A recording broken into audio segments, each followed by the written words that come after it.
Bunch of thieves. Which one's this one? A year ago, tribulation. Israel troops dead. I'll hear that one. Good day. Today is Sunday, 30 March 2026. What I want to talk about today is a casualty figure, a meeting, and a pattern of dependency that I think taken together tell us something rather profound about the situation in which Israel now finds itself 92 days into a conflict that was, let us be precise about this, launched on the 28th of February with the stated objective of permanently and decisively destroying Iran's capacity to threaten Israeli and American interests. The casualty figure is 226.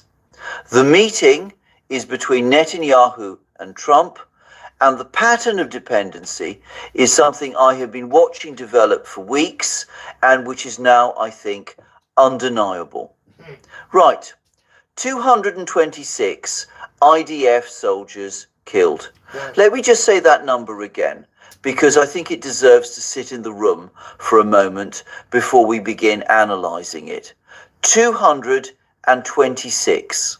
In 92 days of a conflict that began, we were told, with a decisive first strike that had already, in the words of various American officials, severely degraded Iran's military capability, 226 Israeli soldiers dead. And that is the confirmed IDF figure, which is to say it is almost certainly a floor rather than a ceiling, if the history of how these numbers are managed in wartime tells us anything at all. And I want to be fair and note that the official Israeli figures I have been able to verify through open source reporting, as of the most recent data available to me, place the total IDF dead across the Lebanon ground operation and the wider Iran conflict at something in the range of 15 to 23 confirmed by the end of April. So the 226 figure, well, it appears to represent a significant escalation in the rate of losses. And I think the story of how that figure has been reached and over what period is important to understand properly. Because here is the thing, and this is where I want to address something I have noticed in the coverage over the past week that I find, frankly, rather misleading in its framing. The Washington Post ran a piece this week, and I do not want to spend too long on it because I think the analytical failures in it are almost self-evident. But I want to note the framing. The headline suggested, or rather implied, that Israeli casualties were primarily the result of ongoing Iranian missile strikes on civilian infrastructure, and that the ground situation in Lebanon was, quote, contained. Contained. Now, if you've been watching this series, and I hope you have, because I have been rather methodically building the picture of what this conflict actually looks like, rather than what the briefing rooms in Washington and Tel Aviv want it to look like, you will know that the ground situation in Lebanon is not contained. It is the opposite of contained. The Battle of Bint Jbeil is ongoing. I want to be precise about this. The IDF has committed units from the Golani Brigade, the 35th Paratroopers Brigade, the Givati Brigade, the 98th Paratroopers Division, and the 401st Brigade to operations in southern Lebanon. This is not a limited border incursion. This is, by any conventional military assessment, a sustained combined arms ground operation involving 5 of the IDF's most elite formations against a Hezbollah force that has spent the better part of 20 years preparing southern Lebanon as a defensive battlefield. And a senior Israeli official quoted by Channel 12 this week, and I want to make sure this is properly noted, described the current situation with respect to drone threats from Hezbollah in these terms. At the moment, the official said, we are defenseless in the face of this deadly reality. Defenseless. That is an unnamed senior Israeli official, described by Channel 12 as someone involved in security cabinet discussions, using the word defenseless to describe the IDF's current posture against Hezbollah drones. While Israeli soldiers are dying in Bin Jabal, while Iranian missiles continue to strike across the country, and while the government is simultaneously managing a war on, at minimum, 3 separate fronts: Gaza, Lebanon, Iran. 3 fronts, 226 dead. And now Netanyahu has gone to Washington. Or rather, Netanyahu has sought Trump's help. And I think the distinction matters, because there is a difference between a leader going to Washington as the representative of a winning side seeking to consolidate a diplomatic advantage, and a leader going to Washington because the military situation is not producing the outcomes that were promised, and some form of American political intervention is now necessary to shape the off-ramp. And everything I can see in the open source record suggests this visit falls into the second category rather than the first. The Israeli political and security leadership, as I noted in my discussion of day 26, has been aware for some weeks that the Americans are looking for an exit.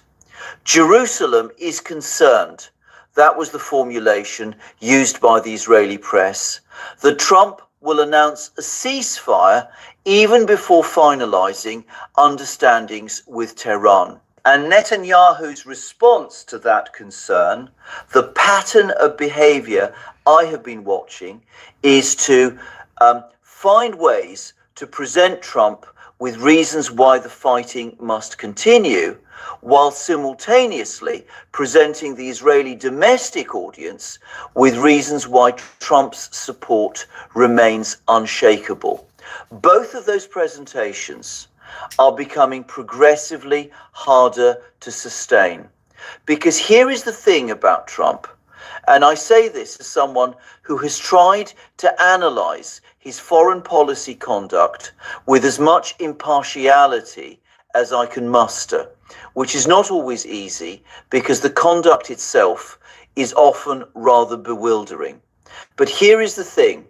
Trump does not want to be associated with a losing war. He wants very badly to be associated with a winning peace. The 48-hour ultimatum to Iran, which became a 5-day extension, which became a 10-day extension, which became talk of a 15-point peace proposal, and Iran's 5-point counter proposal demanding sovereignty over the Strait of Hormuz and war reparations, all of that diplomatic theatre has one audience. It has the American domestic audience. And the American domestic audience is beginning to see the shape of a war that has now killed 13 US service members, wounded over 365, destroyed an E-3 Sentry worth $500 million, damaged several KC-135 tankers, reduced the operational American AWACS fleet to perhaps 4 or 5 aircraft over the most active military theatre in the world, and produced 92 days in, a strait that remains substantially closed, and an Iranian ballistic missile program that has introduced the Fatah-2, the Fatah-3, the Nasrallah missile, the Arash-2 drone, and the Sejil-2 into combat, one after another, in defiance of CENTCOM's claims that 2/3 of Iran's arms manufacturing capacity has been destroyed. 100% of Iran's combat capability destroyed, Trump said.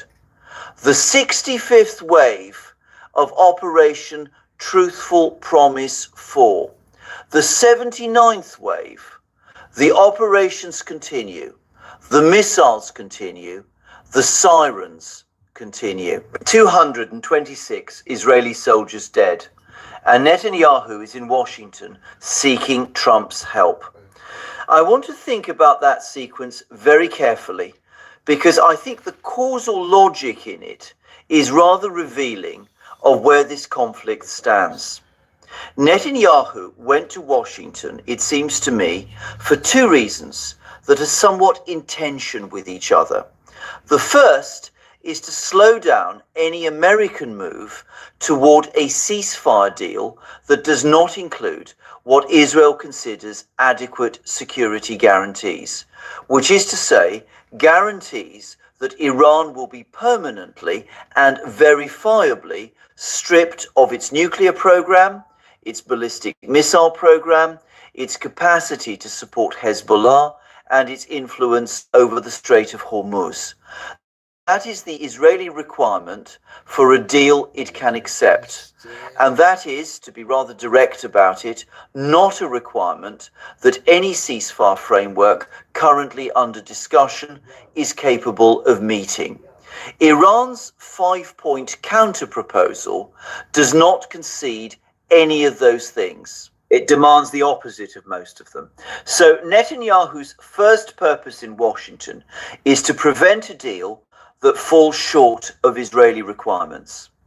And the second purpose, which is in tension with the first, is to obtain American support, material and political, for a military campaign that has now cost 226 Israeli soldiers their lives and is showing no sign of producing the decisive outcome that was promised when the campaign began on the 28th of February. And the difficulty, well, the core difficulty of Netanyahu's position is this: to ask Trump for more support, more weapons, more diplomatic cover, more patience, Netanyahu must convince Trump that more support will actually produce victory. And to do that, he must account for the 226 dead. He must explain why, 92 days in, Hezbollah remains a functioning military force capable of making senior Israeli security officials describe the IDF as defenseless against the drone threat. He must explain why the Horam Shah 4 continues to reach its targets, why the Schedule 2 has been deployed in multiple waves, why the Strait of Hormuz remains substantially closed, why the E-3 Sentry is in pieces at Prince Sultan Air Base, why CENTCOM's confidence about the rate of Iranian missile launches turned out to be rather premature. He must explain all of that, and he must explain it to a man who does not, by temperament or by political inclination, enjoy being told that a war he endorsed and supported is not going well. And so what we have, I think, is a meeting with a rather peculiar structure. Netanyahu needs something from Trump. Trump needs something from Netanyahu. Netanyahu needs continued military and diplomatic support and a commitment that America will not accept a deal that leaves Israel's security requirements unmet. Trump needs a deal he can call a victory, an off-ramp from a conflict that is costing American treasure and American prestige, and preferably... Better do some birthright. Do you know we're doing about the meaning of birthright? Because that modern Israel, I'm trying to tell, birthright is just to take whatever you want from people. That's what it says on the phone, so I'm going to correct them. Yeah, I'm trying, right? That's not what birthright means at all. Don't worry, I'm going to teach you what it means, right? This way you don't like us, innit? This way he puts us on alcohol, puts us on drugs, puts us on drink, puts us on boobies, right? So we don't get what we're meant to get. But Father says this. He says, I didn't get you because you're perfect. I made the covenant with you, God, even before Satan starts setting his traps, right? My issue is not the stuff that you do. My issue is not that at all, because no matter what, I'm in a covenant with you, children. Right? So when you're doing your wrongs and all that, don't try and say, oh, I'm doing wrong and Father's not going to accept me. Nonsense. Nonsense. 3/4 of this thing is set up for you to fail. Right? So don't be hard on yourself. And that's all he kept telling me through these documentaries last night when I was going through this nonsense. That's all they kept saying. Was, I didn't tell you to do that. I didn't tell you to make yourself suffer. I didn't tell you to do that. And you're thinking, no, I just don't want to do it because I don't want to let him down. I said, no, you're hurting yourself now. Now you start vomiting and everything. You're hurting yourself. It's not how you're doing something. I said, okay. So now I've got people helping me now. Because you can't do this thing on your own, bro. You just realize it. You can't. And people are thinking, how come you didn't come on the camera yesterday? Because I was in trouble, guys. I'm trying to get off this nonsense what they put us on. And it's damn difficult, guys. When I'm off here, I'll tell you what's going on. When I'm off it. But this is what the system puts brown sons on, because brown sons are extremely talented, and the sisters, right? But they put us on stuff. Go and ask Whitney Houston. Go and ask Bobby Brown. And they do that to all the superstar children. They put us all on hard drugs or drink or alcohol. Look what they done to Michael Jackson. He was the biggest junkie. I mean, the drugs that he was on, not even a horse, right? Not even a horse could do anything with that. Right. Right, listen to this, right? You got some stupid idiot saying, I met you at the pub. You didn't meet me at no pub. You didn't meet me at no pub. So these, forget that. Yeah, that's done anyway. Take these fools off my computer for me. This is live as well, yeah? Oh, it's live. Yeah, okay. so you want to take it off when you can. But these are the fools that write me their nonsense. I don't know if they're the same or what. How about you met me in a pub? I don't even know who the hell you are, you stupid fool. You know manners. How you met me in a pub. Imagine. No mannerism of stupid children. No manners.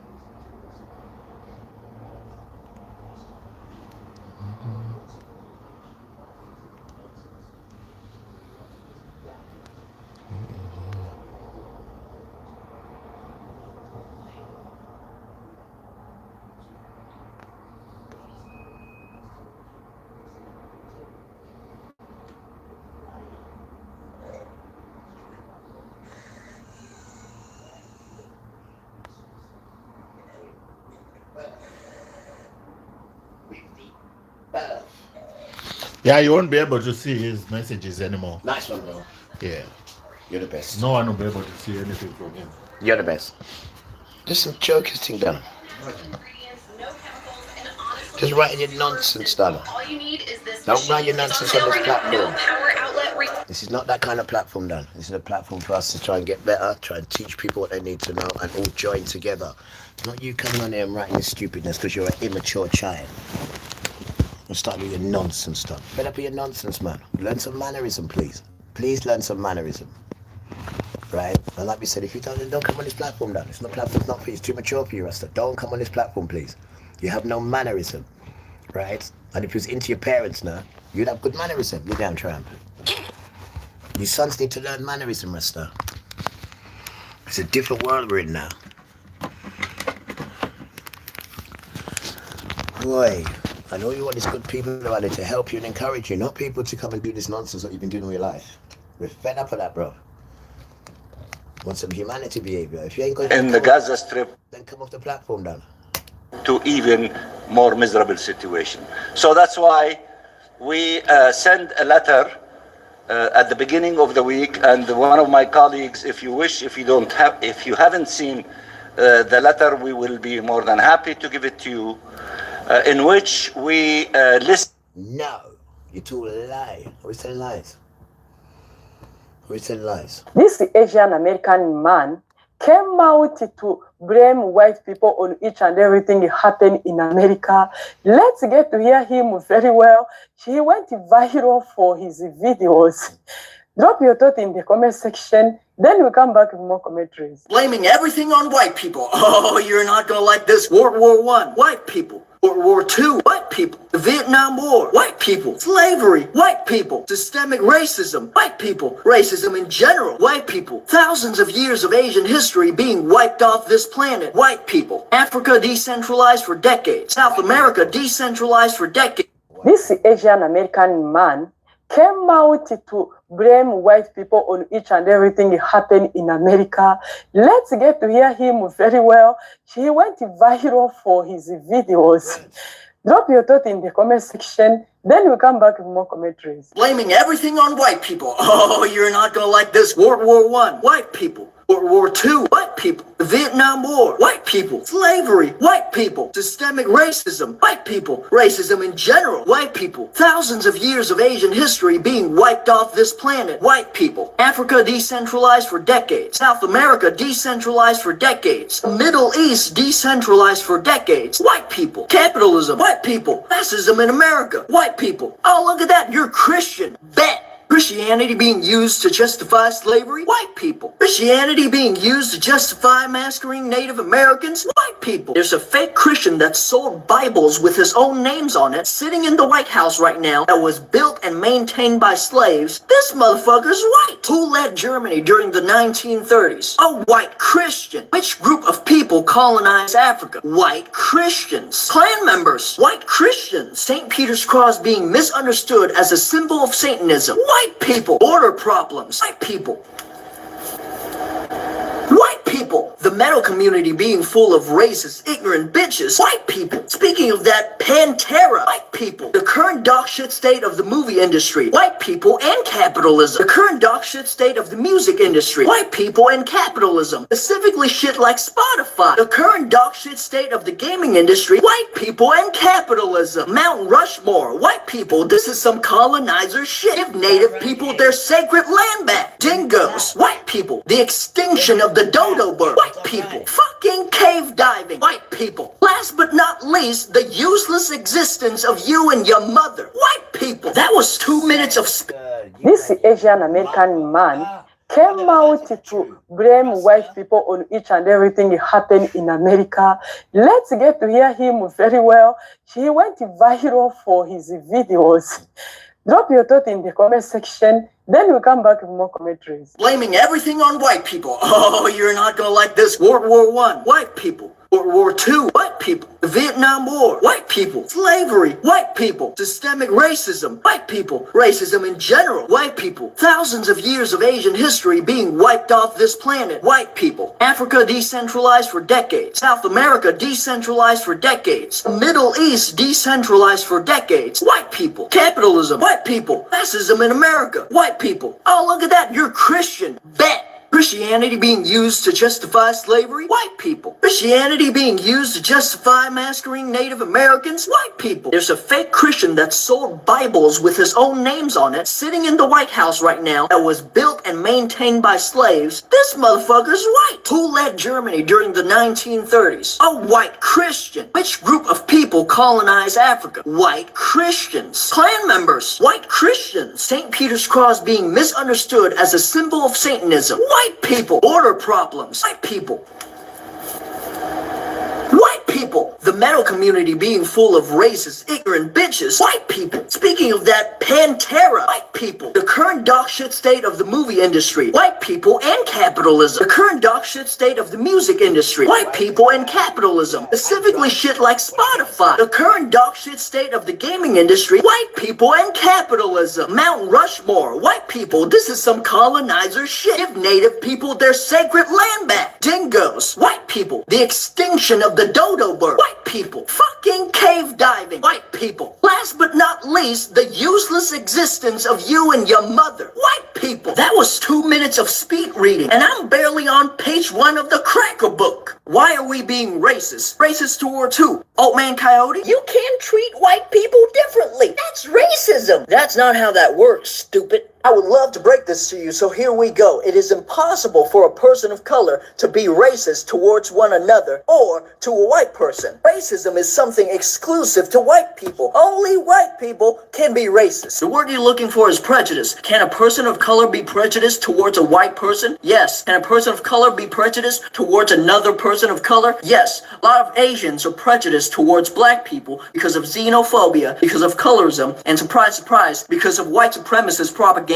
Prejudice, however, is completely different from racism. Racism is systemic. Racism is tied with colonization. Racism is tied with slavery. Racism is tied together with generations upon generations upon generations of classism and supremacy that only benefits white people. Why do you think it was harder for Muhammad Ali to change his name than Bruce Jenner to change his gender? Take the colonizer history you've learned and throw it in the trash. Relearn the real history of the people to fully comprehend the definition of racism. With all that being said, I want to make something really fucking crystal clear for you. When you see me or any other person of color treat white people differently or say shit like white people can't be trusted, that is not prejudice, nor it is racism. Bitch, that's called being careful. Only crackers would believe that other unrelated egregious stuff happening around the world would justify or minimize their own horrific history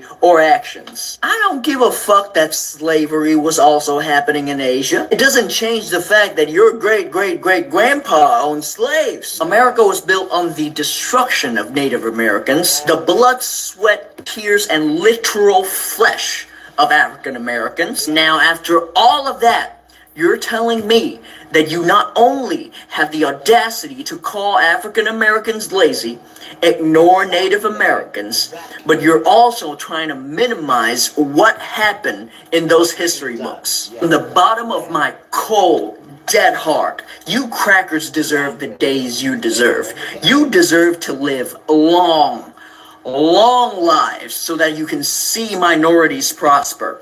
And most importantly, you deserve those chair shots. White people ended slavery has got to be the dumbest shit crackers have ever said to me. First of all, not true, because what the fuck do you think the slaves were doing during the Civil War? Chill out at home? Well, you know, some of them did, but regardless, the point still stands. Second of all, even if this is true, so what, Timmy? You unfucked a situation that was originally fucked up by you for a very long time. That means it took a while for y'all to understand that this is fucked up. And even then, the situation is still astronomically fucked. Timmy, do you think that after slavery, everything was sunshine and rainbows? How is any of this deserving praise or acknowledgement? 10 years after the Civil War, the wealth gap between a white person and a black person is 23-1. And not to mention, lynchings. How the fuck does any of this put a smile on my face? Y'all were so mad you couldn't own people anymore. You created the Klan.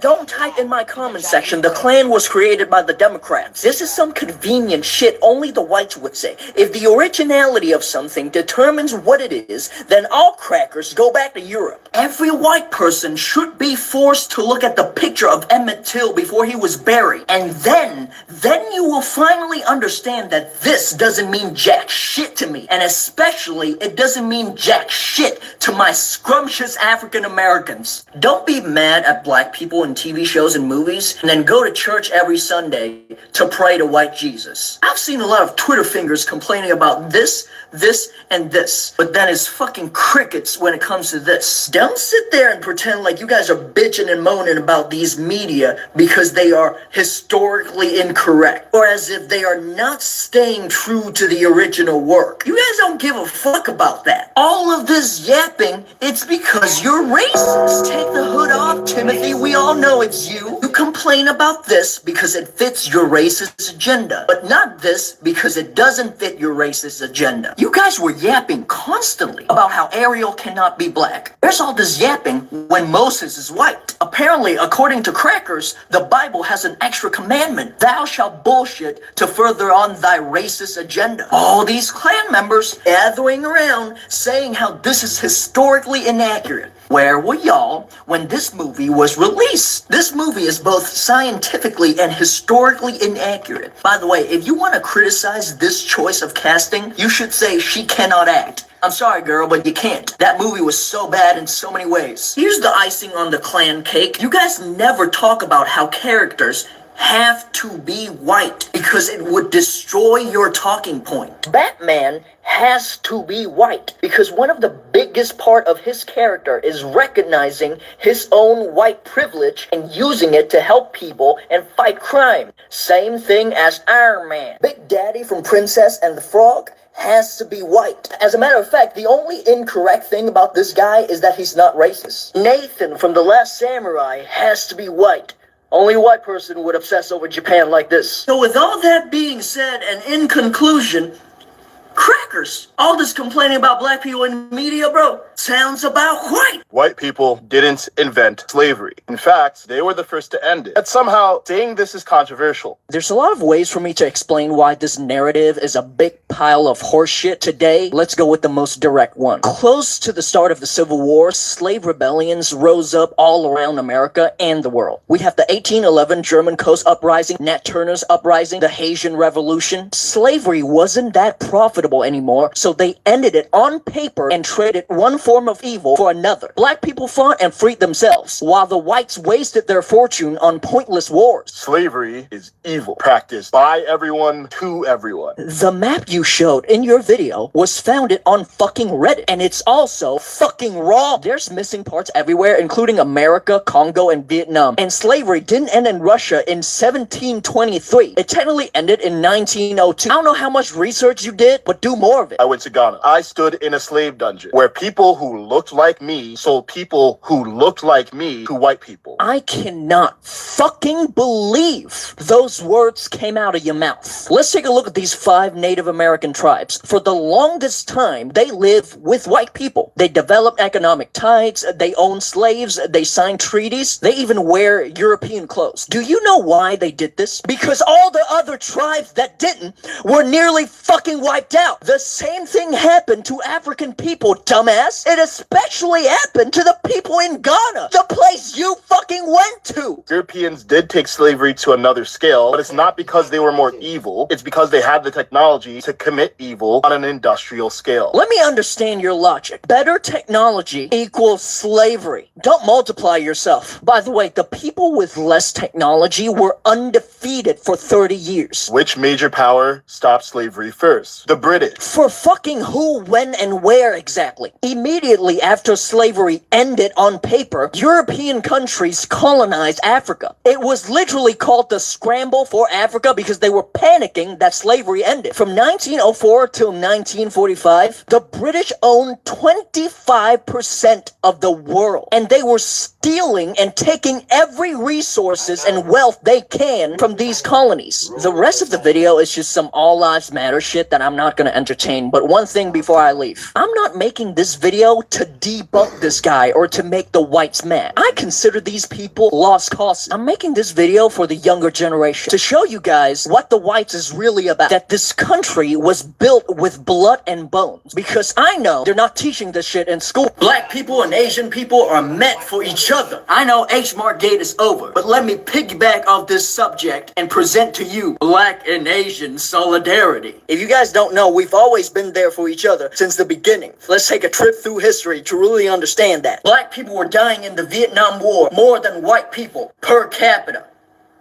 But did you guys hate us? No. As a matter of fact, y'all understood that that was the white man's war. Here's black people protesting against the Vietnam War. This is Yuri Kochiyama, an Asian woman activist, and she was really good friend with Malcolm X. See, we've always been there for each other. Black people, during the H-Mart thing, you guys were not in our business because your problem, our problem. Our problems, your problems. We have always shared problems. Let me prove it. Y'all got Uncle Toms, we got Uncle Tams. They destroy villages in Africa. Africa, also bombed the shit out of Asia. Y'all deal with the Klan, we deal with the Klan. Here's Martin Luther King and Thich Nhat Hanh, a Vietnamese Buddhist. They were probably talking about how to deal with the Klan in this picture. Look at this. This is the wealth inequality in America. Your problems, our problems. You guys know what else we have in common? We're diabolical builders. The Chinese people built the Great Wall of China, a proper wall. The people of Mali built Timbuktu, a proper city. Just like the people of Southeast Asia, black people of America have rebuilt their identity, community, and culture brick by brick. They keep destroying black towns, but you guys give up and stop rebuilding? Fuck no. It used to be that you can't have shit in Detroit. Detroit is kind of okay now. Another reason for black and Asian solidarity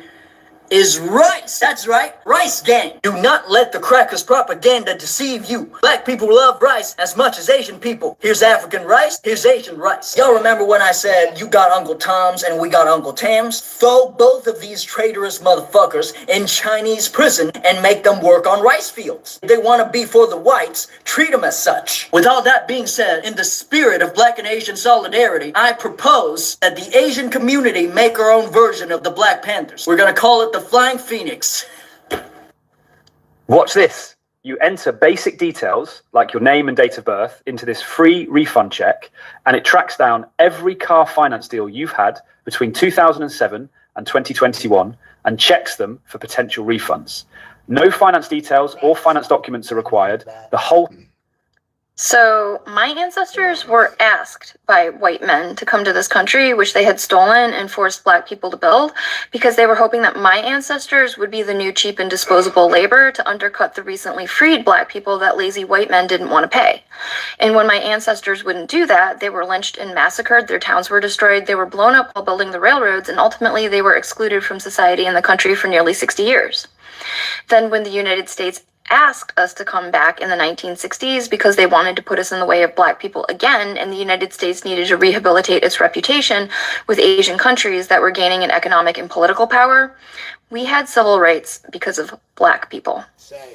Hot take, but I think that Asian people and black people are meant to be friends. We have so many cultural similarities that make it easy to relate to each other. Both cultures got family values, tough-ass food, strict-ass parents. Oh, and don't get me started on family functions. My homeboys be talking about black people get turned at the family function. And you haven't seen the Asian family functions though. I'm talking about Viet, Filipino, Kazakh. We go crazy. Hear me out. Every Jackie Chan meets his Chris Tucker.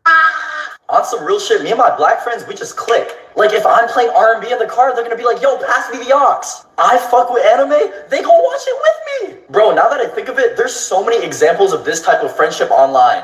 Bro, why do you think Kai Cenat and Ray got along so well? K-pop music literally takes inspiration from African-American artists. There's way too many similarities. Anyways, let me know in the comments what you guys think, and also let me know what other race duos there are. I'm mad at Asian Americans, because why are we so smart but so silent? What's with the silence?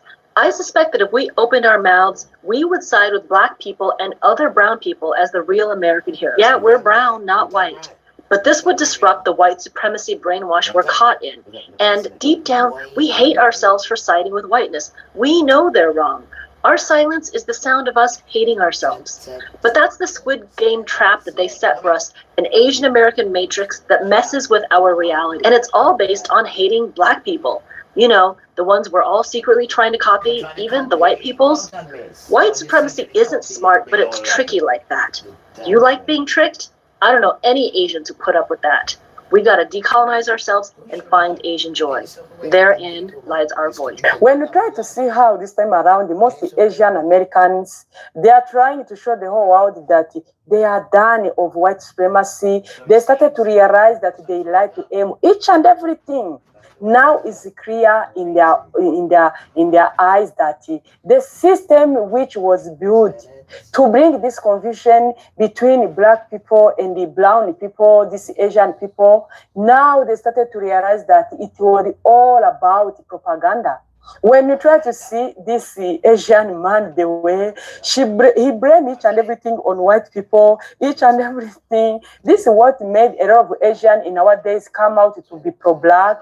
They are trying to say we can't sit always down and see the way black people are being treated in a bad way, and yet we know the truth.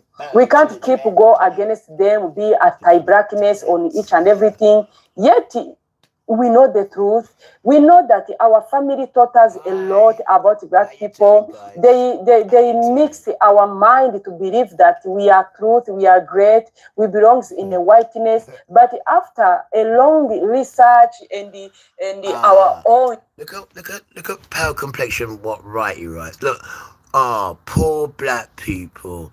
They are so weak. I feel bad for them. Now listen to this Sand Hill white supremacy Rasta. Why are you coming on our platform? Talking your nonsense about you feel sorry. No, feel sorry for you. You're the one who ain't got no complexion. You're the one who gets burnt by the sun. You, not us. Don't want you to feel sorry for us at all. You need to feel sorry for that complexion of yours, right? Because the reason why you got that complexion is because your forefathers was naughty. And when your forefathers was naughty, they lost the complexion. Because go and ask who you are. Your name is Jeffid. There's 3 sons. Sandhill, let me educate you. 3 sons. You are Jeffid, we are Shem, and Africans are Ham. We all behaved ourselves apart from your forefathers. So they lost their melanin. So this is why you're pale white. So don't you feel sorry for black people, you stinking smelly white tramp, and come off my platform. And I put a curse on you now. There's a curse on you, you stinking tramp. Can you take this off, please? Like poor black people, stinking smelly white tramp. Stinking smelly white tramp.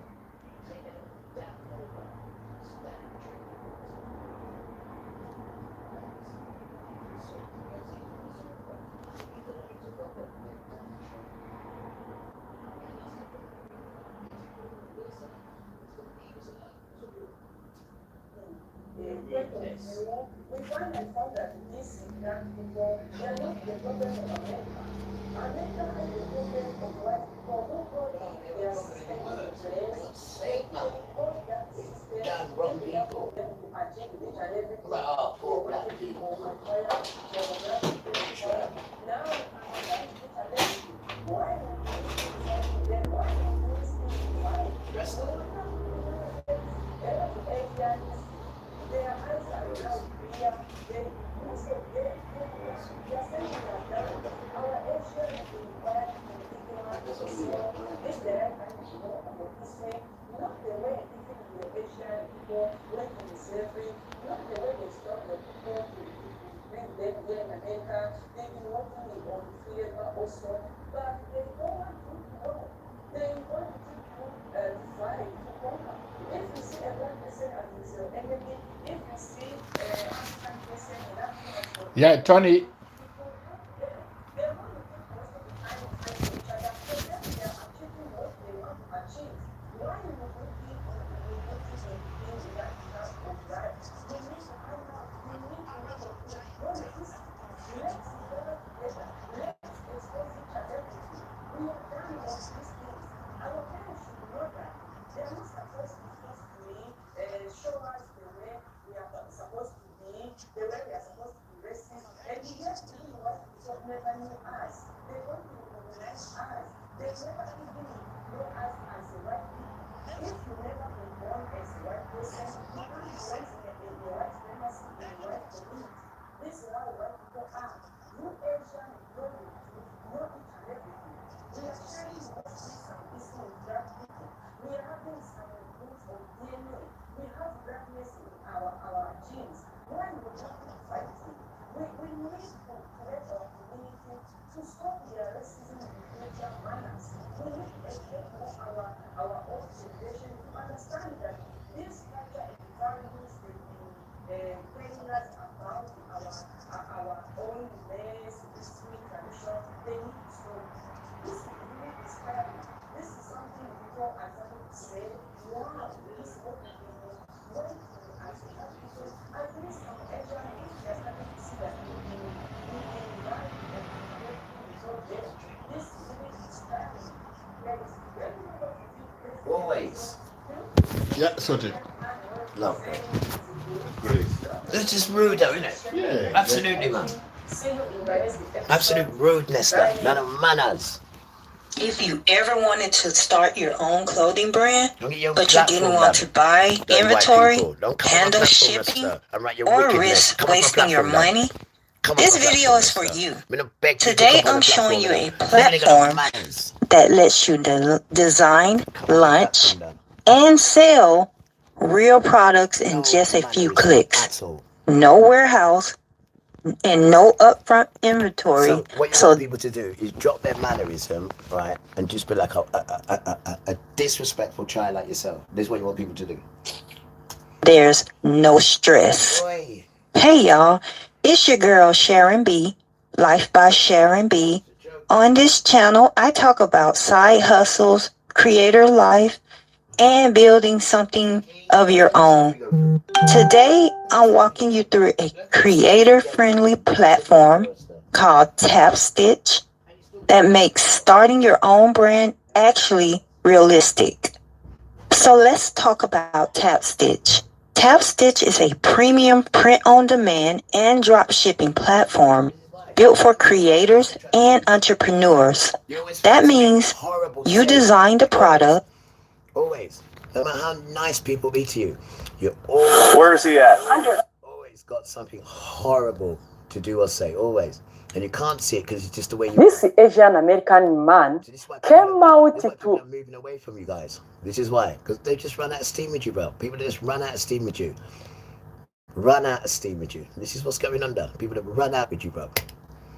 For some reason, 13% of black people happen to be 100% of the problem. I want to give a shout out to this young brother, man. This young brother who is spitting knowledge. In 2016, white people committed 70% of the convicted crime, and black people only committed 27%. Spitting facts, spitting statistics about the 13% of black people that always seem to do all the negative shit in America. So this narrative on 13% of the population, 50% of the crime is wrong. You know who actually commits 50% of the crime? White people. 13% of black people do all the crimes. They're all on welfare, right? They do everything. We do everything. We fuck up our neighborhoods. All 13% of black people are going around raping everybody.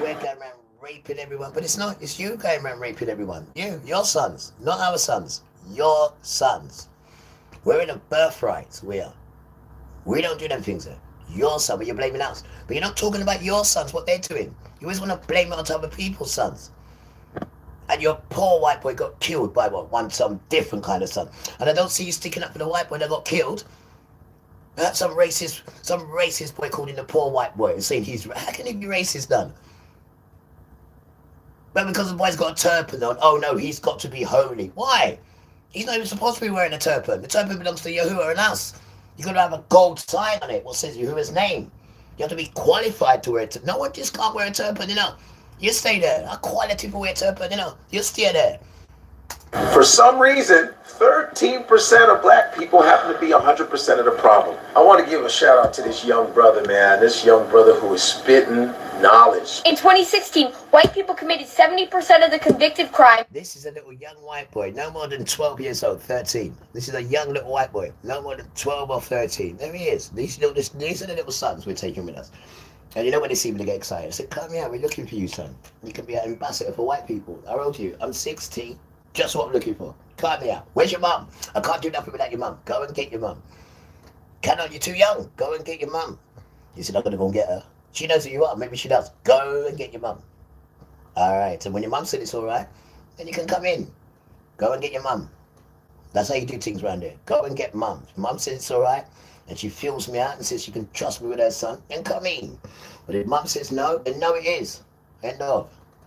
Spitting knowledge. In 2016, white people committed 70% of the convicted crime, and black people only committed 27%. Spitting facts, spitting statistics about the 13% of black people that always seem to do all the negative. These good white boys, you see? There's a little small white boy. When you encourage them, they're no different from brown boys, right? You only understand what you're shown, right? So children are great imitators, so give them something to imitate. Right? Don't be coming to a child with an erect penis, and then the child says, I don't know what to do with it. And then you're like, don't worry, I'll show you. No! You're a big grown man, right? And you're supposed to be a son. looking after grandsons and little son. You're bringing an erect penis to the sun. I'm talking to you, Tramp. In America. So this narrative on 13% of the population, 50% of the crime is wrong. You know who actually commits 50% of the crime? White people. 13% of black people do all the crimes. They're all on welfare, right? They do everything. We do everything. We fuck up our neighborhoods. All 13% of black people are going around raping everybody, robbing everybody, all the negative.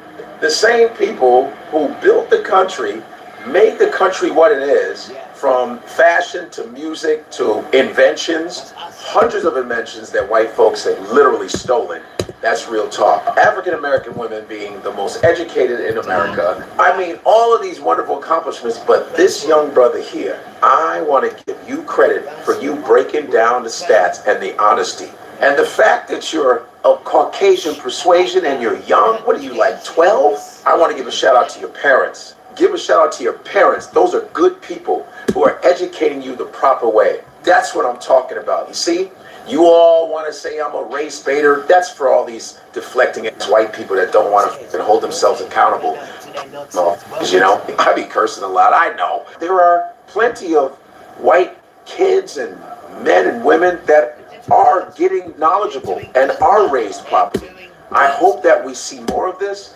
This kid is such a great example of the youth, that's how the youth should be, because most of the times when I see a white kid, I'm like, oh, I wonder what the parents are teaching them. Every time I see a little white baby, I stare at it and I go, what are they telling you? Are these white parents going to teach you racism? Because racism starts at 3 years old, by the way. But this kid, hey man, I'm not going to say you're invited to the barbecue. I'm tired of that barbecue shit. All right? None of that. Let's just say you're invited to humanity. Way to be, man. You'll be a bad motherfucker. Shout out to Jane Elliott's, to the Tim Wises, to Jolly Ginger, Dixie White, all of those, Eric Stone, all of these guys that are allies, these men and women that really are really trying to fight the fight, and I appreciate that. See, there are good white folks out there, and I talk about white folks and I praise them. But the ones that fuck up, I'm gonna keep continuing. All right. Can't wait to hear your comments. If you seriously believe the 13% of the population and 50% of the crime, you need to get fact-checked, and I'm about to do it to you. In 2016, white people committed 70% of the convicted crime, and black people only committed 27%. Then in 2017, white people committed 68% of the reported crime, and black people only committed 26% of it. And in 2024, white people committed 53% of the reported crime, while black people only committed 25%. So this narrative on 13% of the population, 50% of the crime is wrong. You know who actually commits 50% of the crime? White people. But guess what stat black people are 13% of the population and 50% in? Exonerations. You know, when they're wrongly convicted. All you're doing by spreading this fake fact. Wrongly convicted? That's what they're trying to do to me. Trying to convict me on their lies and take me home. White man. Really horrible sister. It's your white children now who are telling you. So you've got to feel embarrassed, right? Because you don't listen to your children, but you're listening to them now. Because we say, talk children, shut your mouth, listen to the children. They're your children. Be quiet. Listen to your children. It's a 6-year-old boy. Listen to your damn child. You might learn something. You damn tramp. In 2016, white people committed 70% of the convicted crime, and black people only committed 27%. Then in 2017, white people committed 68% of the reported crime, and black people only committed 26% of it. And in 2024, white people committed 53% of the reported crime, while black people only committed 25%. So this narrative on 13% of the population, 50% of the crime is wrong. You know who actually commits 50% of the crime? White people. But guess what stat black people are 13% of the population and 50% in? Exonerations. You know, when they're wrongly convicted. All you're doing by spreading this fake fact is allowing more people to profile and be racist towards black people. You know what's the highest percentage of people who are victims of white people? Black people. And if you look at all the shootings, guess who are the shooters? White dudes. So let's all think long and hard on who actually commits 50% of the crime. In the UK, SIM cards and expensive monthly bills are about to become a thing of the past. Since free internet technology already exists, why keep letting monthly bills hold you hostage? Check out this pocket-sized device. It's a satellite Wi-Fi hub that completely bypasses all traditional. So today was day 2 of my son at high school for the first time at a public school. He is one of the few white kids at the school. Most of the kids are black, and that's totally fine, and we love it. And so one of the things today that happened was on the way home from an appointment, I asked him, like, what is it like being like one of the only white kids, and like in some of the classes where you're like literally the only one, like what does that feel like? I was like, does it like bother you at all? And he was confused as to what I was asking. He was like, should I feel weird? And I said, there's no should or shouldn't. It's just is what it is. You feel how you feel about it. But being the only anything in any situation can be hard. You know, there can be things that you have to adapt to, and that can be hard, and that's fine. I was just wondering what your experience had been like. So, and he was like, fine, I feel fine. Like, everything's great. I love school, and he has friends that he's eating lunch with, and he's got kids that he's texting, and like already day 2, like no one's ever been as accepting as he has seemed to be at the school he's at now. Like, we've been in other groups of things, and he gets made fun of and called fat, and it's not cool, and that hasn't happened. The exact opposite has happened, and yeah, I'm so happy. I want to add on to the end here that I am fully aware that this is not the experience that black kids have when they go into white spaces in schools. Like, I understand that, like, what my son is experiencing is not what his black peers would experience if the situation was reversed, and it makes me really sad. And we did have a conversation about that, and I hate it. Hello, welcome back again to the African Stream, and thank you so much for coming. Thank you for always being here. I really appreciate you so much. Now, let's dive into this talk. Generations are changing, and every single time we keep on having different generations coming in and going out. All right, we have a time where people or a section of individuals believed in one thing. They believed that whatever they found their parents or whatever they found their ancestors left behind, that is what they followed. They didn't want to ask questions. They just chipped into the system, and they lived according to what the system suggested. Now, there is a little difference here. We are having an upcoming generation, or a certain existing generation, that is beginning to question a lot. It's beginning to question a lot. You know, they're questioning everything. When they look at something, they feel like this thing isn't looking right, or it's not sitting right.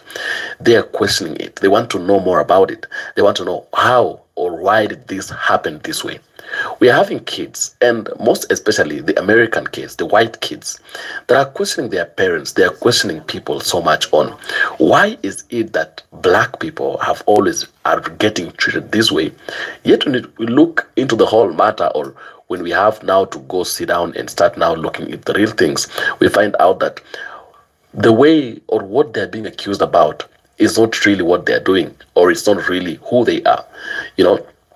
And this one simply tells you that there is something that is happening, and even the young children are asking themselves, regardless of whether they are black or white, they're asking themselves, we're looking at this matter, we don't feel like it's sitting right, like it is, you know, looking right in our faces.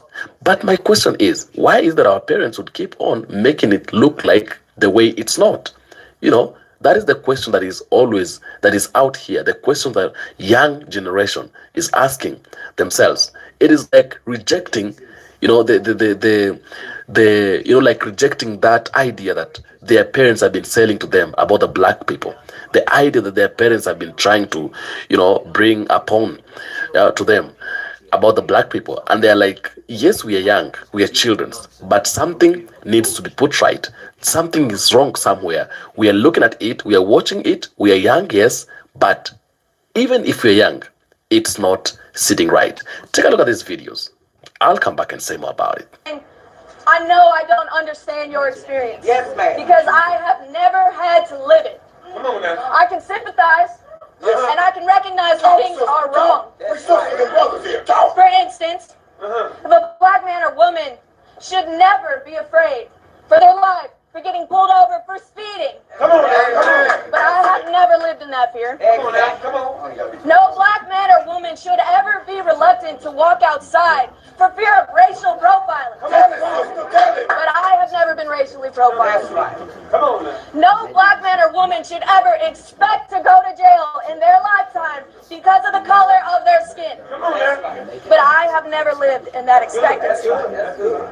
And this is why I don't believe in the phrase, I don't see color. That's right. One, to say you don't see color is a lie. We're different. We can all see that. But two, and way more importantly, to deny the differences in our skin is to deny the differences in our privilege. I'm going to say that again because I think it's worth repeating. To deny the differences in our skin is to deny the differences in our privilege. And that leads me to my next point. To deny the differences in our color is to promote ignorance. Ignorance is the reason that systemic racism and oppression is allowed to exist in this country. So why am I here? Why am I up here speaking? I'm going to talk on about three things. One of those is change, the other is ignorance, and one is discomfort. I'll get there. Broadly speaking, why am I here? Because I want change. So let me speak on that for a second. Because I think a lot of people want change. I think a lot of people say they want change, but let me clarify. I think a lot of white people think they want change. But here's the thing about that. In order for there to be a true and genuine change, for you, for the black community, for people of color, there has to be an equal and requited amount of change for white privilege. And that is something that white people don't want to think about. They don't want to admit that. White people don't want to acknowledge the head start we have in life just for being born this color. You know what? That is willful ignorance. Willful ignorance is what allows oppression to continue in this country. Together we stand. That's it. So I'm going to talk on ignorance for a second. I think one of the biggest things that allows ignorance to continue is our education system. There it is, baby. Our education system. And what I mean by that is our education is a white man's education. It is a white man's history. Why does that matter? Again, like I said, I can recognize when something is wrong. And that is wrong. Why?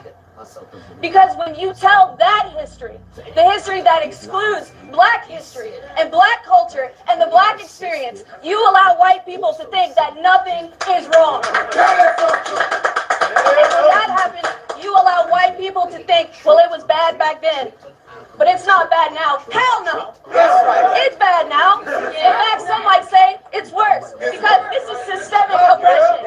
This is institutional oppression. This is oppression that is not overt, but it is just as powerful, and we are able to hide it. And I have more to say. If you want to hear all of it, please come out Saturday. Thank you. We appreciate it. But just know the reason I'm here is because I stand by you. I support you. I love each and every one of you out here. We are brothers and sisters to the day we die. And this is not my time to have my voice heard, but I will use my voice for you. I promise. For just £13, you can enjoy free internet for life. No SIM card needed, no complicated registration, and absolutely no sneaky monthly fees. Check out this pocket-sized internet gadget. It is a satellite Wi-Fi router that completely bypasses all traditional mobile networks in the UK. No annoying credit checks, no sneaky price hikes in April, and absolutely no hidden strings attached. Just pay a one-time fee of £13 and get unlimited free data for life. It can connect up to 128 devices at the same time, keeping every single one smooth and lag-free. Its signal strength and stability easily beat all other mobile hotspots on the market, with speeds up to 500 megabits per second. Whether you are watching 4K videos or making video calls, it runs perfectly without dropping the connection. Built with 360-degree beamforming technology. This generation change, it is something. We are what we eat. We are what we eat. So we need to start knowing what we're eating though, because the food what we're giving us here is poison, and it's modified genetic. Yeah. So you get the injection thing. We call it the syringe. There is. And you got the tomato, you know, the tomato fresh, you know, nothing's wrong with the tomato, it's fresh and healthy. And then right next to it, it's got this injection, and then you put some nonsense in there. Modified genetic, not good for this, done on purpose. Does it on purpose? This trap. Everything he gives us is to slowly kill you on purpose. All right, you tell me one thing, right? What he gives us, which is good for us. Tell me one thing. I'm listening. He says milk. That's not real milk. That is not even milk. That's not even milk. I like milk. I would not touch that. That is not milk. What else? Cheese. No, that's... Oh, guys. Water. No. Because some of the water, guys, when you have it in the bottle, you know the bottle blows up. What about this one? When you pour it out into a glass, and the glass just blows up. These same waters that we're drinking there. This is why one time you saw me out there with loads of water, I just left it all out there. I just left it all out there one time. That's because that brand of water, and the bell rings. When you drink it, that thing can burst inside. If it bursts in the glass, then what's it going to do to flesh? These people are, and the bell screams, these people are wicked, Rasta. You stay there. Something that at times and at some point in life I knew it's going to come. You know, it's an outbreak that I knew.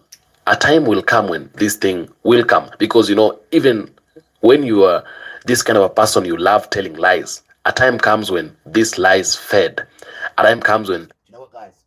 We are not allowed to cut our hair, yeah? We're not allowed to touch the dead, neither. So if someone's dead, we're not allowed to touch them. Crazy, isn't it? But these are the laws that Father's put inside us.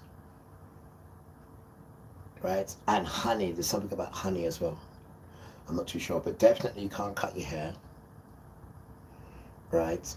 And 100%, you cannot touch anything that's dead. And you ain't got those sort of rules, are you? Yeah, because you're not in the Hebrew birthright. We've done this one today. I'm gonna post this one in a minute. You're not in the Hebrew birthright at all. And if you go and ask your phone about birthright, it will tell you only Hebrew children are in that.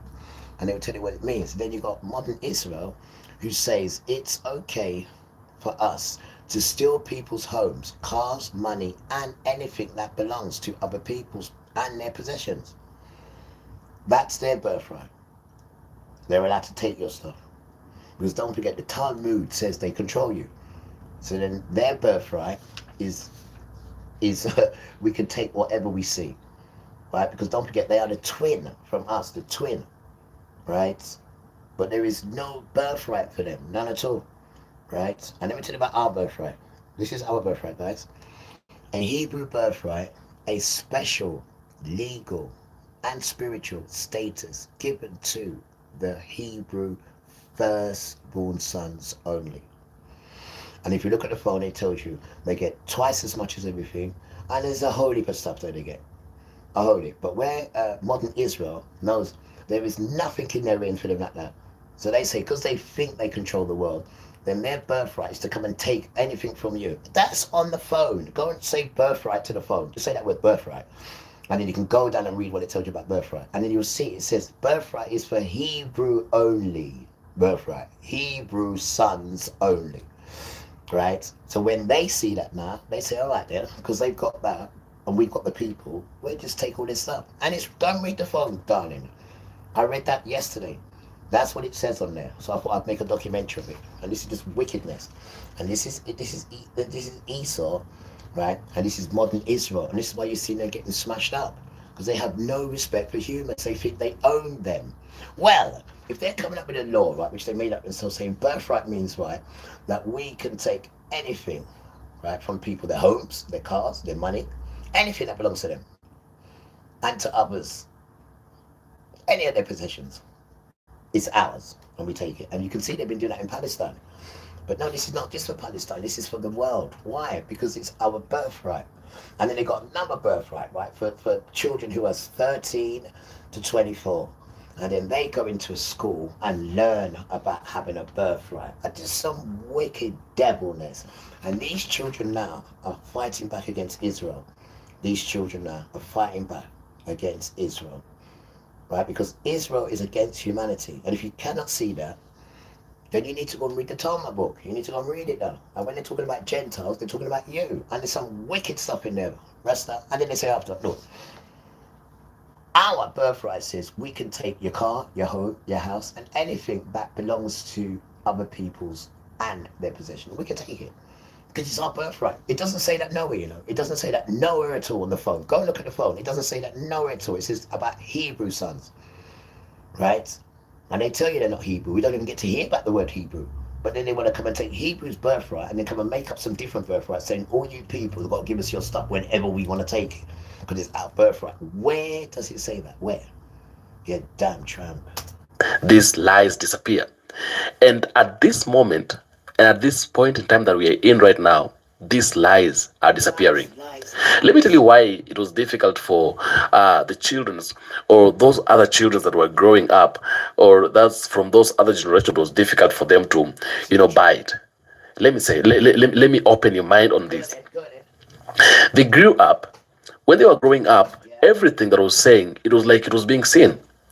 Because when colonization happened and the black people were enslaved, their life standards were very low. Even in America, when they were living and existing there, their life standards were very low. They could not say anything or speak on anything. That is number one. They didn't have a chance to talk about anything or to give their point of view on anything. All right? And they were people who do not have say. They cannot make a decision. They cannot say where they want to go. They cannot say... It's not really they. It's the sons who bully them. It's the sons who bully their own women, their own children. You can imagine what it's like being in a house with him.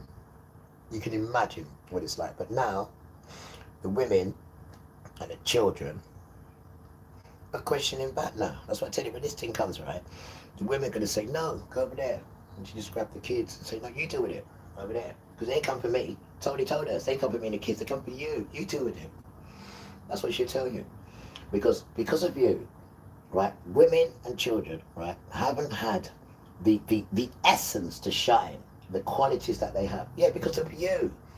Because of damn well you. Don't forget, right, before you brainwash women, yeah, they was the mixed race. They were the creation, the DNA. Not American women. British women. Why? Because you don't know how to treat your woman. You mean if you tell them, say, you're a nice woman like we are. Nice British woman, right? And she can't stop turning. She can't stop turning her head. But she's got you there. But she can't stop turning her head. Yeah, because you don't know how to treat her then. Right? And if you catch her looking at her, you nigger lover. Sorry guys, you nigger lover. It's you. You poison everybody. You do it. You poison everybody. And you know what's happening now? People are just fed up. They're fed up now. And now they're questioning you. Because you are the problem. You. And Father's coming to get you. Whether you like it or not. Well, sorry. Jesus is coming. Sorry. Emmanuel is coming to get you. Whether you like it or not. And I think you can feel that. You're not that stupid, are you? Say how they want to live and all of that. They always were directed to go where the respectives wanted them to go. They were always told what the respectives want them to do. If it's about working, they were told where to work. They were deployed where to work. They were signed who to work for, or at what time to work, or where to go and work. And after work, they would be taken somewhere and get locked. So they were treated like prisoners, And when children were growing at this point in time, in their minds, they knew that there's a difference between them, white, and the black people who have always been locked. Because even when they look at the color, they see some difference. They feel they know they're not the same because they can be able to trace some difference. So they treated black people as animals. That is what they were told by their people, by their parents, by the people who were raising them up. That is the narrative they were sold to. Okay? But now, generations keep on changing and things keep on unfolding. All right? Today, we're not living in a society, Man, I tell you the truth, last night, I wouldn't wish that on no one. Oh man, it was awful, guys. You know when it's awful? Oh, please, do. Where you can lock up somebody and treat people as prisoners. All right. The more things are changing, the more times are unfolding, and all of that, things keep on. To the good people on the computer, how you doing, guys? Not the foolish ones. Don't come on this platform, man. It's not a platform like that. There's a lot of wicked things going on in the world, and we're just trying to get everybody on a nice level to re-love themselves, re-love their community, and stop doing the things that are not good for us. Me included. The smoking, the this, that. I stopped drinking ages ago. But, you know, we need to start looking after ourselves. I know it's hard, yeah, but, you know, you don't just stop like that. You can wean yourself off these things. Because that's what we need to do, guys. We need to wean ourselves off all these things slowly. Wean, it says, not stop straight away. I tried that. Doesn't work. Wean yourself off and better yourself, man. Because this system's not bettering us at all. It's just turning us against each other and just depressing people. Right? I mean, they don't even do music, do they? They don't even like music. Don't even like music or conversation. There's none of them things they like. There's problems and trouble and lies. Changing, you know, and you find out that there are things that are advancing and all of that. Because even when time goes by, those people who were fools or they didn't know anything, they were not knowledgeable on anything, they were not enlightened, they keep on getting the chances to, you know, try to get to know new things and all of that. So black people at this point in time, when time was moving and, you know, everything, they were getting exposed to many things, they were learning and all of that, and a time came when, you know, they got the power even to demonstrate, even to walk on the road, even to speak out themselves and all of that. But before, it was something that was very much unable for them to do. All right. So when they get at this point, they get time to at least expose their bravery, their intelligence, what they know, what they can be able to do, and all of that. All right. And you find out a time will come when you will not be able to continue hiding from someone or to someone what is happening, what is going on. A time will come when you're going to say something or you're going to try to hide something, but eventually it's going to come out and reveal itself. So a time came when the intelligence and the bravery of the black people could no longer be hidden. You know, it could no longer be put in the shadows and all of that. All right. And so this was the moment that now both the white and the black kids could be exposed at the same playing grounds, the same place. And so many people are beginning to see there is a difference. The narrative is still there that the blacks are this, blacks are that. The narrative still goes on. The narrative about black people still continues. But now, when the white kids or the white upcoming generation try to associate the narratives they are being sold to or the narrative they are being given with the real character of the black people, they find out that, this is not true. Because we are working with these people, we are exposed with these people. You know, that was a time where whites and blacks were not associating. Blacks were treated like prisoners, you know, and whites could walk around freely. It ended. Now, these people can be exposed together in the same playgrounds, in the same places, and everywhere, you know. And so as they're walking all this time, as they're playing together and all of that, they are not able, or they cannot be able to trace or to notice or to detect, you know, what they're being told about the black people by their parents, all right? And so they get curious. They get to want to know what we are being told. Is it true? Is it true that these people are not, you know, they're not human, like they're animals? Is it true that these people, they're inhuman, you know? Is it true that they're criminals? Is it true that these people and us, we're not the same? You know, when we call them criminals, when we call them gangsters, is it true that they're gangsters? Is it true that these people are drug dealers?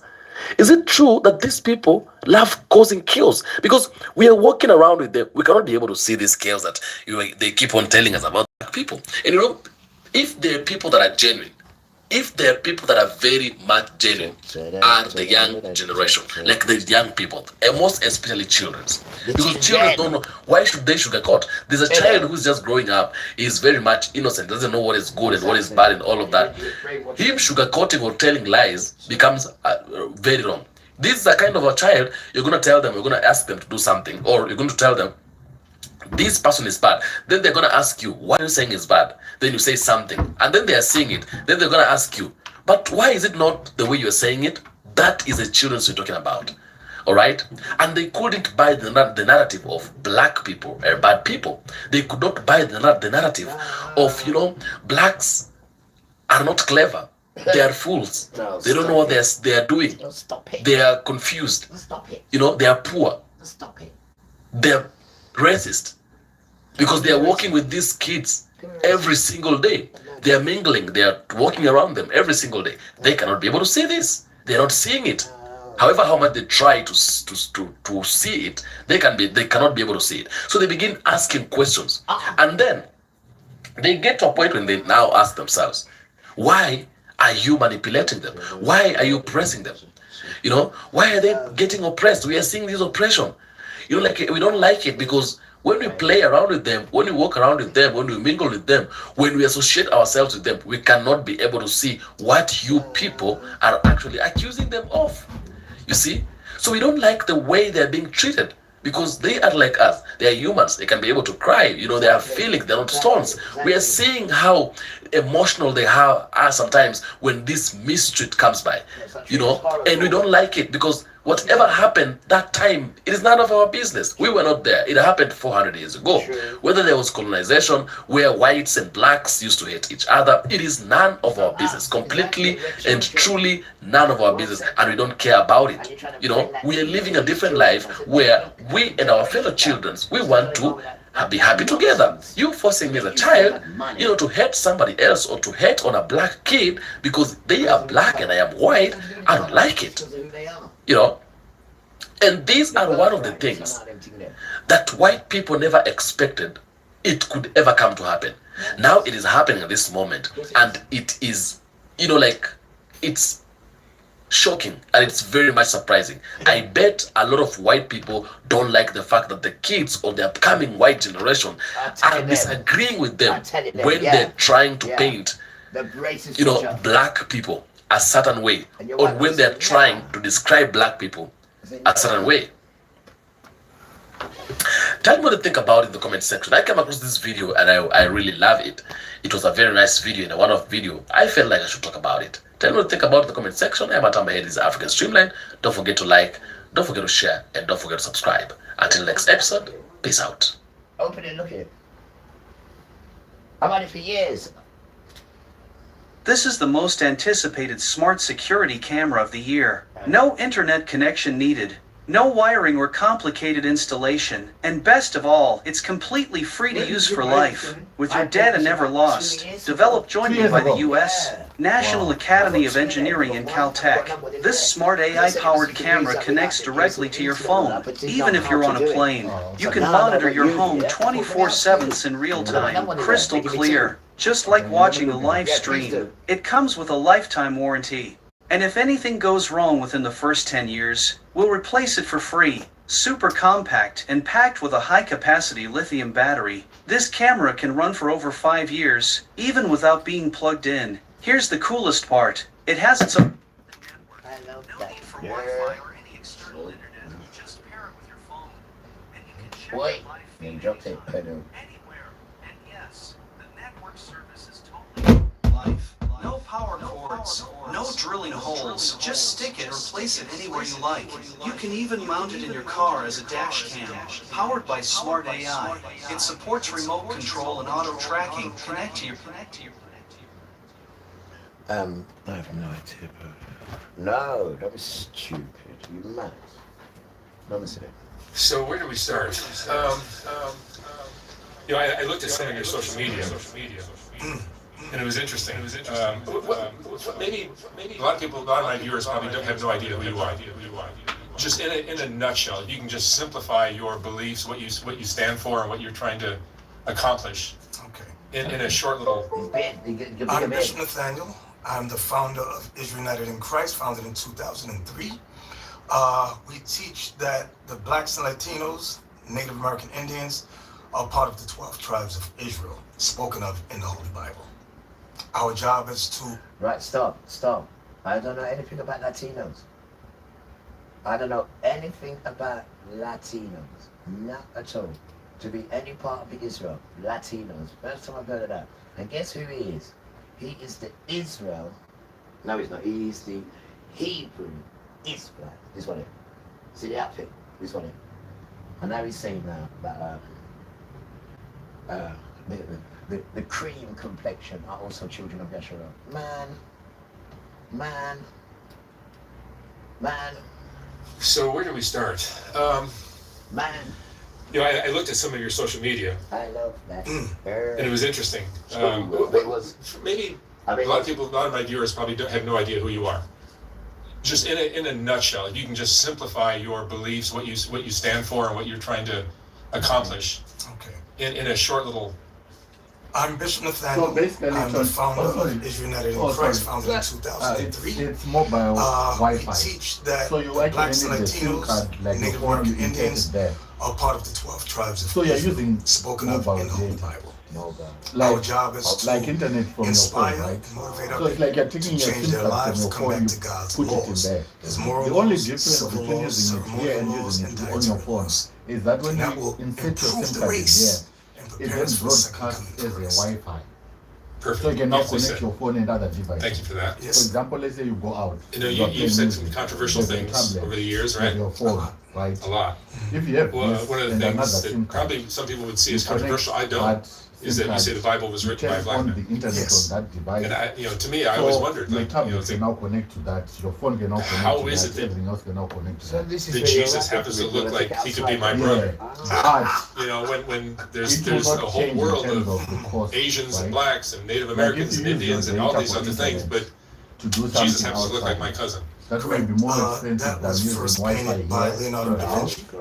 So Around this 1400s, would be he good, used like if you have Pope Alexander VI's a plan son, that he has whose name was Caesar Borgia, as the understand model what I mean? of the new So like on your Jesus mobile Christ, phone, the Renaissance you Jesus. pay for That's calls, right? who everyone You pay prays to for in the world, who text, everyone believes and you pay for the is Jesus internet. Christ. I just came from Liberia, and But tell me more about that character that was the model, because in your Instagram post, you give more detail about him. No, but I'm glad you went through where you did, because that's how I understood it, yeah. Thank you. He was, he killed a lot of people through poison. His whole family would poison people. His father, Rodrigo Borgia, posed for the image of God done by Leonardo da Vinci on the Sistine Chapel. His sister Lucretia posed for Mary that Leonardo painted, and Caesar was Jesus the Christ. The whole thing was non-biblical. You find no biblical descriptions of that type, like he came from Spain. That Christ came from Spain, France, or any European country. Christ never went to Europe, never seen Europe. He was always on the northeast coast of Africa, which they call Israel today. That is the land of Canaan. So that's where Christ came from. He was born there. That is Africa. So Leonardo took some creative license there. Oh, yes. Yes, he did. Yes, he did. When you read Job 9:24, it says, the earth... See, here you go again. The earth is given into the hand of the wicked. He covers the faces of the judges thereof. If not, wherein who is he? So what did Leonardo do? He saw the description of Christ in the Bible, Revelation 1:14-15, Daniel 10:5-6, which describes Jesus as having woolly hair, skin like polished brass burned in the face. Meaning they're very dark. He read that and the Pope said, I don't like that. We must change that. So they chose Caesar Borgia to be the new model. Isn't that what That's who Jesus is, Caesar. a lot of Borgia. like religions do? Is they depict their idols or whatever leaders as well, not pretty much versions of themselves. When you think about it, like China, those in Buddhism, they worship Buddha. It looks like them. In India.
Anyone who ever dreamed could look at me and know I dream of you, knowing I love you so.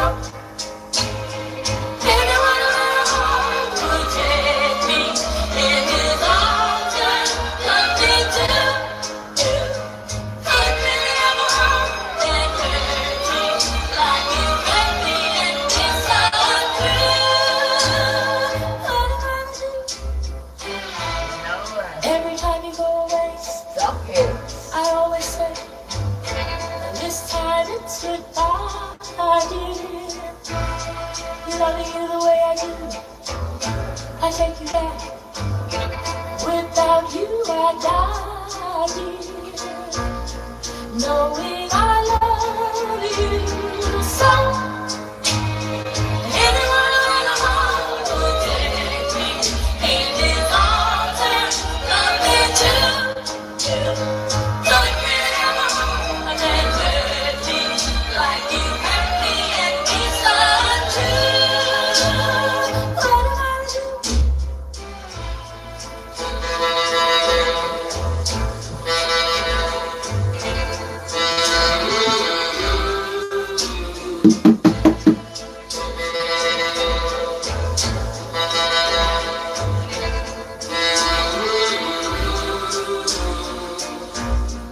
Knowing I love you so. Anyone who ever hold would take me in his arms and love me too.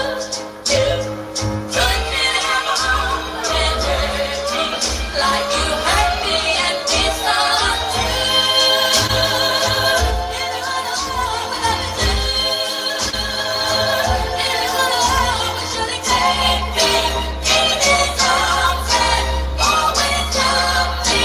I want you.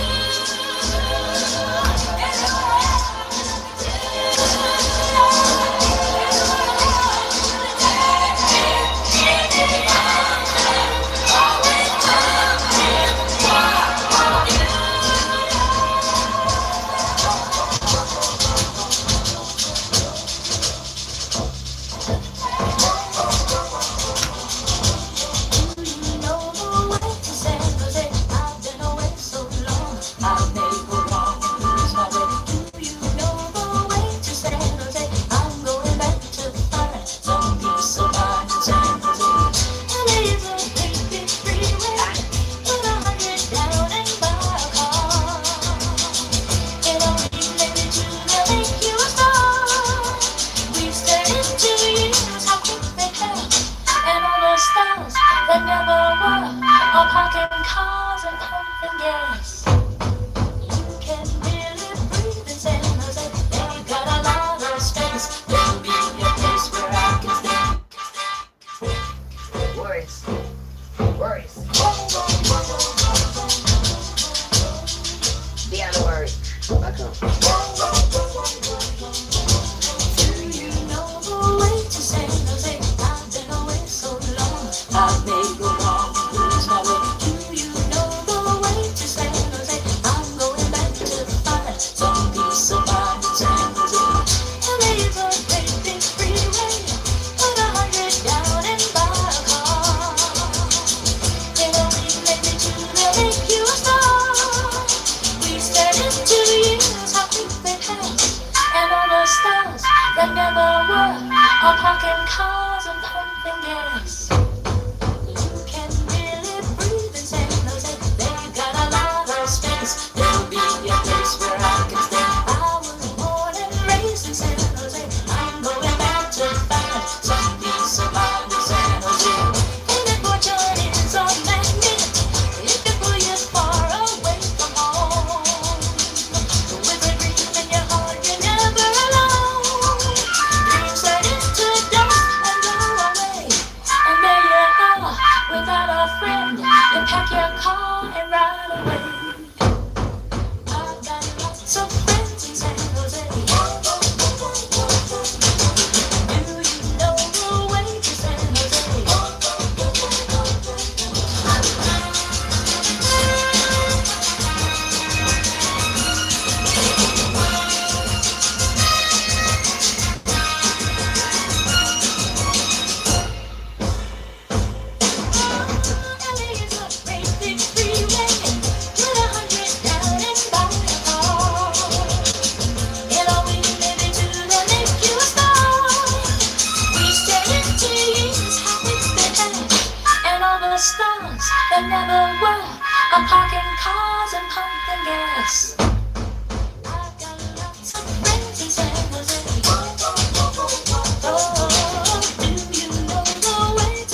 with none of us.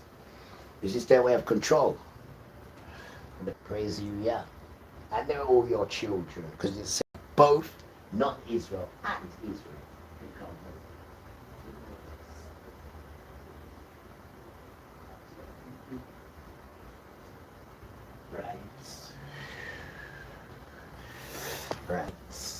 Right, come on in.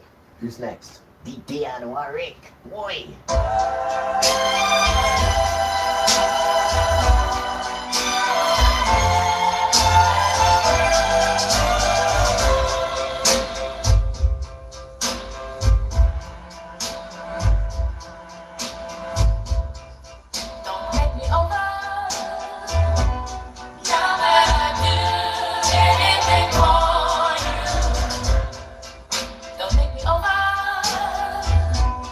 Now that you know how I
No more chucking the rip, is it?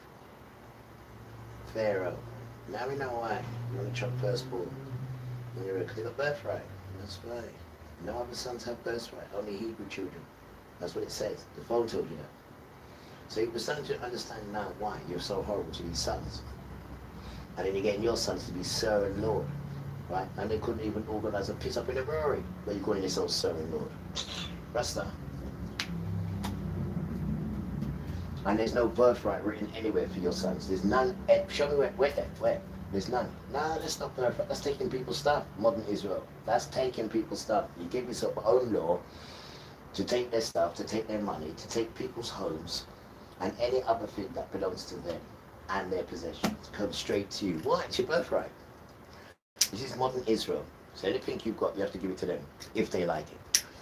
Because it's their birthright. Rasta, I didn't know you could just make up this thing. There's no spiritual in it because ours says a special legal and spiritual, right, status given to the Hebrew firstborn sons only. That's what it says, damn tramp.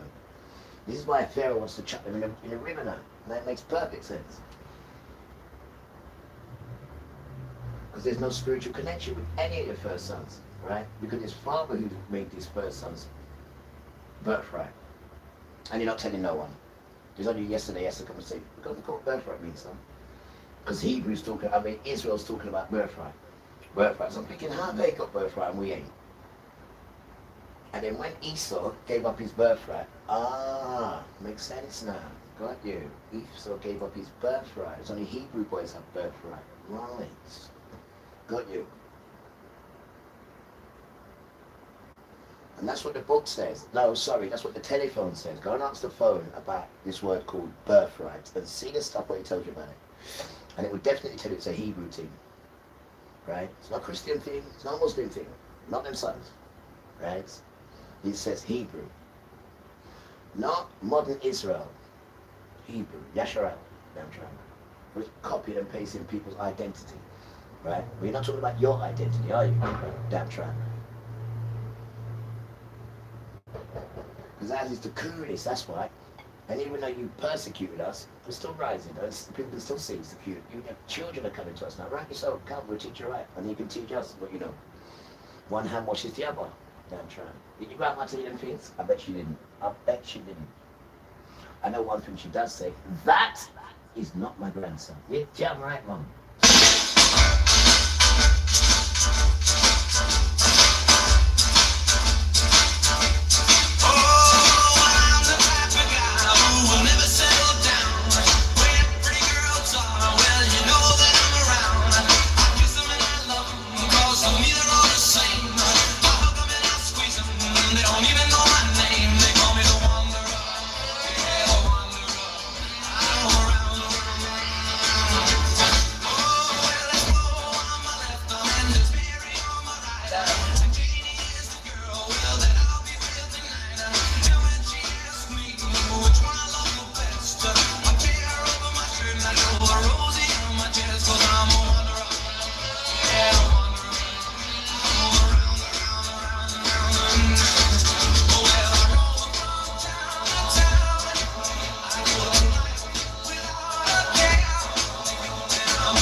money I gotta spend.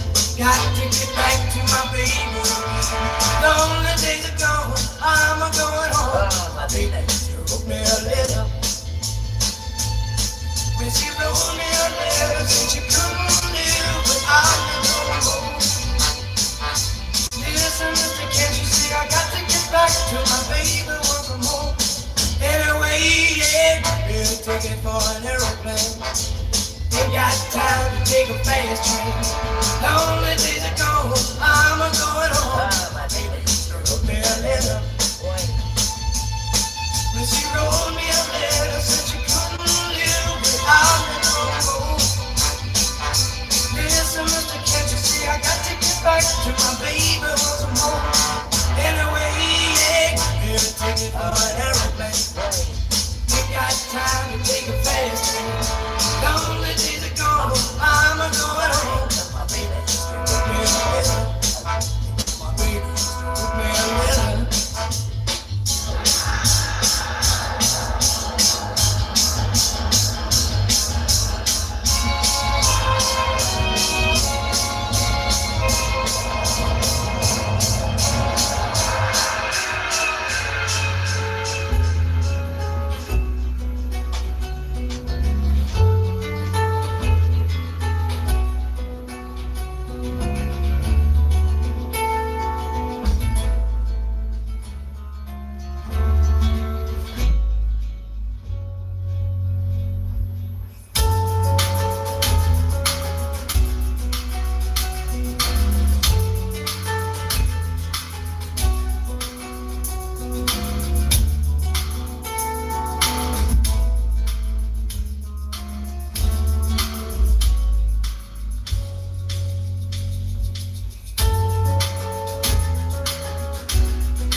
disrespect. He doesn't play for the money he wins. He doesn't play for respect. He deals the cards to find the answer. The sacred geometry of chance. Law of a probable outcome. And none must lead to dance. I know. Know that the spades are the swords of a soldier. Know that the clubs are weapons of war. Know that diamonds make money for this art. But that's not the shape of my heart. You may play the jack of diamonds. You may lay the queen of spades. A king in his hand, while a memory of it fades. Try emperor, not a king. Know that the spades are the swords of a soldier. I know that the clubs are weapons of war. I know that diamonds make money for this art. That's not the shape of my heart. That's not the shape of my heart.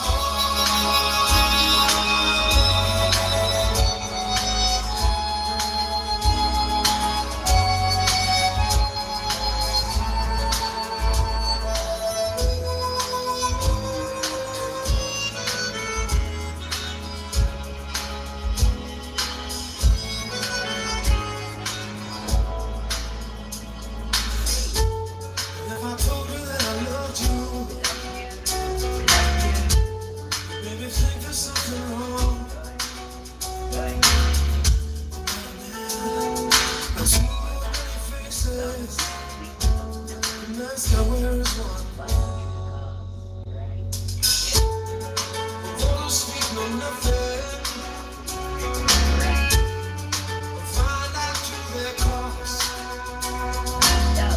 Like those who curse their love. Too many places, those who feel lost. Know that the spades are the swords of a soldier. Know that the clubs are weapons of war. Know that diamonds are meant for this art. But that's not the shape of my heart. That's not the shape of my heart. That's not the shape of my heart.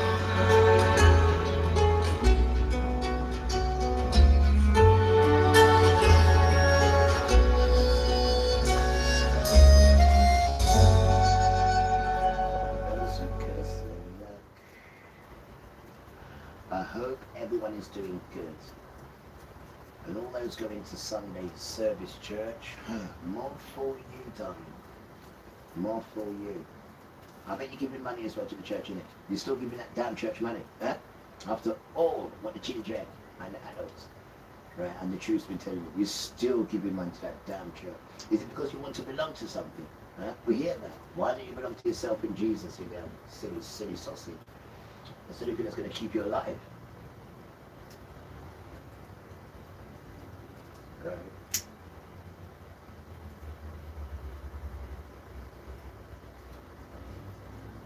About children. I have no idea what I'm cooking today. No idea at all. No idea.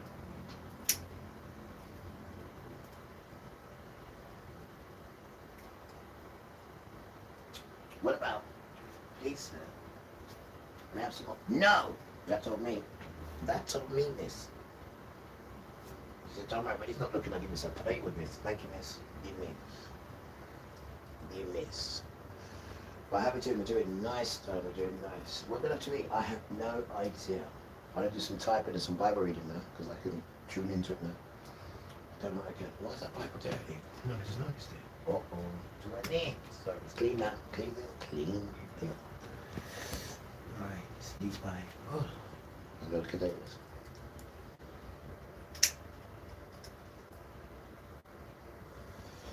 Yeah, I love you. I found out a lot about myself yesterday still.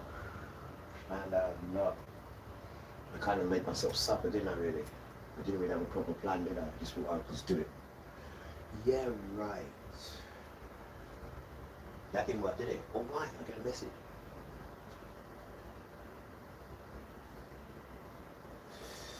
We go back to the doctor tomorrow. I know, next time. You need help, though. You can't do this on your own. You need to go see the doctor again. And she said, didn't I tell you done it too fast? I said, I know. I said, I know. Come tell me how to do this. You're listening now, I'm going to listen. I put my man as well. You can make me listen. He said, all right. Try again. What's it? The second time now, isn't it? No, third. Was it the fourth? Oh, damn. You're lucky grandma's not here, because you said the first time, son, I will show you. With a frown. The second time, you make grandpa look on you, and you know what his eyebrows are like. It just pops up and you got to spark, right? You see the third time, the same thing, son. You're on your own, right? That's the right grandma. Weird.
Now we know why. He was chucking us in the river. First born. We know why. Okay, can't compete with that birthmark, that birth rate, so you can't, can you? You can't. It's a gift, man. Didn't even know this until yesterday. Didn't even know. Because you're not telling people the essence of the birth. The essence, then. You're not telling them. Why aren't you telling them about people's birthright? When you're just making it up so you can take away people's stuff. You're just a faith, man. You're just a faith. Born in Israel. There's no law that says you can just take people's possessions because you're calling them a Gentile. So what do you think you are? You damn tramp. Tell them they're Gentiles. So what are you?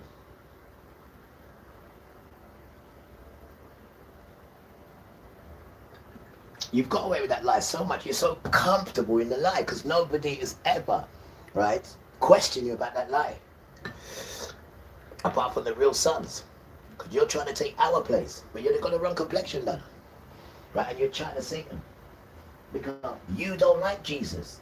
Tell me you like Jesus. I hate him. Put poo-poo on him. So if you're telling people to put poo-poo on Jesus, then how can you be the children of Jesus, you damn tramp? And you, Christianity, right? You're yourself a kick up the arse. Because your DNA is Jesus. So how can you be friends with Israel if your DNA is Jesus and their DNA is to put poo-poo on Jesus? Huh? Somebody's lying, miss. Right? Because I know 2 and 2 makes 4. No, 2 and 3 makes 4. And then you get a next go. He's cheating, miss. Right? You damn tramp. I mean, even children are telling you you're cheating. And we're going to say children are lying. You're damn tramp.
Now, England, I have a question to ask you. England, Not America.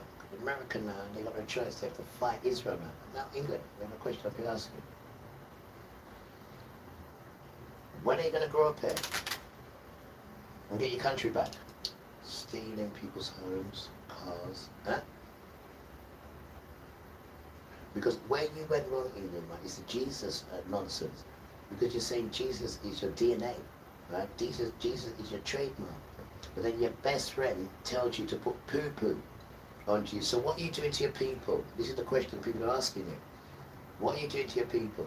You're hanging around with a set of people that hate Jesus. They hate humanity, right? They bomb and blow up everywhere, and you're still backing them. We know why that is. So you're going to go down with them, England. Trust me. Money and anything. You're going to go down with them because you're too frightened to speak to them. You should be frightened of Jesus, not them Jews. Not them at all. They're idiots. Absolute idiots. They even telling people they got birthright. Where is it? It's yours. Whatever you got, that means we can take. That's not what birthright means, you damn tramp.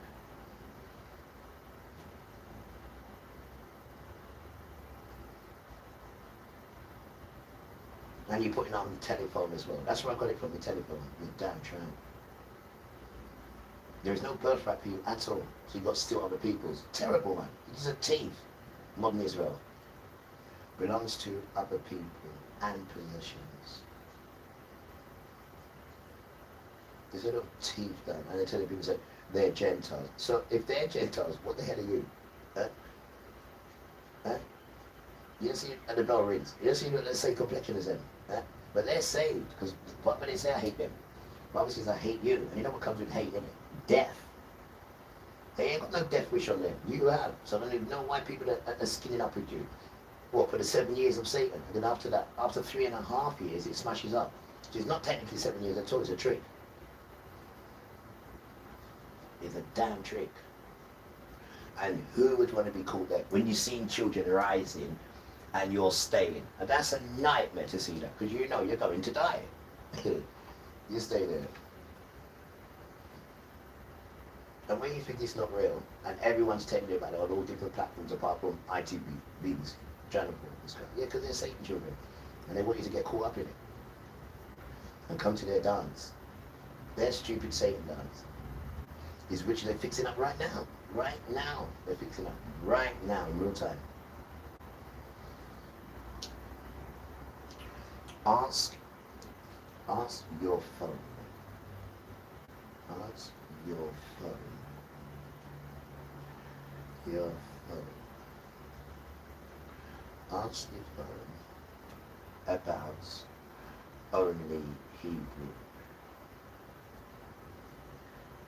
I say none about the transitory, none at all. We're stealing people's identification. Because you come from where? The Caucasus Mountain, you damn tramp. And that's where you met Esau, in the Caucasus Mountain. And you know you're not supposed to intermingle. You got your willy out straight away in your vaginas. Straight away to intermingle. You was in there for ages in that damn, what was it, the Caucasus Mountain. All sorts of nasty sex. And then coming out the mountain. And then now we have the Esau, who vexed with everybody. Because he's not the son. Having a special, spiritual. And not even Satan can give you these two. I kill him, he's a tramp. But he's a disobedient child. This disobedient child don't get nothing done. Idiot. When the Father's ready to switch on it, he'll run. Like he keeps doing. Special, spiritual, legal. Having a special, spiritual, legal. The firstborn, he was on. I've done it. Because poor young children don't even know the power what they possess. Because you ain't going to tell them. We're going to give it to your pale children from Egypt, Israel, sorry. And tell them that they're this and that. There's no evidence of that. The only evidence it says is Malachi 1:2. I'm going to kill you. I hate you, it says. And where you live is going to be desolate only for the jackals. That's what it says. Esau. That's what it says. You and all of you, even the ones who are not involved, are still going to die. Because you're Esau. And you're not calling him father's name, you're calling him, what's his name? Hamid, Himash. Oh, one of them stupid names there. You're calling him that, that's what you're praising. And he ain't got no power. Did he do your nostril? Himash or whatever you call it, Hamash or whatever you call him. Did he do your nostril? Huh? So what are you wasting time with him for? Damn fool.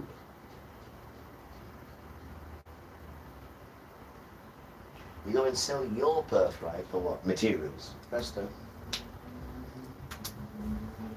Rasta. Copy. Hey, yo, Mr. Priest. Now tell us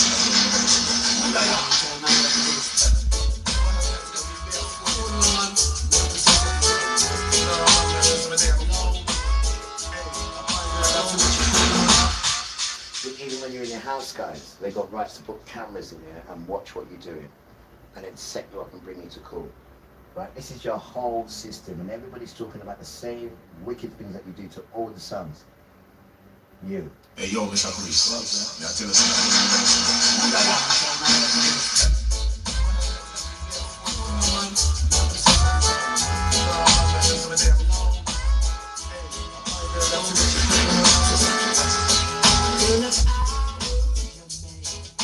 I've made the impossible possible, and if you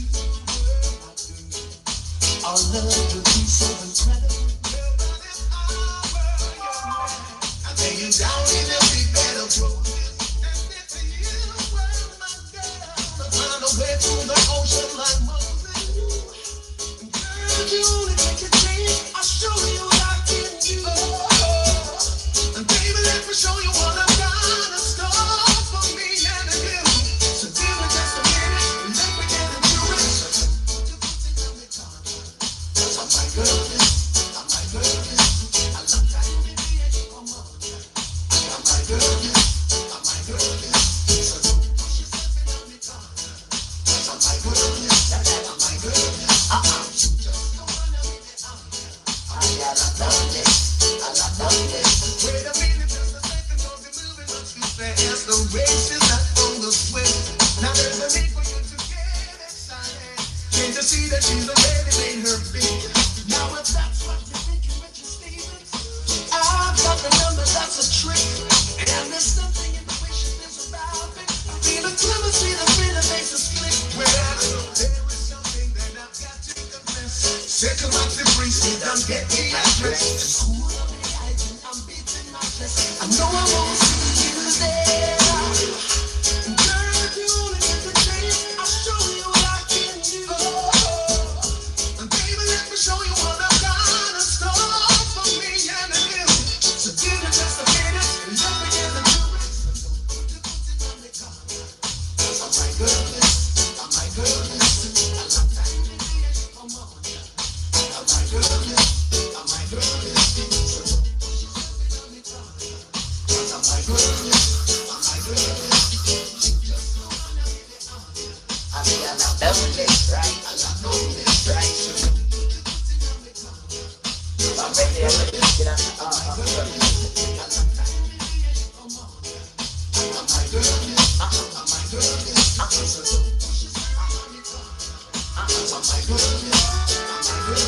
Right?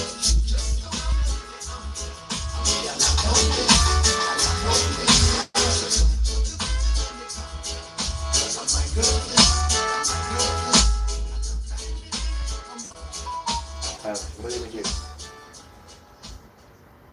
I don't know. I don't know where to make a video or not. I don't know. I think I might picture it and then Friday make a whole heap of videos and don't pay this money again and then push them back out. Because if you go back on them tablets, you don't have to waste all the money and you can go back and get these ones. Wait. Yeah. Yeah. Because they always want to charge me extra money for putting my stuff up because it's dynamite, don't want the people getting it. So he charges you extra, 70 quid. What's that for? Just doesn't want you to do it, does he? Then he charged me an extra 50, then before that he charged me another 50 just to put stuff out to the people. It's a joke, bro. Not to mention I'm paying £10 already. And then he said, oh no, you owe us 50 quid. Oh no, you owe us 50. It's not that. It's like, doesn't like the stuff that you're putting out. That's what it is. That's what it is. And TikTok's a joke talk now. Joke talk. That damn TikTok. You're a joke, Rasta.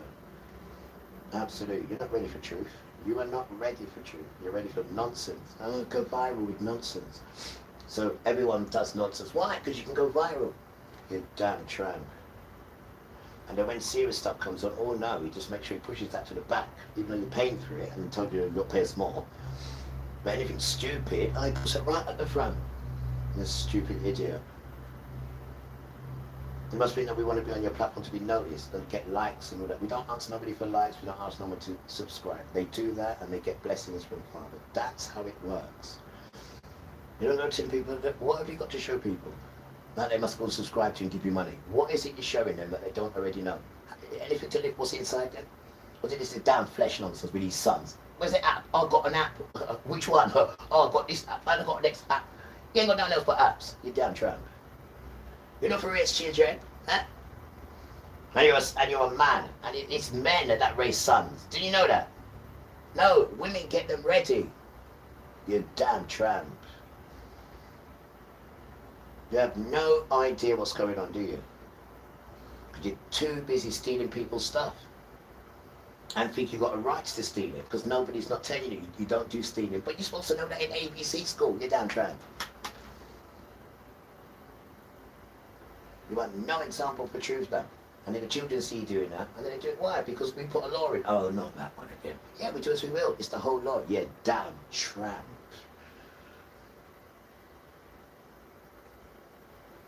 So everybody must live by that law. Just do whatever you want. You see something, it's not yours, but you like it, just take it. And that's what you're telling me. And then you want to come a lot sensible children up, because we don't do stuff like that. You're a Joe Crester, and you know it. And you know it. Right, let's put this one on here now. And then let's go to Bible stories. And I never joke, I'm just going to rely on this. Oh, you can't be without a computer. No, sir. No, sir. You just don't like what we put on there. You just don't like. We're not looking at boobies, are we? And all that nonsense. All that foolishness. Women's hidden treats. You got the women putting all that on there, and then she's getting so many likes. She thinks she's liked. No, they're monsters that like you. Absolute monsters. Because any decent man would say, put your clothes on now. There's a time and a place for that, and that's not on the airways to show people. But because the system says to do it, you do it. Because the system pays you for it, and these paedophile sons, and these sons who've never had a woman before, they see and they tell you all this nice stuff that you haven't been told before, and then before you know it, you think you're someone nice. And it's being monsters looking at your body. It's a joke wrestler. And they encourage it. It's alright to do that. It's alright. It's alright to be a whore, a harlot. Go and ask your grandma if it's alright to be like that, because grandma is still lamb. She would never change to be any form of mutton, you damn tramp. And that is the dance. And this is why people can't understand like me. We don't do your nonsense. We come from proper people who teach you proper things and discipline you as well. Damn tramp. But you never had a problem before in your life to sort out. Without running to your mum or running to your girlfriend, having a nervous breakdown. Damn tramp. And look at the problems you cause people. So now it's your turn to see how you deal with problems. You stay there. You're just a bully, mate. You're just a bully. Right? You don't even have to do the basics. And you know, and I know that. You don't even have to do the damn basics. But then you want to be taken serious. And that damn racist tongue of yours, it's not paying no more, is it? It's making you look like what you are, racist. Because people are fed up with racism. They're fed up with it, bro. They're fed up with racism. Doesn't pay the rent. They're fed up. Rest them. Be Trump. Be Trump.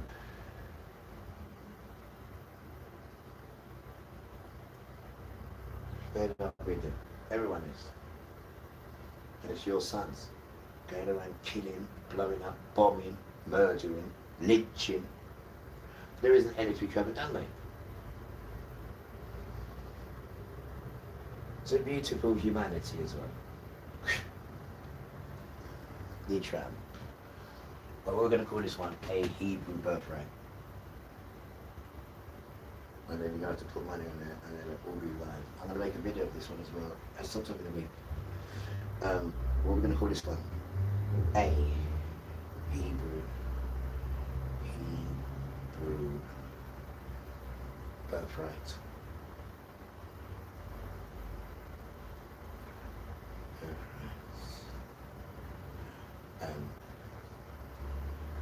Equals not stealing, S-T-E-A-L,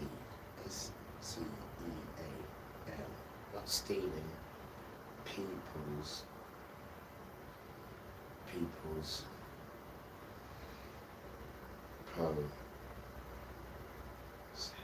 S-E-S-S-I-O-N, people's possessions, and then equal modern Israel. Modern Israel is separate that, yeah. Speech master, sit down, finish. Right, a Hebrew birthright. Not stealing people's possessions. Not stealing people's possessions. Modern Israel. Right. So don't put yourself in I've done it. It's done. Done. There we go. Right now. Yep. Good to go. Good to go. Right. It's on there. It's on there. Right, let's sit down. Normal computer. Bible time now. Right, last tune. Where are we going today? We're going to Exodus, or are we going to Our Lady, the continuity of the word? Which one are we going to? I think we're going to start on Exodus, because we're at that side. And what happened to the valley? We can do the valley later. I've done this one already. Yeah, Gihana, Valley of Gihana. It has two meanings to it. One is a valley of pure nastiness, and it's a valley of also what Jesus calls modern Israel, that he's going to put them there. This is why modern Israel says to put him in this place here, because he's already said, when I catch you, I'm going to put you in Gihana, this place here, the valley of Gihana. And they say to you, put poo-poo and boil Jesus in this Gihana. Only because he told them, when I catch you, I'm going to put you there. So they think they're smart to say it themselves. And that's on their 20 most disgusting things. That's at number 5. This word is Gehenna. This word here.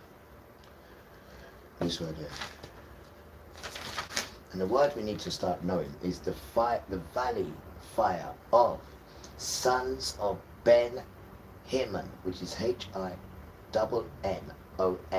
This place here, sons of, is where they go, is a valley where they go and burn the children. This place here. And this is one of the kings who went and burnt down all this place, because you're burning children here. And that's the only king who done that. And that's what it's called, Ben Hinnom.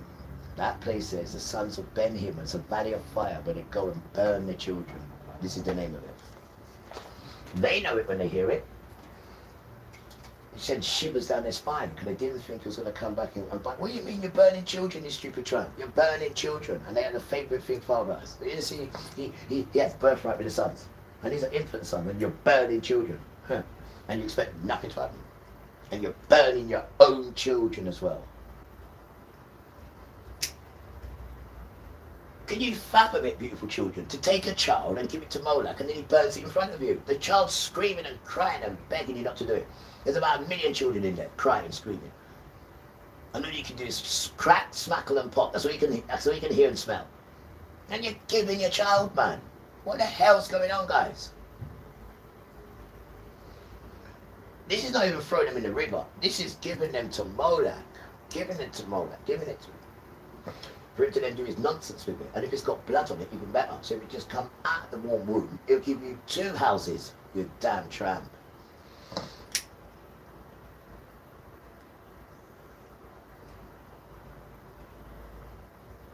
And that's your claim to shame, guys. You don't burn children. You hear me? You don't burn children. Children are saying, sorry, Father's going to burn you now. But you can't blame him, can you? Because one good term deserves another.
Cause I never wanna see you sad. Don't be a bad girl. But if you wanna leave, take good care. Hope you find a lot of nice friends out there. But just remember there's a lot of bad girls. Oh, baby, baby, it's a wild world. It's hard to get by, just gonna smile, girl. Oh, baby, baby, it's a wild world. I love you so many, like a child, girl.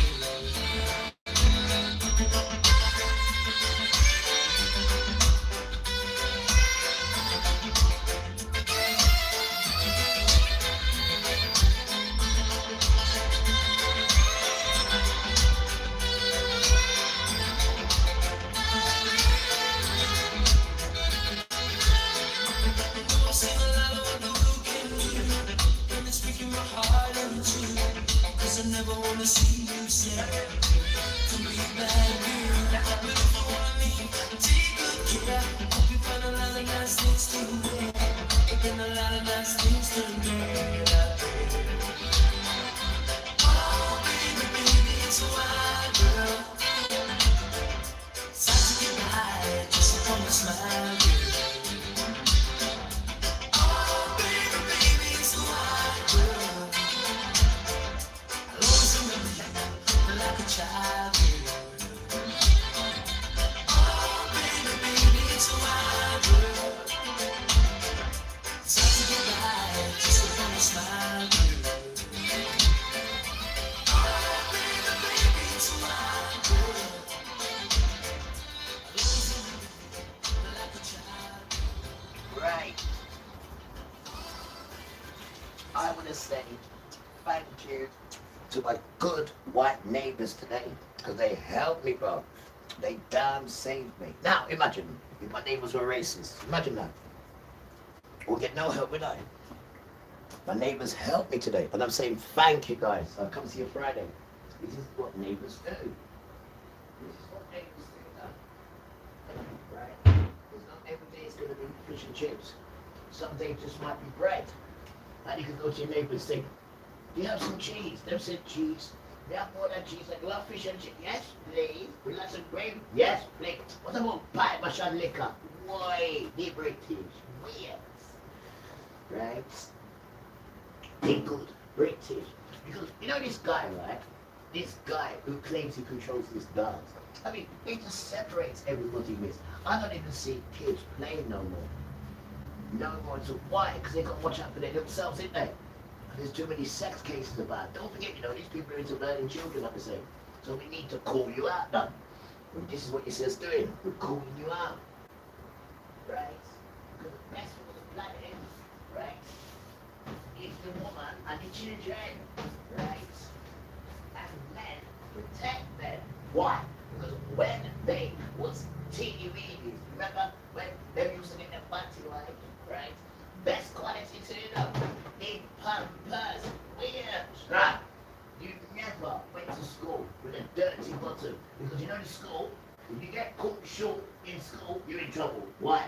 Because they need tricks and paper to wipe your bottom in school. Yes, they do. Right? They were so tight. They gave the children tracing paper to wipe their bottoms. And I used to say, answer comments, so cut it down. This is called Kleenex tissue, right? Now, you say, oh yeah, it's small and cute. Waiting so I can put it in my pocket, mum. Right. For what? When I go to school. So if I get caught short, mum, I can wipe my bum. Bring the tissue, give me. And what else? Oh yes, and water, right? Because, Anthony, I know what you're going to say, mum. What am I going to say?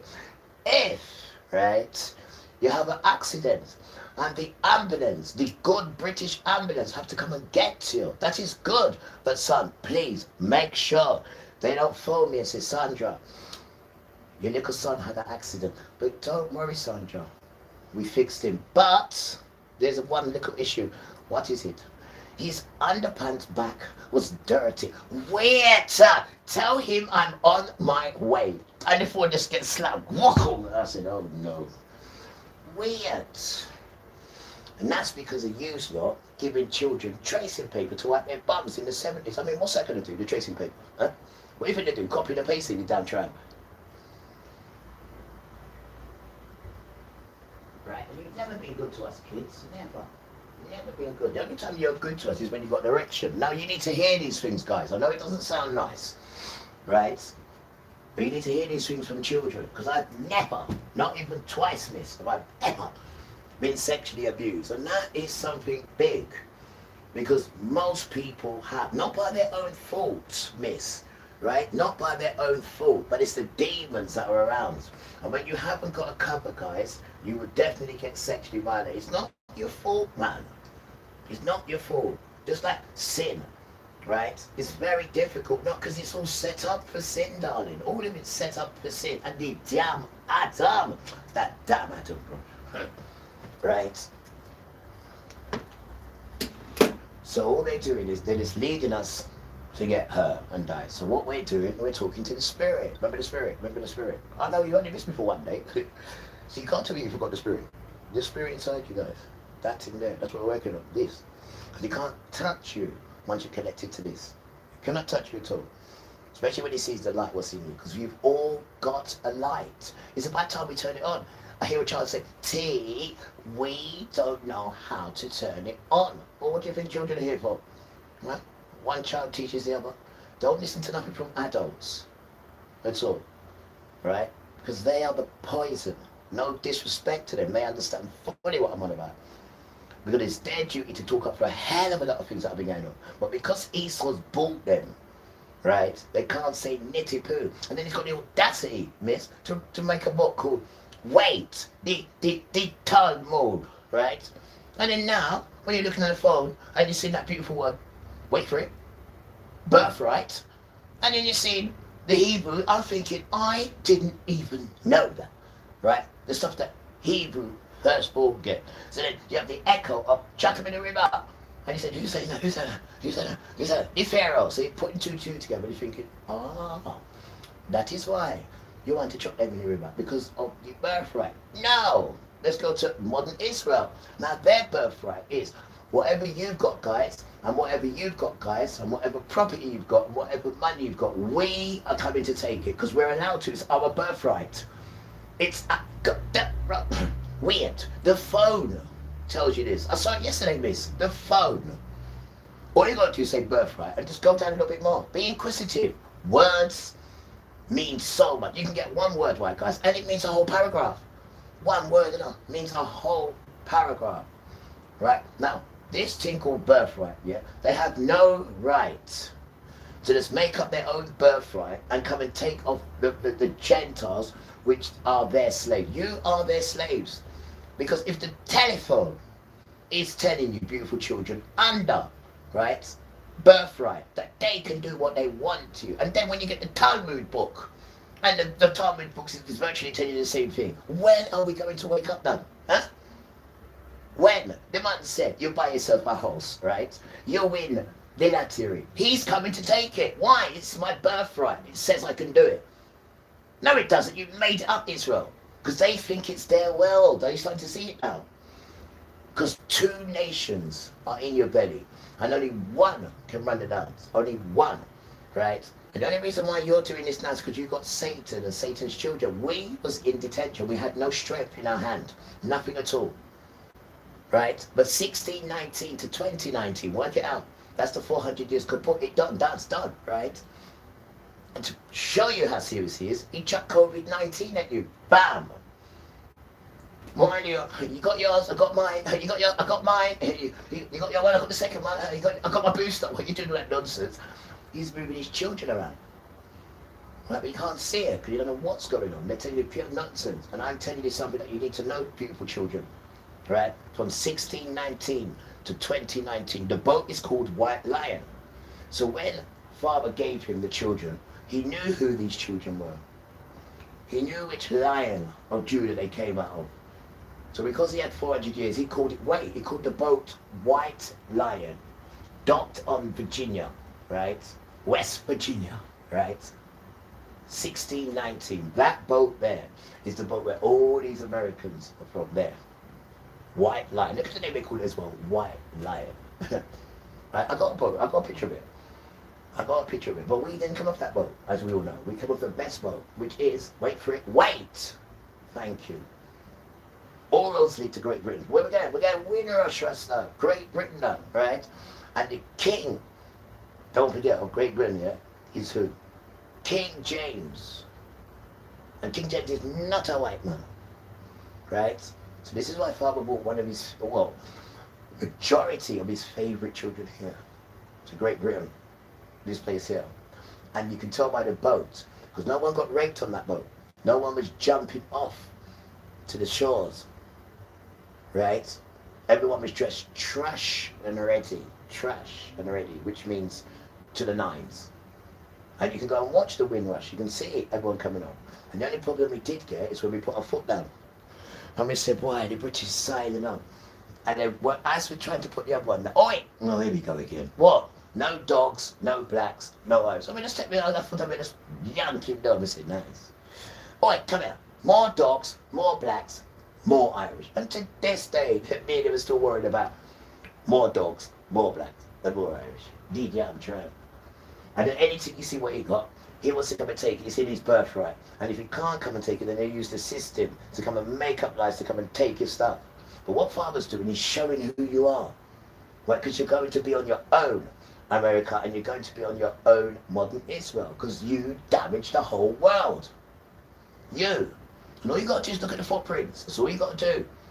Right? And Christianity is not holy at all. It's not. This is a joke now. It's an insult to holiness. It's an insult to spirituality. Well, there's no spirituality in it, but it's an insult to church. That's in there, so insult. And I would advise all beautiful children to step away from that nonsense, though. And if you cannot hear, you're going to go down with that. I told you already, the church is in your house, right? You should have already had the power because you've taken that shit off Jesus.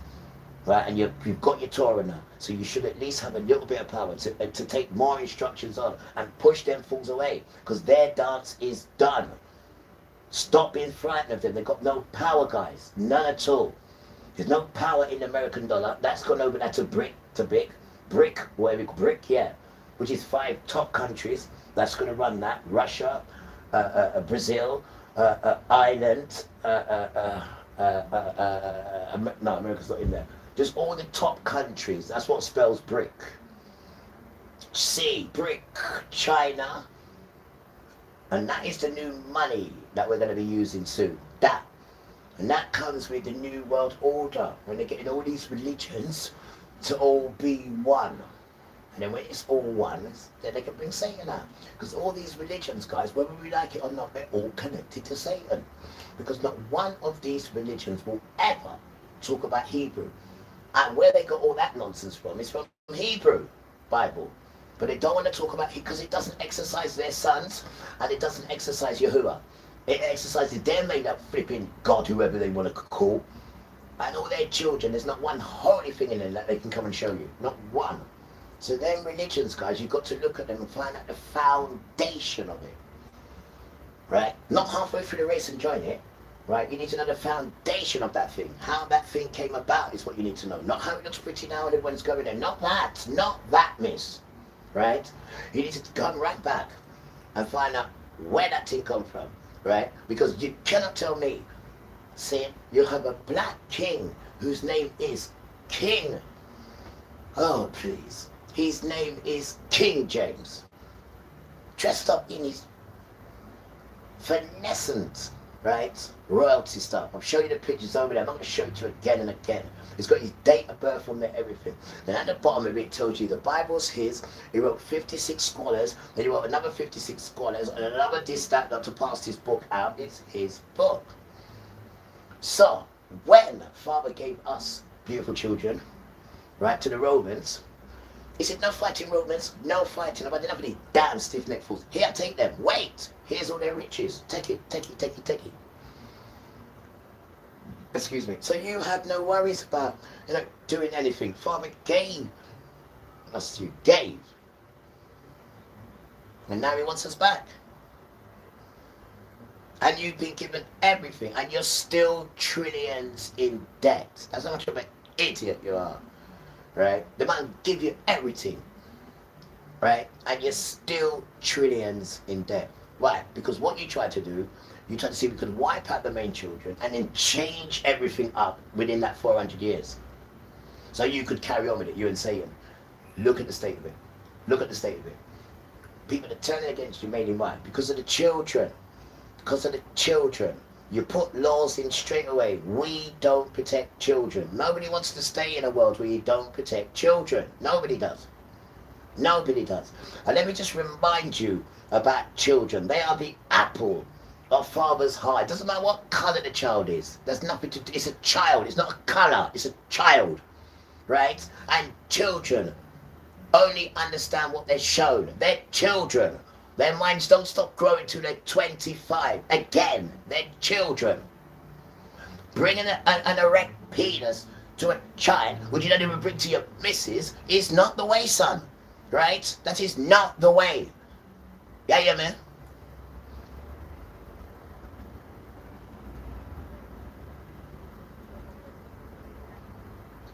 No. Children. That's something for you. Just move, man. Just children. Nursing children and little children. No. There is a lot of sexual nastiness going on. A lot. And you might be short of something, and then that Satan devil will come in. Red tear, tear. The only thing I can say to you children, right, because your parents are not helping you at all. I don't even know if you can speak to your parents about this thing, because I don't really think you're flipping lying. Secretly, no, you're not. Children, if you're going through this, which I know lots of you are, guys, children, listen to me. And listen to me. Listen to me. Jesus and Father, when you call them and ask them, yeah, they hear you, but then sometimes they ponder and sometimes they wait.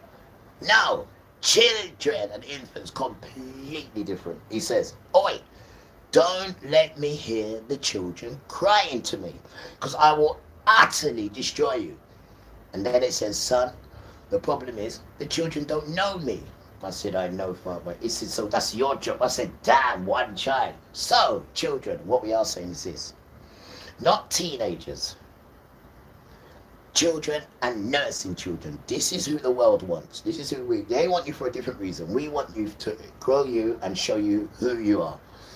Now, it's going to be difficult, guys, but you've got to have faith. You've got to have faith. You see the relationship you got with your mum and your dad? Well, I haven't got... Well, when you first started, remember that relationship you first had with your parents? Said there.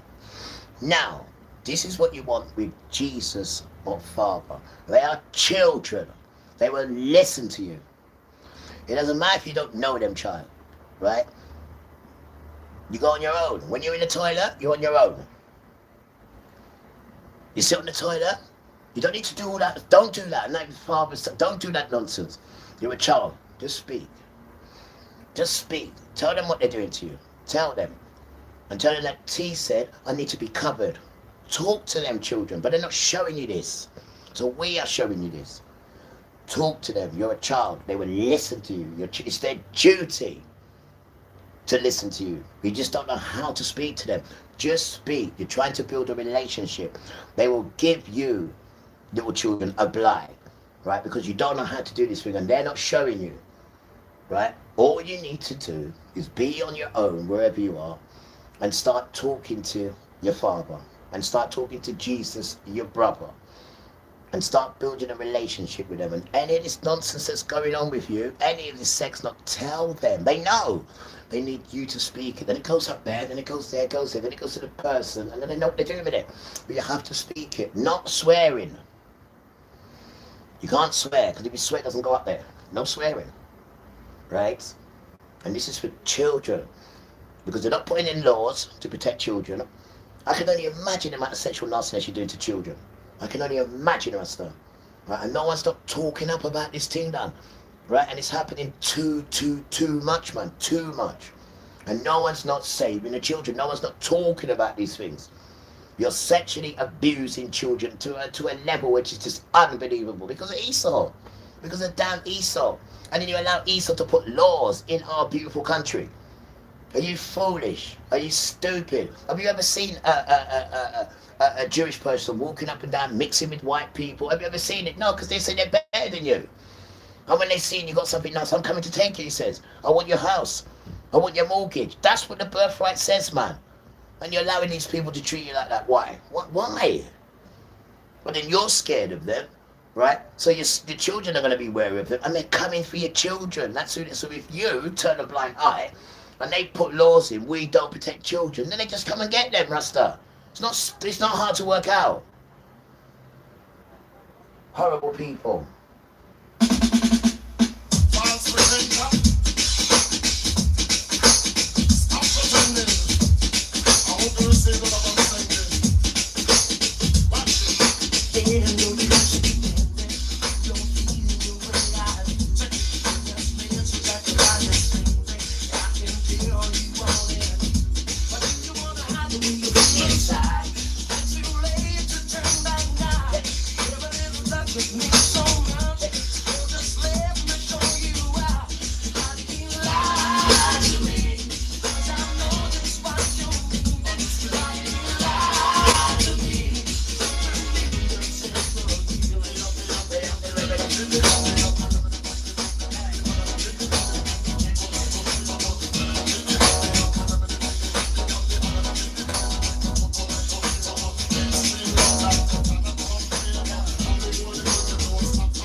Sophia, she got a nice house.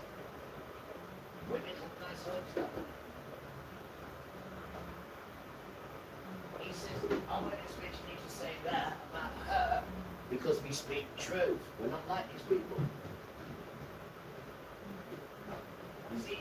let me teach you about that, right? You see these people here, right? They could never speak to me, right? But I'm the sort of chap, if they said hello to me, I'd speak to them. And I'd have a conversation with them. Think, bloody hell, actually get that conversation out of me, because I know how to speak to people. You're the one who wants to come and tear and this you and your bad, dirty energy. I speak to everybody, even the guy who owns a 666 car. Even he come up to me and spoke to me. And he's all right. No, he's all right, bro. Because when you start to talk to people, you'll see that you must really got things in common. But it's just a damn system that separates everyone. And it's damn kind of things. It's stupidness, man.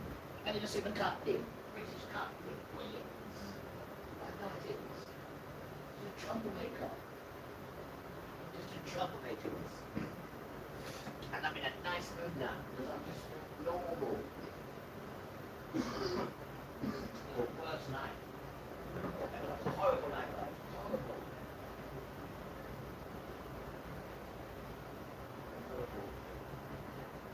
Now I'm going to read some Bible. I didn't turn around. We go back to the doctor. I said, that's good. I said, I'm black. He said, well, we come back soon. I said, boy, I did try. Now I need to sit down with you, sit down with Jesus, and the doctor and work on a plan. Yeah, and that's I can't go through that. I can't do my work done. How did I feel? I felt alright. It wasn't horrible to do that, but it's just not how that thing. I'm just always happy. Always. And then Father kept saying to me, there were documentaries I was watching, right? They kept saying, why are you doing this? I didn't ask you to be perfect. That's all they kept saying in the documentary.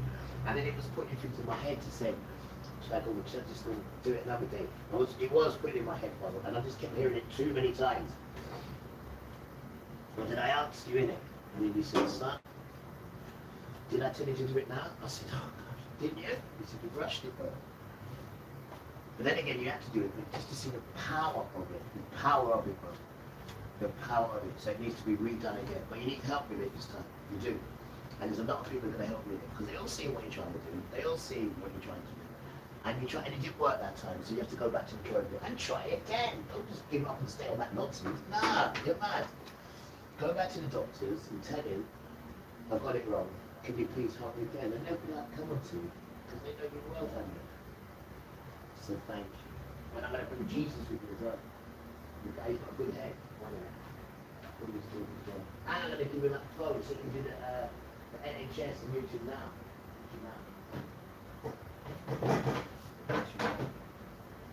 Oh, I have no idea. It's taking a bit as it comes. I just need to get off this thing, bro. That's just the only thing in my heart. I just want to get off this thing. Oh, I can't because the phone's over there. Alright, last 10 minutes then. Last 10 minutes, do some sweeping up here. Last 10 minutes. Hope everyone's doing alright, guys. How are you spending your Sunday? Who's got Sunday roast? Hands up who's got Sunday roast. How you going this week? How you going this week? This Sunday roast crew. Dedication to the Sunday roast crew. Also, British. Right. People who are spiritually tapped into God, tapped into the Holy Spirit, we tend to get watched and stalked and harassed and monitored by these monitoring spirits. And the reason of that is because when you're walking this straight and narrow path and you're doing the things that are pleasing to God, you're doing things that are, things that feed your spirit, things that benefit your spiritual growth, your spiritual walk, especially if you're new to the faith. One thing the enemy loves to do is try to stray you off the path. And as you're doing those things to feed the spirit, you now trigger something in the kingdom of darkness to now where they have to target you, now where they have to stop your anointing, they have to stop, the calling that the blessing that God's taking you to through your obedience. Now these devils and demons, these evil spirits try to stop that. See, a lot of times people talk about target individuals and gang talking and things of that sort. They talk about it on a carnal, physical level where like the FBI watching me and the Illuminati, Freemasons. And I'm not saying that they don't do that, but when you really get spiritual, you understand that these are just evil spirits working through humans. Yeah. If you have pain in the cheeks and pain running down the back of your leg, it's probably because you don't have one of these. With cars nowadays, you have this really large divot there that doesn't allow for Right. There's a movie called Fallen with Denzel Washington, and just watched it. spirits were jumping in and out of people just by touching them. Just by touching. Now yeah. when you have the Yeah. Holy Spirit, you're protected. So things like that. Has anybody seen that film, guys? Fallen. I just watched it yesterday with Denzel Washington. Now that is a very good film to just get the concept of what's going on with these spirits, because they can just touch you and they can go into you. True, miss. It's true. There's a movie called Fallen with Denzel Washington, and spirits were jumping in and out of people just by touching them. Now when you have the Holy Spirit, you're protected. So things like that sort. When you have the Holy Spirit, you're protected, guys. And things like spirits jumping in and out of you, can't do it, guys. Can't do it. Can't do it to them, because they're scared of what? Put me in the pigs. That's what they're scared of. So what they do, they come to your house and they show you bosom. And they try to get you addicted to alcohol and drink and all sorts, not knowing who you are. And then when you do start realizing who you are, and then you think, you wicked so and so, you done all this so we couldn't get the inheritance that's due to us. Just a jealous child, miss. Him and Esau, and as we can see, there's nothing there for them, nothing at all. So they want to take what people have got and then write it into their law. That birthright means they can take everything from everyone else. I mean, Rasta, and that is them. That just goes to show how they hate Gentiles. That should show you that. The birthright should show you. When you look at the phone, it's on the phone, it's written on the phone. Just say birthright to the phone, and it will tell you that wickedness. You're in control of people. You're in control of no one, Rasta. That's why Father's coming to take his earth back and to smash you and kill you. That's why he says, I hate Esau. Because you don't understand the stuff that he's been doing. Israel is the problem of the whole thing. It's been going on since you gave them that place in 1948. What they want to do is control the Middle East, which is ours. They want that. How are you going to get that when Father says your place is desolate and I'm going to kill you? Stupid idiot. Stupid idiot. Because you're stealing people's stuff. Oh, I can have this, I can have that. Because it's in my birthright. No, it isn't. You made it up. You damn well made it up. You did though, miss. You made it up. Can happen to you, but you gotta understand, with those who do not have the Holy Spirit, which makes up majority of people of this world, they have potential to be used by the enemy.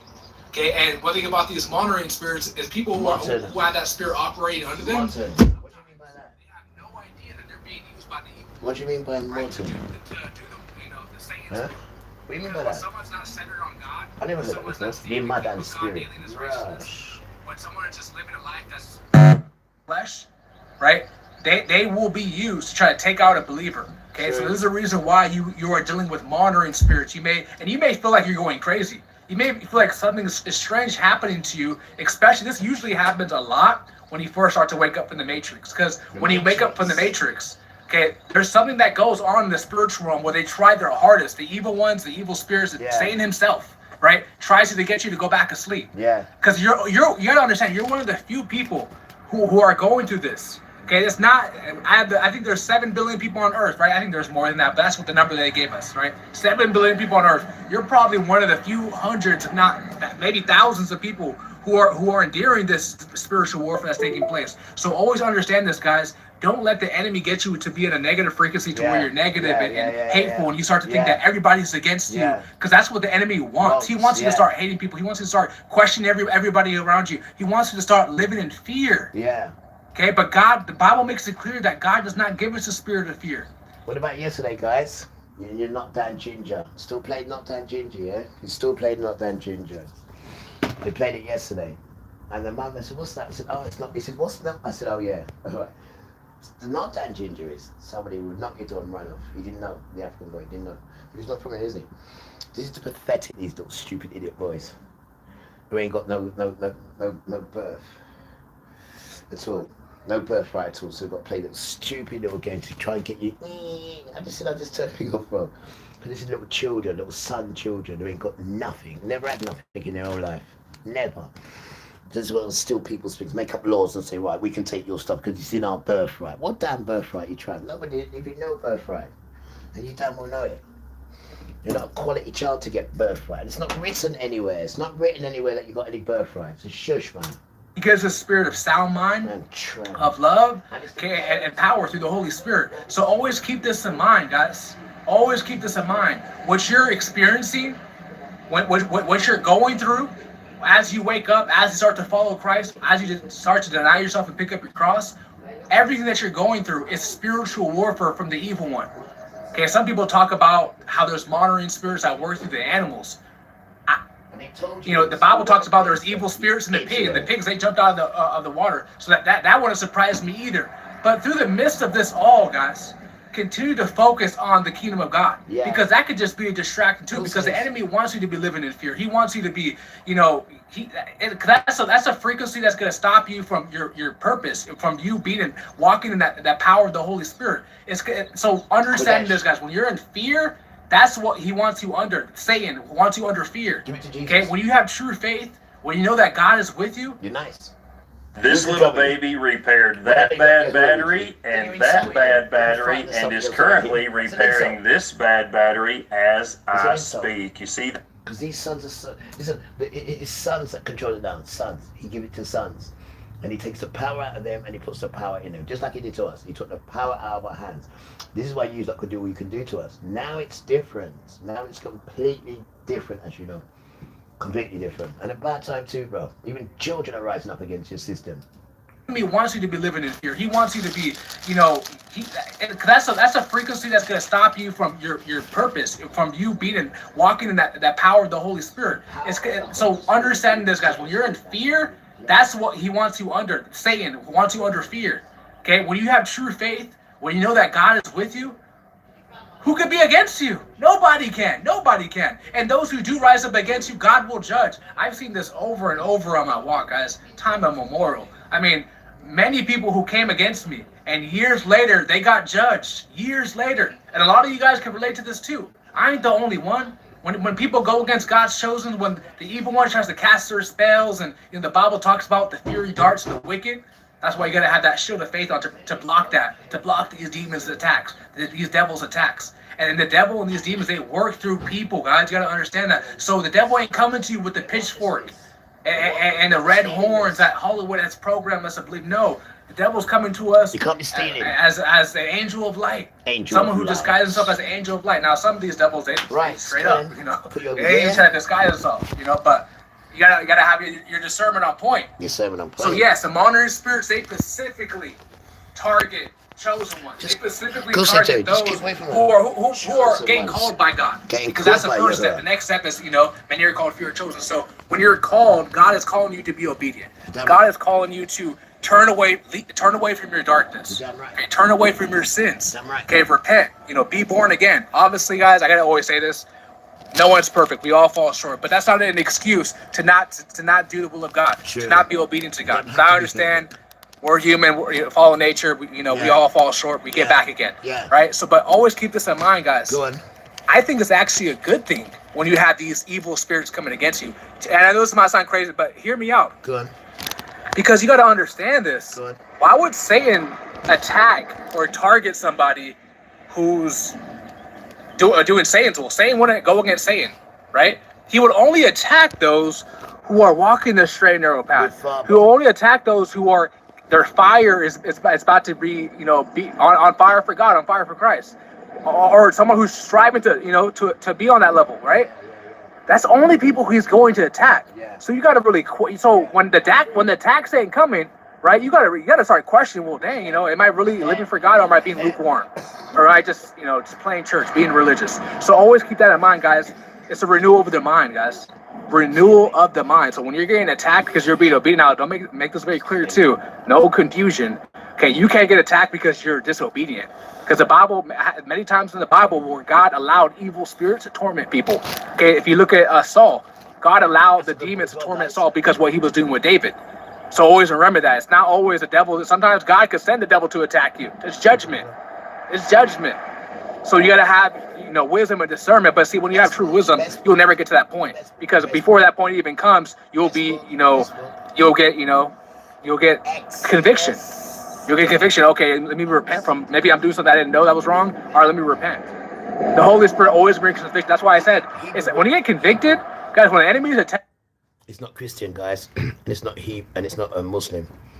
Fresh off the press, Hebrew book. I know when it brings it to his sons, it says, Yahuwah's word. When I saw it, I was like, oh, I was so excited when I first saw it. You damn right I was. Attacking you when you weren't sowing bad seeds, right? That's actually a good thing.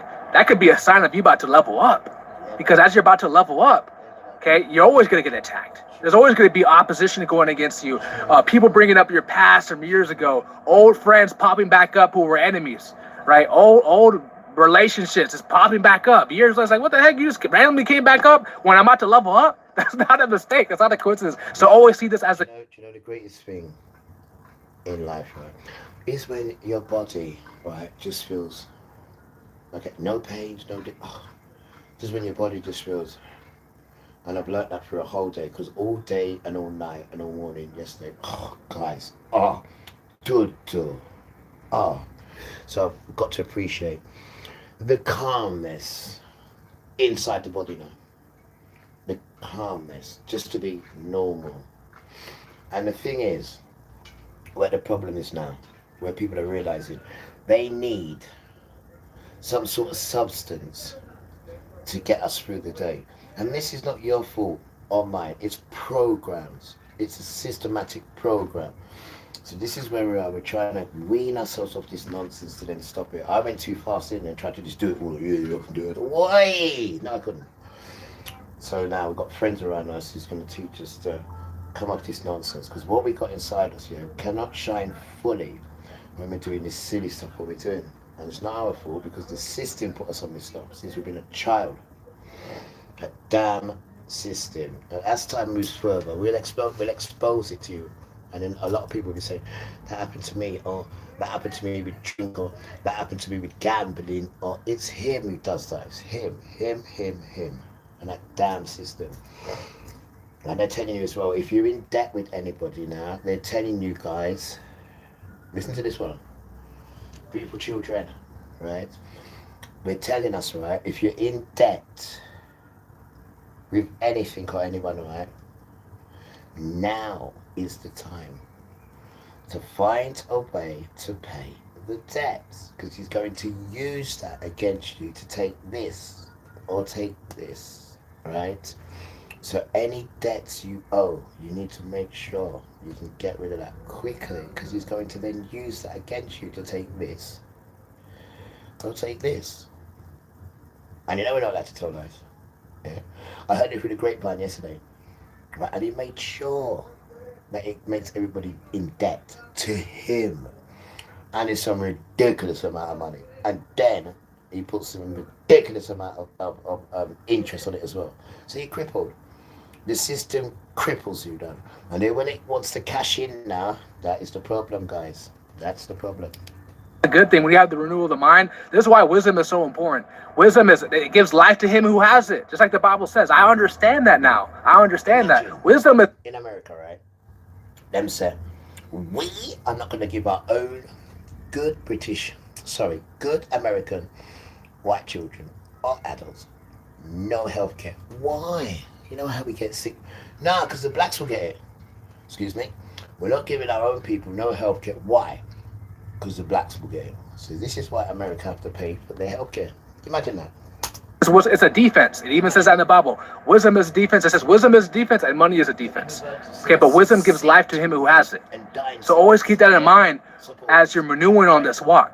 Yes, there are monitoring spirits, guys. Yes, there are people who target chosen ones, guys. You know, that's the kingdom of darkness doing what they do best, right? Harass, stalk, monitor, keep people under. And then this whole world, guys, is going under an AI surveillance with all this Palantir, all this new AI technology. It's not even going to be spiritually no more, guys. That opposite is going to be spiritual, but it's going to be also physical. Everywhere you go, you're going to get tracked and surveilled. Okay, this is all leading up to the mark of the beast. Because that's all that leads up to, guys. Everything that manifests in the spiritual will then manifest in the physical. We're slowly seeing that happen now. Okay, not Palantir is just one company. There's plenty of other ones too. Okay, so but always keep this in mind, guys. When you're spiritual, you're going to be watched and stalked and monitored. Now, of course, there's different types of spirituality. I got to say this. There's New Age spirituality, which is of the darkness. Okay. There's Holy Spirit spirituality, which is of the light. Okay, which is of God. Okay, so they're always going to keep in mind. There's different types of spirituality. There's some people who say they're spiritual, but it's not the biblical, godly spiritual, Holy Spirit-led spiritual. It's of the new age, darkness. So always keep this in mind, guys. There's a lot of deceivers, and there's a lot of people who are deceived. And because they're deceived, they deceive other people. Printable Tai Chi chair for gentlemen who haven't exercised in years. Just 15 minutes every morning to tone body. No floor work, no jumping, easy and fun to follow. Ultimate workout for men over 50. By April, you will shock your neighbors. Get your printable plan.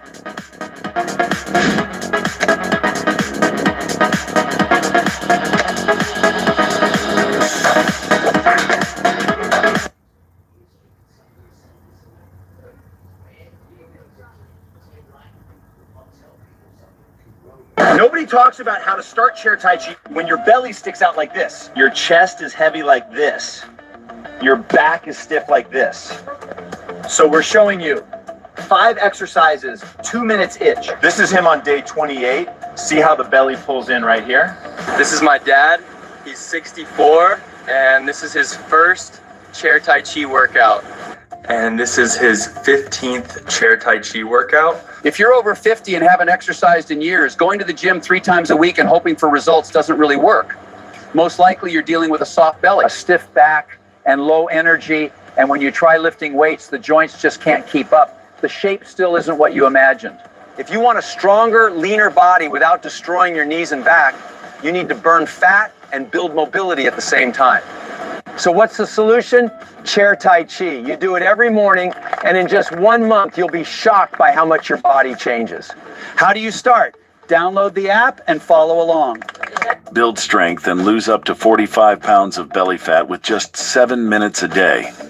In 1 week, you'll feel it. In 2 weeks, you'll see it. In 1 month, your wife won't believe the results.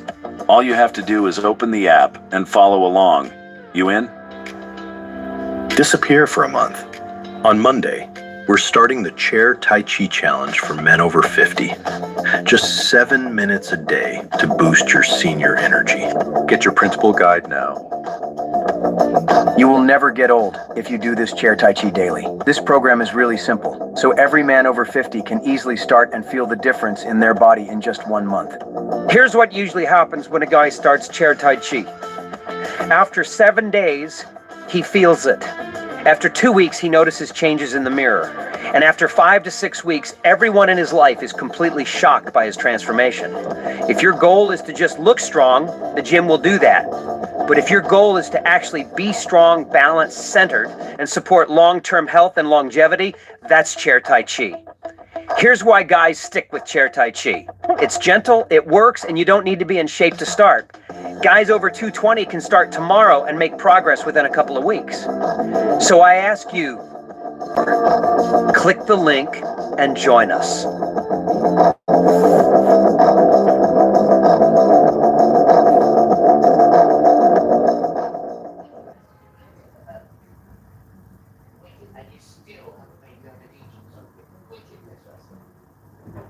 So always have your discernment unlocked so you can see the reality. You can see people for who they are.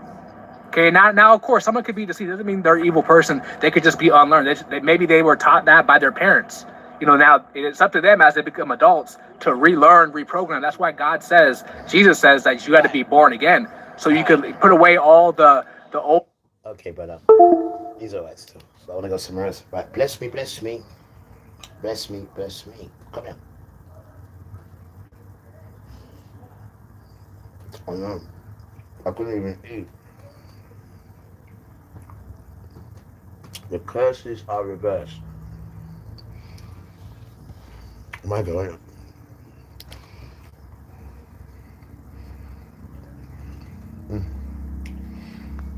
Shalom, I hope you all are doing well. I'm blessed and I'm back again with a quick video. Today we're going to be talking about the great shift. Yes, things are changing. Yeah. There's a sound moving through the earth, not a trumpet made by man, but the awakening cry of a scattered people. A sound that says, we are not what they told us we were. No. A sound that shakes dry bones awake in the valley of forgotten history. It's the sound of Israel awakening. For centuries, the world stage has been dominated by the rise of empires built on blood, oppression, and deception. You hear that? You hear that? You hear that? Couldn't say it no sweeter. No sweeter. And they'd still close their eyes to it.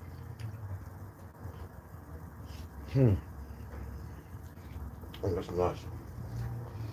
Yeah, free range eggs are nice. And I'd be an Eggman still, you know what I was like? With the dairy products, yeah. We didn't squeeze it in now and then. We got home soon. Sound that shakes dry bones awake in the valley of forgotten history. It's the sound of Israel awakening. For centuries, the world stage has been dominated by the rise of empires built on blood, oppression, and deception. Yeah. But now the tables are turning. The curses that once pursued the children of Israel, enslavement, poverty, broken families, and the loss of identity, are lifting. And as the light of truth begins to shine, those very curses are beginning to reverse. This isn't just change in history books. It's not just culture or consciousness. This is the hand of the Most High moving in real time. What he promised through Moses, through the prophets, and through the Messiah himself, it's happening right now. And you are a witness. Open your ears and let the scriptures tell you the story that the world tried to erase. This is not just a study. This is a testimony of restoration. Before we talk reversal, we must talk reality. The children of Israel were given a covenant in Deuteronomy 28. Yah laid out the terms, blessings for obedience and curses for rebellion. Sadly, the curses from Deuteronomy 28, verses 15 through 68, became a chilling prophecy of what the descendants of Israel would live through. Verse 48 says, "You shall serve your enemies." Verse 32 says, "Your sons and your daughters shall be given to another people." Verse 37 says, "You shall become an astonishment, a proverb, and a byword." Verse 68 says, "You shall be sold unto your enemies for bondmen and bondwomen." These weren't just words, they were lived experiences. Ships, chains, colonization, redlining, lynchings, mass incarceration, culture erasure, family separation, and identity stolen. Yet even as these curses unfolded, Yah had not forgotten his covenant. Deuteronomy chapter 30, verses 1 through 2 reads, "And it shall come to pass, when all these things shall come upon thee, the blessing and the curse, which I have set before thee, and thou shalt call them to mind among the nations, where Yahuwah thy Elohim had driven thee. And shall return unto Yahuwah thy Elohim, and shall obey his voice according to all that I command thee this day, thou and thy children, with all thine heart and with all thy soul." You see, reversal doesn't begin with politics or power. It begins with remembrance and repentance. Yahuwah says, call it to mind, wake up, realize who you are, return to me, come back to my covenant, obey my voice, begin to walk in righteousness. And when Israel, the Negroes, do this, let's read what happens next. This is Deuteronomy 30 and 7. It says, "And Yahuwah thy Elohim will put all these curses upon thine enemies, and on them that hate thee, which persecute thee." So when Israel, the Negroes, begin to return to the Most High by keeping his commandments, this is when Yahuwah will put his judgment on the nations, and the tables will turn. As we see happening today, Yah is just.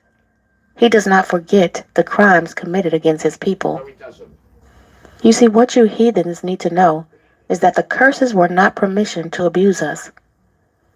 The nations will be judged not only for idolatry, but for their hatred, persecution, and mockery of Israel. But here's the prophetic echo. Isaiah chapter 14, verses 1 through 2 says, "They shall take them captives, whose captives they were." Obadiah 1 and 15 says, "As you have done, it shall be done to you." Joel chapter 3, verses 1 through 3. For they have scattered my people among the nations and parted my land. Revelations 3 and 9. I will make them to come and worship before thy feet. This is righteous recompense. Yah is the Father who sees the pain of his children and responds with justice.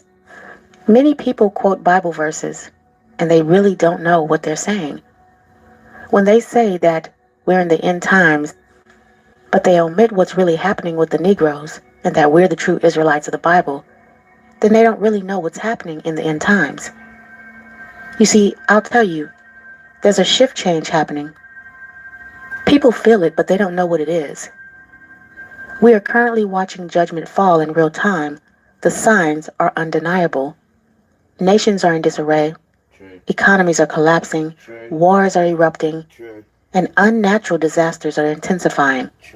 And confusion grips the hearts of leaders and people alike. This is not global instability. It is the Most High executing righteous judgment on the nations, especially those who have touched the apple of his eye, his chosen people Israel. Empires built on lies, slavery and rebellion are crumbling, and false religious systems are being exposed. What was once prophesied is now unfolding before our very eyes. As the world trembles, the remnant of Israel is awakening, rising from the ashes of oppression to walk in truth, authority, and covenant. Judgment is not just punishment, it is also validation. And the same way that the curses identified who we were, the falling of judgment now confirms that Yah is with us and that the tables are indeed turning. The reversal of curses is a foundational promise tied to the covenant between the Most High and the children of Israel. According to the Bible narrative, the curses were never meant to be permanent, but were conditional upon Israel's disobedience. Embedded within the covenant is a built-in process of restoration. When Israel remembers who we are, returns to the commandments, and walks in obedience, the Most High will begin to restore what was lost. This includes healing, protection, increase, and the return of honor. The reversal signals that Israel is coming back into alignment with the covenant, and as a result, the favor, identity, and authority that was once stripped away are being reinstated. This is not a future promise, but a present fulfillment, as the return to obedience activates the blessings originally intended for the chosen people. This shift is spiritual, covenantal, and irreversible once the people are walking in the will of the Most High. But if we want to return to the Most High, we must first turn away from everything that has separated us from Him. This includes the idols and traditions of the nations, false doctrines, rebellion against His laws, and the sinful lifestyle. Oh, this is so bad. Just sit down at this moment. Oh, it feels much better now. I ain't got that pain. Oh, right, tomorrow now, we just do it. Right, come on, let's do some reading. Sexy boy. Now I could do some Bible studies, I know. Oh, I just didn't feel right yesterday, Father. You said, I know that's why I fixed you now. I know. I love you so much. You know that. You know I do that. No, yesterday night, I was just like this. I was like this. I was like this. Yeah. And I was looking at this guy. I was going, look. Our Father in heaven, may your name be Kodesh. Let your kingdom come. Let your will be done on earth as it is in heaven. Give us today our daily bread. Forgive us our trespass, as we also forgive those who trespass. As we forgive those who trespass against us. Oh, deliver us from temptation, and please protect us from the evil giant of Satan. Right?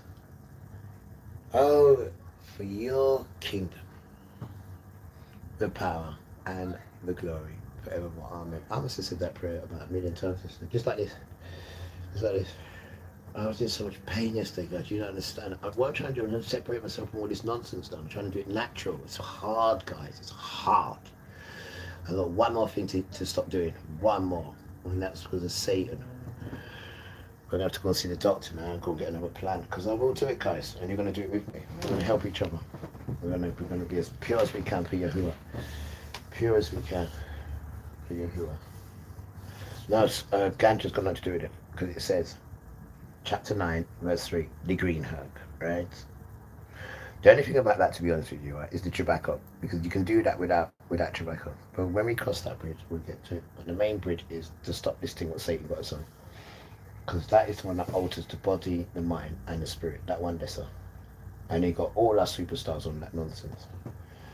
And this is the fight where we are, guys. Is he so honest? You have to be honest, Don. You have to be honest. You can't be showing up and no, it's not that done.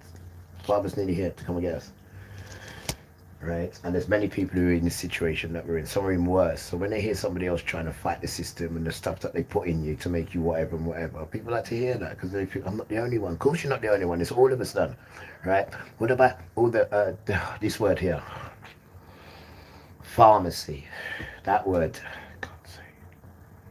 That word, and I'm going to have to go back there tomorrow now, because I do need their help done, but this time I'm going to do it properly. I did before, but I'm going to get someone to monitor and help me with it. I think I'm going to stand it for 6 months and do it properly this time. I got help now this time to do it, but I will defeat it. You damn right I will. You damn right. I've done your alcohol, I've done your class A, most of it.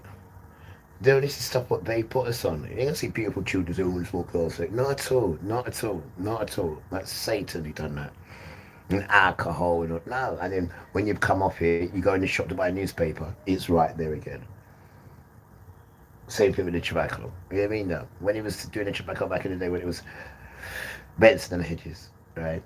When it was Embassy Filter. Or even Embassy Filter #1, right? The man didn't put that in pictures on if you smoke, it's going to do this to your heart, it's going to do this to your... But Chewy's made so much money off it. Now look what he's showing you. When you buy the thing, look what it's showing you, right? Look what it's showing you, right? Now why couldn't he do that before? The damn tramp. Dangerous, didn't he, miss? I know, Tony. That led us into captivity in the first He has no care for humanity, yeah? He's a savage, man. place. Repentance is not just to say I'm sorry. It is an active turning away from darkness and returning to the path of righteousness. We cannot hold on to Babylon and walk with the Most High at the same time. You're damn right. The process of restoration begins with letting go. Letting go of pride, lies, and the comfort of compromise. Only then can our hearts be circumcised and ready to receive His Spirit, His truth, and His covenant. True return demands full separation from everything that has caused the separation. Many of us have already begun to return to the Most High's covenant, and as a result, we can all feel and see the shift taking place around us. This is not just emotional or symbolic. It is spiritual truth manifesting in real time. Yes, miss. As we return back to Yahuwah through obedience, repentance, and the keeping of His command. As we return back to Yahuwah, with what? With obedience. With obedience. Not shut up, mum, F off, dad. No, that's what they teach you. No, you need to unlearn that, children, because you're not going to get recognized nowhere. You need to unlearn that and come again, right? Obedience. You're a child. You don't know nothing. You need to be shown and taught, right? So you need to take instruction. When you're 25, then you can have your own mind. That mind of yours doesn't stop growing until it's 25. So absorb it and learn from it, then. Learn from it, and you only understand what you're shown. So make sure it's the right children showing you stuff. Because don't forget to know, most of them around here are children, right? I come up to you and ask you, do you know what to do with this? An erection. What does a child know what to do with an erection? Don't worry, I will show you. The child doesn't want to be shown that. You damn tramp. Rasta. Just emotional or symbolic. It is spiritual truth manifesting in real time. As we return back to Yahuwah through obedience, repentance, and the keeping of His commandments, we are witnessing the promises of restoration come alive. The heavy weight of generational curses is beginning to lift. Yeah. The fog of confusion is clearing. I think that's what you did. I think you kind of, because you're comfortable, you kind of, not rushed it, but just because you're comfortable with Father. Not knowing, really and truly, what is inside you. What Satan's put inside. Not realizing how detrimental it is. Yeah, you definitely need help with that. Yeah, we need to go and do it again. We got Jesus next door, and he's wise on this thing. He's done all these documentaries to look at it and find out a way to do it. Yeah, they're saving the child. You're damn right they are, Satan. You're damn right. And then once I'm coming for you, bro. You know I am. Once this thing comes out of me, I'm coming for you, bro. Don't you ever forget that. And don't forget it, wrong, right? We want back the Ark of the Covenant now. And we will get it. If you have any sense, you'll make sure nothing's taken out of it, and you'd hand it to one of the Hebrew sons to save your soul. And when we get that now, we'd say, Father, can we just, we're not saying, we're bargaining with you, because we're not allowed to, but we're just saying if we could just drop a little thought in your beautiful mind when you get back the Ark of the Covenant. If you could just forgive everybody, because we've been lied to, right? We've been all lied to. And half of these people are not racist, because I've lived around them. And when they're with you on their own, not one swear word comes out. You start talking about things with them, they're like, wow, wow, this minute, you got to go. Oh, I got to go now. Why have I got to go? Because I want time on my own. And this is what they like when they come here. They like to stay here because the energy is nice. And they realize he's not a black bastard. Sorry, Grandma. What the system's telling you. Sit down with people first, right? Read the book. Don't judge it by the cover. Because you never know, you might like the book. You might even want to pass it on to your friend. Or you might even take something out the book and add it to your book. God's sake. And that's what life's about. And that's why it keeps you away from these intelligent sons. We're not intelligent when it comes to your stupid Babylon system. Because there's no sense in there. There's no growth in that at all. So we don't get ourselves mingled in that rubbish at all. Because all that does is hurt people and show off against people. Because I've got a better house than you, or a better car. But just nonsense, done. You built humanity on that foolishness. You brutalized humanity so you could come and show people this is who we are, this is who we are, and you go around to other people and do the exact same thing of how you did to America to get America, and then expect people to like you and want to be like America. That place is cursed. It goes against the grain of humanity and the grain against humans. That wicked, wicked, wicked Babylon place, lesser. And it's falling down, guys. They're not showing you what's going on there. It is falling down. I would not like to be in America. Our identity is being restored. Our families are being healed. And the wisdom of Scripture is flowing back into our communities. At the same time, the systems that once thrived off of our ignorance and captivity are weakening. What was once hidden is being revealed. What was once lost is being recovered. This is the evidence that the covenant is still alive, and that the Most High has not forgotten his people. The tables are turning, and the reversal has begun. The reversal today is both spiritual and visible, happening in personal lives, communities, and global systems. Spiritually, more descendants of Israel are waking up to their true identity, returning to the covenant and keeping the Shabbats, feasts, and commandments of Yahuwah, and casting off the lies taught through religion and colonization. There's a growing hunger for righteousness, truth, and separation from the ways of Babylon. This awakening is not surface level. It's deep, transformative, and spreading worldwide. At the same time, we see the curses that once followed Israel now beginning to fall on the very systems that profited from our oppression. Economies are shaking, governments are collapsing, and the strength of once dominant nations is failing.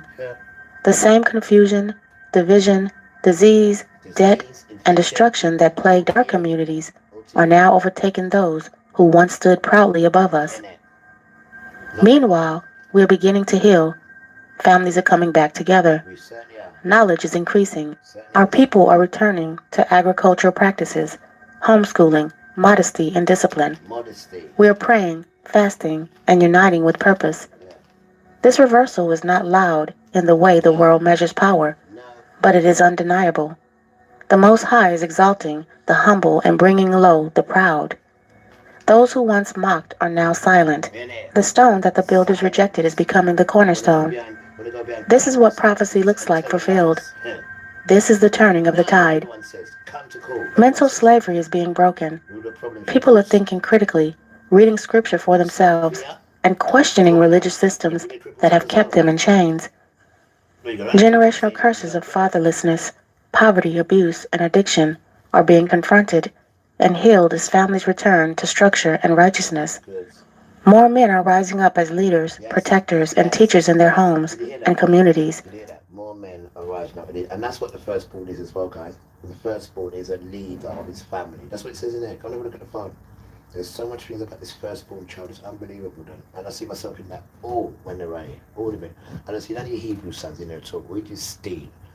Tramps. Restoring the biblical role of the Hebrew man.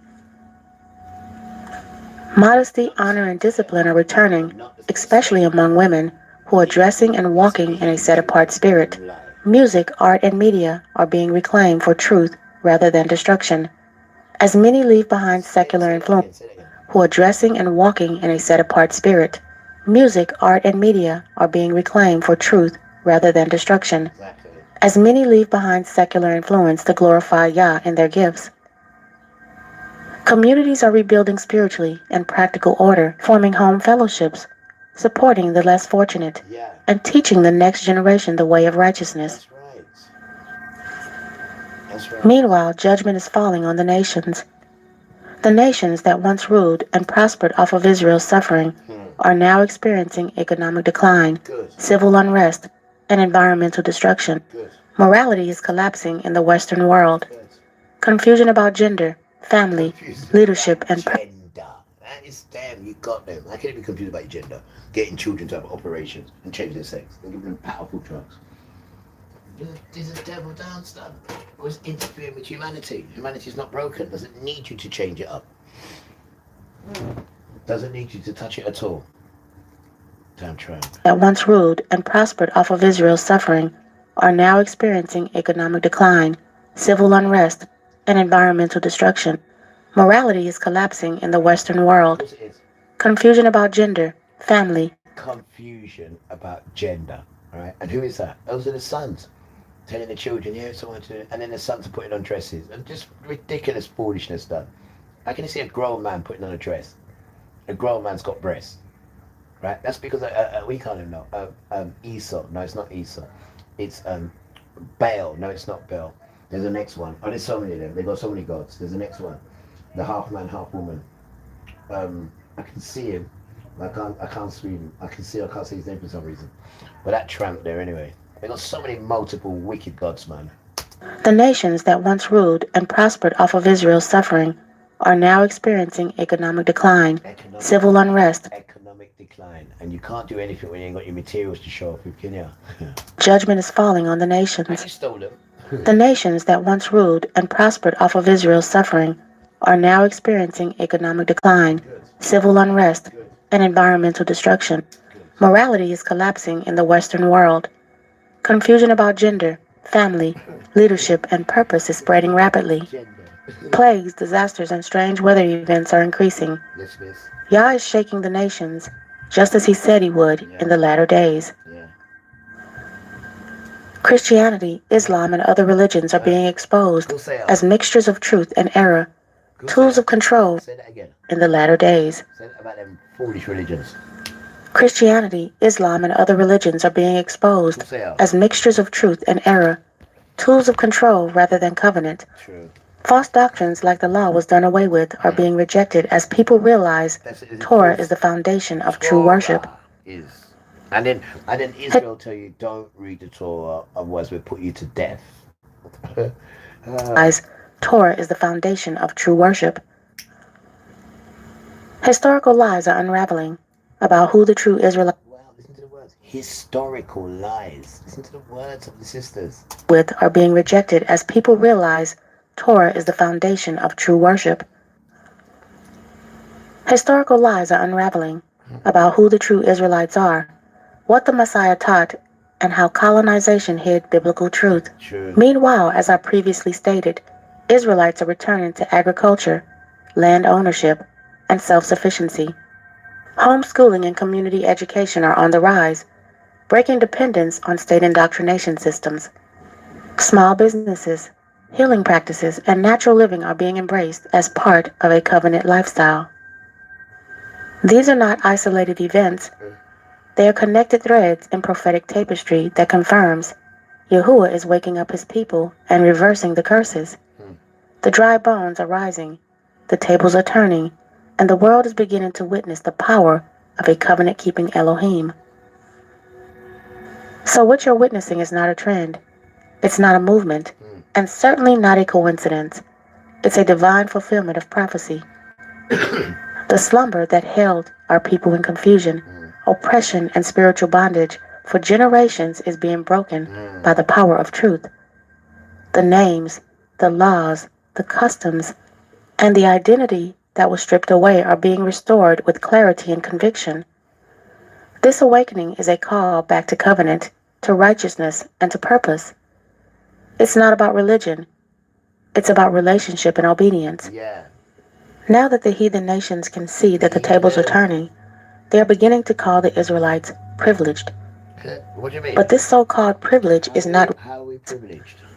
Now that the heathen nations can see that the tables are turning, they are beginning to call the Israelites privileged. Well, after what you done to us. But this so-called privilege is not rooted in wealth, status, or power as the world defines it. It is the visible favor of Yahuwah returning to his people. For generations, Israel was mocked, enslaved, marginalized, and stripped of identity. No one called us privileged when we were on the bottom, suffering curses from disobedience. Exactly. But now, as we return to the covenant, walk in righteousness, and rise in truth, the nations are becoming uncomfortable. They see the shift. They feel the authority returning. The protection, the wisdom, the spiritual discernment. And instead of repenting, some begin to scoff and label us as privileged. This is the same reaction that Pharaoh had when Israel grew in strength, even under oppression. What they call privilege is actually favor. And that favor comes from obedience and restoration, not error, the spiritual discernment. And instead of repenting, some begin to scoff and label us as privileged. This is the same reaction that Pharaoh had when Israel grew in strength, even under oppression. What they call privilege is actually favor. And that favor comes from obedience and restoration, not arrogance or entitlement. Arrogance. But the world doesn't understand. You can just take people's stuff. I told you already, Esau is the opposite to us, and the birthright proves that, Father, because you give us the birthright, right? But they're the opposite. They say, no, we can just take people's stuff. Nothing spiritual, right? Nothing spiritual or nothing special, it says. They just say, oh, we can just take materials. Because that's all they are. They're just a bag of ponces, and it came out yesterday. They're given everything. They've never earned nothing, because the world just gives Israel everything. Just gives it to them. They just get everything. Everything you just give to them. And then after they call you all these horrible names after that. Well, you can't blame them. You cannot blame them. You're going to think, I'm going to give you my room because you see it, so you want it. I will kill you, Rasta. I'll just take something in the sky and I'll chuck it at you, bro. And you'd laugh at me, say, what's that? I said, patience is a virtue, you damn tramp. But you've got it. I've chucked it on you. And see what happens to you, you damn tramp. That Pharaoh had when Israel grew in strength, even under oppression. What they call privilege is actually favor. And that favor comes from obedience and restoration, not arrogance or entitlement. But the world doesn't understand it because they are witnessing prophecy unfold without knowing how to respond. Israel, the Negroes, are rising, not to boast, but to serve, to lead in righteousness, and to shine the light of Yah in a dark world. We were chosen to worship and be a light to the Gentiles, to walk in Yahuwah's laws and his instructions, and to reflect his character on the earth. As we rise, we are called to embody humility, justice, and truth. The world is in chaos, and while many stumble in darkness, Yah is positioning Israel to be a city on a hill, a living testimony of what happens when people turn to covenant. And this is why the curses are reversing. This is why favor is returning, because the Most High is preparing his people to walk in their rightful role. So this is why the other nations are beginning to say that we're privileged, because they are witnessing something that they can't fully explain, a divine shift in favor and power. For centuries, they saw us on the bottom, struggling, scattered, impoverished, imprisoned, miseducated, and mocked. To them, we were cursed, forgotten, and spiritually dead. But now, as we return to Yahuwah in obedience and truth, they are seeing what they never expected, our rise. They see us waking up to who we really are, the true Israelites. They see us walking in wisdom, that doesn't come from institutions, No, it doesn't. but from scripture and spirit. Damn right. They feel the authority that we carry when we speak truth, Of course they do. when we teach scripture, and when we live a set-apart life. Damn right.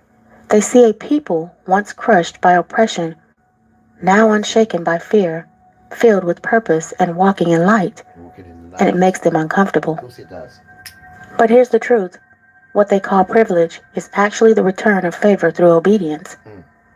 It's the evidence that Yahuwah is keeping his promise. It's not material wealth or political power. It's a spiritual alignment that's bringing wisdom, healing, and discernment that they can't replicate. And instead of humbling themselves and asking how to serve the Most High alongside us, some scoff, envy, or accuse, because deep down they know the tables are turning and prophecy is being fulfilled.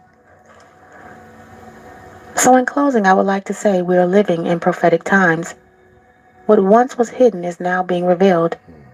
What once was broken is being repaired. The reversal of the curses is not just a dream. It is happening now, right before our eyes. Yahuwah is waking up his people, calling us back to his covenant, restoring our identity, and positioning us to walk in righteousness and purpose. This is not a time to fear, but to stand firm. We were chosen to do a service and to be a light to this dark and dying world. The nations see it, they feel it, and whether they accept it or not, they will witness the glory of Yahuwah being revealed through his remnant. Stay faithful, stay set apart, stay in the Word, because what we are a part of is not a trend. It is a fulfillment of destiny. The curses are reversing, the favor is returning, and the kingdom is near. All praises to Yahuwah Sabaoth, our Redeemer, our King, and the Restorer of Israel.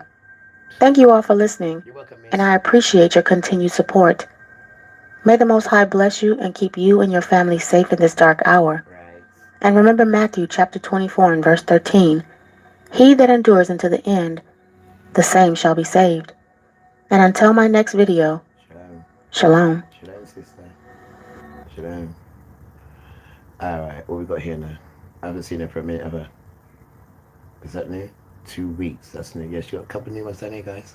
She got a couple new ones. Watch Who You Can Trust. Hate for No Reason. These are new ones. We've got this one, Spiritual Hexodus. Physical Hexodus. Go on in. Shalom, I hope you all are doing well. I'm blessed and I'm back again with a quick video. Today we're going to talk about the prophetic timeline, awakening, separation, and exodus. This is about understanding where we are prophetically, what events are unfolding now, and what scripture reveals about the sequence of events leading up to the kingdom of Yahuwah.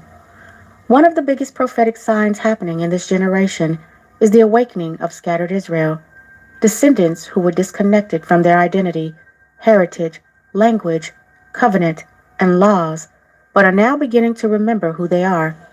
Many of us are waking up spiritually while living scattered among the nations, fulfilling prophecy that Yah would remember his people in the lands of our captivity. Baruch chapter 2 and verse 30 reads, For I knew that they would not hear me, because it is a stiff-necked people, but in the land of their captivities they shall remember themselves. This verse outlines that while historical disobedience caused a stiff-necked condition, the prophecy guarantees an awakening. This awakening occurs while in the land of our captivities, marking a realization of true Israelite identity after long periods of spiritual amnesia. Right now we are living in a prophetic season of the awakening, the spiritual resurrection of the scattered Israel. In the book of Ezekiel 37, the dry bones represent a people who were spiritually cut off, stripped of identity, heritage, language, and covenant through captivity and oppression. But Yahuwah commanded Ezekiel to prophesy to the bones so that they could live again through his Ruach, meaning spirit, breath, and wind. All around the world, many Negroes are beginning to wake up, rejecting Western religion traditions, returning to Torah, meaning the instructions and teachings of Yahuwah, and beginning to remember who they are. This is why people are questioning false doctrines, pagan customs, and the systems of this world, while seeking the truth, obedience, and the covenant. The Hebrew word zakar means to remember, and prophecy said his people would remember themselves in the land of their captivity. This awakening is also teshuvah, meaning a return back to Yahuwah before judgment comes upon the earth. What we are witnessing is not random. It is prophetic resurrection happening in real time. At the same time as the awakening, another prophetic process is taking place across the earth, the sealing of the remnant. Before judgment is fully released upon the world, Scripture says the servants of Yahuwah must first be marked spiritually. In the book of Revelations, chapter 7, the 4 angels are commanded to hold back destruction until the servants of Yah are sealed in their foreheads. This seal is not physical, it is spiritual, representing truth, obedience, discernment, and covenant loyalty to Yahuwah. In the book of Ezekiel, chapter 9, the righteous one marked before judgment came upon the land. The forehead represents the mind, showing who truly belongs to Yahuwah and who has accepted his truth.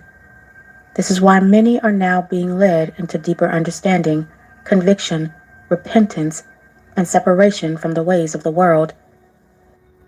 The Hebrew word Shema means to hear and obey, and those being sealed are those who not only hear the truth, but walk in obedience too. While the world focuses on physical events, prophecy shows that a spiritual marking is happening first, preparing the remnant for the days ahead. At the same time that the remnant is awakening and being sealed, the world system is beginning to shake under increasing tribulation.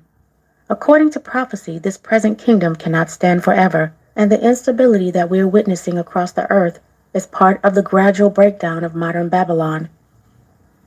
In the Gospel of Matthew, chapter 24, Yahushua warns of wars, rumors of wars, pestilence, famine, earthquakes, and fear spreading among the nations, calling them the beginning of sorrows. Economic instability, social unrest, confusion, and division are increasing because the foundations of this world are being shaken. In the book of Micah, chapter 2 and verse 10, the scripture says, "Arise ye and depart, for this is not your rest." Many people are beginning to realize that this society was never meant to be our final resting place. The Hebrew word olam means world or age, and this current age is passing into judgment while Yahuwah prepares his people spiritually. The tribulation is not only punishment upon the nations, it is also a wake-up call for the remnant to separate from spiritual Babylon and fully return back to covenant. Many people are remaining deeply connected to the culture, systems, and mindsets of this world because it feels familiar and comfortable to them. But prophecy warns that those who refuse to separate spiritually from Babylon risk being caught in the same judgments coming upon it. In the book of Revelations, chapter 18 and verse 4, a voice from heaven says, "Come out of her, my people," warning the remnant not to partake in her sins or receive her plagues. This separation is first spiritual and mental before it's... There's the word, the plagues. The ones that are the dangerous ones. Them damn plagues, bro. Chapter 18 and verse 4, a voice from heaven says, "Come out of her, my people," warning the remnant not to partake in her sins or receive her plagues. This separation is first spiritual and mental before it's ever physical. So the coming out of is not physical yet. This is a spiritual exodus, a mental exodus. The Hebrew word Kodash means set apart or holy, and the remnant. The Hebrew word Kodash means a mental exodus. The Hebrew word Kodash means set apart or holy, and the remnant is being called to become Kodash by separating from the values, customs, and corruption of this present world system. While many continue chasing worldly success, false security, and cultural traditions, The awakened are beginning to understand that this kingdom is temporary and unstable. Those who refuse to come out mentally remain tied to the collapsing system of Babylon, positioning themselves to experience the full weight of the economic, spiritual, and physical judgments that prophecy says are coming upon the earth. One of the clearest signs of this prophetic season is the growing separation between those awakening to the truth and those remaining attached to the world system. The coldness, misunderstanding, and distance many feel from family, friends, and former communities is often the result of two different spiritual paths forming. One is moving toward obedience, covenant, and life through the commandments of Yahuwah, while the other remains rooted in worldly traditions, comfort, and spiritual blindness. In the book of Revelations, chapter 22 and verse 11, it reads, "He that is unjust, let him be unjust still, and he which is filthy, let him be filthy still. And he that is righteous, let him be righteous still. And he that is holy, let him be holy still." Okay. This shows that the final separation and filtering is taking place before judgment and gathering. The Hebrew word badal means to divide or separate. And throughout Scripture, Yahuwah always separates the holy from the profane, the clean from the unclean, and the obedient from the rebellious. Although this separation can feel painful, prophecy shows it is part of the refining process of the remnant as the world moves closer to the end of this age. How many of you knew that we're living in a time of the spiritual exodus, where in this phase the Creator has initiated a silent worldwide exodus of the mind? He is reaching into the lands of captivity to pull the minds of his people out of the matrix, while their bodies are still physically sitting inside of it. This is the blueprint of Egypt. When the ancient Israelites left Egypt under Moses, they were physically extracted in one night. However, because their minds were not spiritually prepared, they brought the idols, the desires, and the rebellious mindsets of Egypt right into the wilderness with them. They constantly cried out to go back to their oppressors. Here's the correction today. To prevent this from happening during the final greater exodus, the Most High reversed the order. This time, he extracts Babylon out of us before he extracts us out of Babylon. He extracts Babylon out of us. He takes Babylon out of us spiritually before he takes us with the flesh. Because last time you just took us and the spirit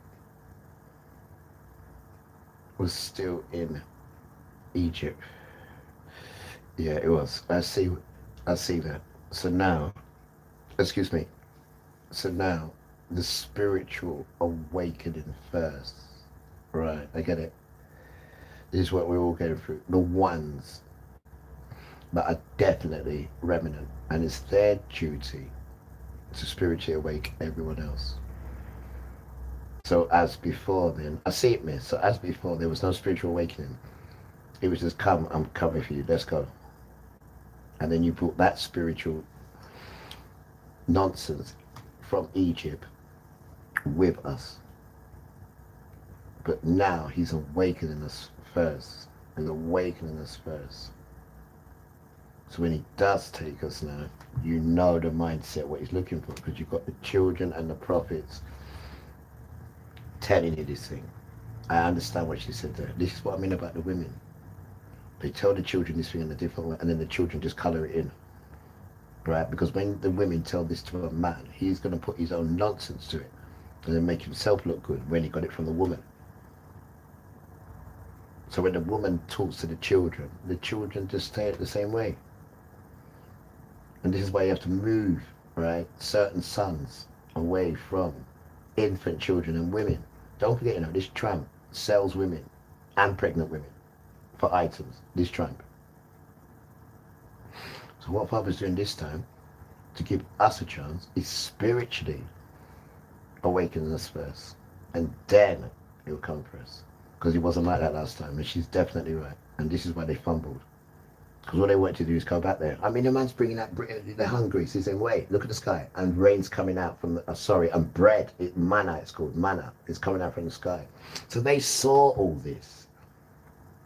They saw all this magical, mystical stuff. And they still said, oh, we want to go back. We want to go back. We want to make a calf. And all that nonsense stuff.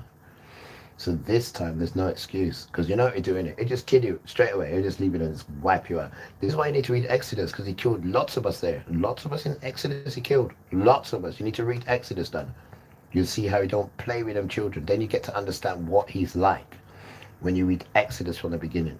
You get to see what he's like. And then you get to see what these stiff-necked children were like. And this is why he calls them stiff-necked fools. It's in there. Didn't get it from Bob Marley. Bob Marley got it from him. They're stiff-necked fools. And we want to see what they're going to do this time. We want to see what they're going to do this time. Final greater exodus. The Most High reversed the order. This time, he extracts Babylon out of us before he extracts us out of Babylon. Yeah, I'm with you. Let's take a look at the proof in 1 Kings 8:47. It says, Yet if they shall bethink themselves in the land whether they were carried captives, and repent, and make supplication unto thee in the land of them that carried them captives, saying, We have sinned, and have done perversely, we committed wickedness. Notice the location in this verse. We must shift our minds while still in the land of our captivity. Yeah. In the land of their captivity they shall praise me, and they shall remember my name, and return from their stiff neck. Stiff neck. I just said that. I said that before you said it, Miss. The stiff neck. In the land of their captivity they shall praise me, and they shall remember my name, and return from their stiff neck. Stiff neck fools. Let's take a look at Baruch chapter 2, verses 32 through 35. It reads, There it is there.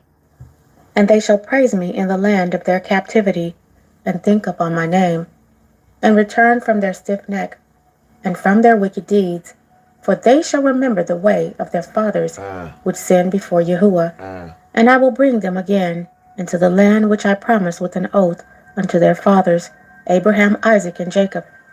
And they shall be masters of it, and I will increase them, and they shall not be diminished. And I will make an everlasting covenant with them, to be their Elohim. And they shall be my people, and I will no more drive my people of Israel out of the land that I have given them. So again, the memory and the turning away from the worldly culture happens first in exile. Yeah. The spiritual wilderness is not a physical desert yet. It is a social and relational vacuum created by Yahuwah right in the middle of a modern society. That's why it's called the wilderness of the people. It's where the Most High draws a sharp spiritual boundary line around your household. He allows your extended family to turn cold, your old friends to drop off, and your worldly ambitions to dry up. He does this to cut off the noise of the world, so that you have no choice but to look directly at him. Don't answer me. Ezekiel 20:35 says, And I will bring you into the wilderness of the people, and there I will plead with you face to face. I know this one, Miss. The isolation is where Yahuwah courts his people back into the covenant, away from the cheating ways of modern religion and Away from the cheating ways of modern religion and all that nonsense. his people back into the covenant, away from the cheating ways of modern religion and culture. So the physical exodus cannot begin until the spiritual exodus fulfills its purpose. Right now, according to prophecy, the angels of destruction are being restrained from releasing full global judgment. All the children and all the grown-ups who are on this Yahuwah journey. I mean, guys, come on. You must be excited.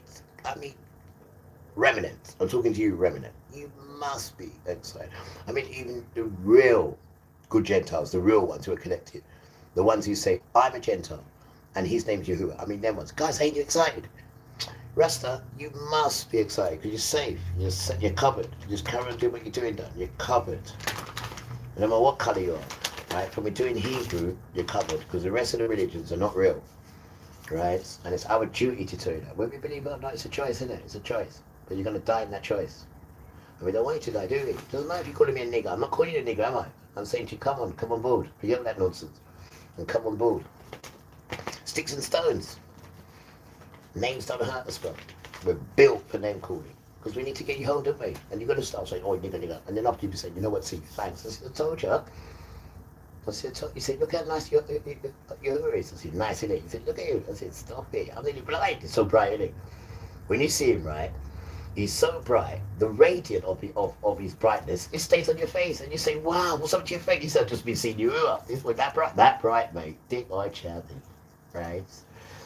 You need to get on board, guys. You need to get on board. The system been lying to you about Jesus and God and all these nonsense stuff. Right? You need to go and find it yourself, because it's the one.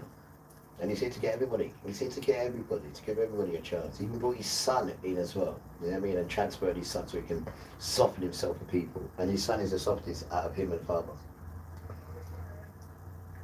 That's only when he's a lamb. You want to see when he's a lion, the roaring lion, when he comes back. Rasta, Lion of Judah. That's what it's called, miss. Lion of Judah. That's him, miss. That's him. That is him. And as we can see now, there's an energy going on. And this is the energy, guys. Whether we like it or not, we ain't got no control over it now. This is what's going on. And these sons are lying to you because they're out of steam. They're out of steam. They can't do no more stealing until we're going to take people's birthright. Shush, man. It's come to take you. And that's not how you treat people. As you know, damn Trump. You know, you've got no birthright. That's not stealing from people. That is not what birthright is. Right? Answer the phone. The phone will tell you what it is. You're damn Trump. And then you got to put your version in, where we just take everything we want from Gentiles. You are a Gentile as well. Don't forget that, Trump. Children of Satan. These are Satan's children that run this dance. Yes, sir? Right? And the dance is finished now. And we're going to show you how to do it. Why? Because we're going to include everyone together. And then we're all going to be under Yahuwah's grace. Not no system. You know, not no Robin, no. We're under Yahuwah and Jesus' grace. Where everyone's treated fair. And then the trees, right, and the greenery will come and talk to you, because they talk. You didn't know that, did you? Of course you didn't know. They talk. They talk. Because when Dad comes, you know what they do? They run. They says, no, wait. Even the mountain gets up and runs, miss. She's thinking a mountain. You just heard me. You stay there. Everything walks and talks when the Father comes. Everything does. Everything. Just to show you the world, it's a dangerous world. And after the 3.5 years for you guys, whoever's left in there after that 7 years, and it gets half to 3.5 years. Because we need to remember, he needs to bring down a new heaven and a new earth, and the bell rings. So what he's going to do is smash it up with you in it, and then he's going to bring down a new heaven and a new earth. Because don't forget, you know, he's got the 2 sea monsters as well. And they're not staying when we're here. No, they're just going to eat you, and then he's going to kill them. You have no idea what he's got stored. You have no idea for the wickedness you've done to his children and the earth and the other children. You cannot get away with that, because then that means he's soft. Sorry, Father, I didn't mean it like that. But you know what I mean. It means that you ain't got no adults. All right, it just means that people won't take you serious. Say that instead. All right, Father. And I would not like to be you guys. I would not like to be you. Trust me. The spiritual exodus fulfills its purpose. Right now, according to prophecy, the angels of destruction are being restrained from releasing full global judgment upon the earth.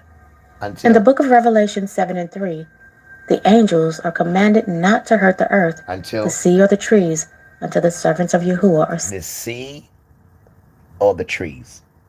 Why? Because the trees talk. The trees talk and don't harm my children until I put the mark on them. Then you can come and smash up the world. That's what it says. So the sea and the trees are going to be saved. That's what it says then.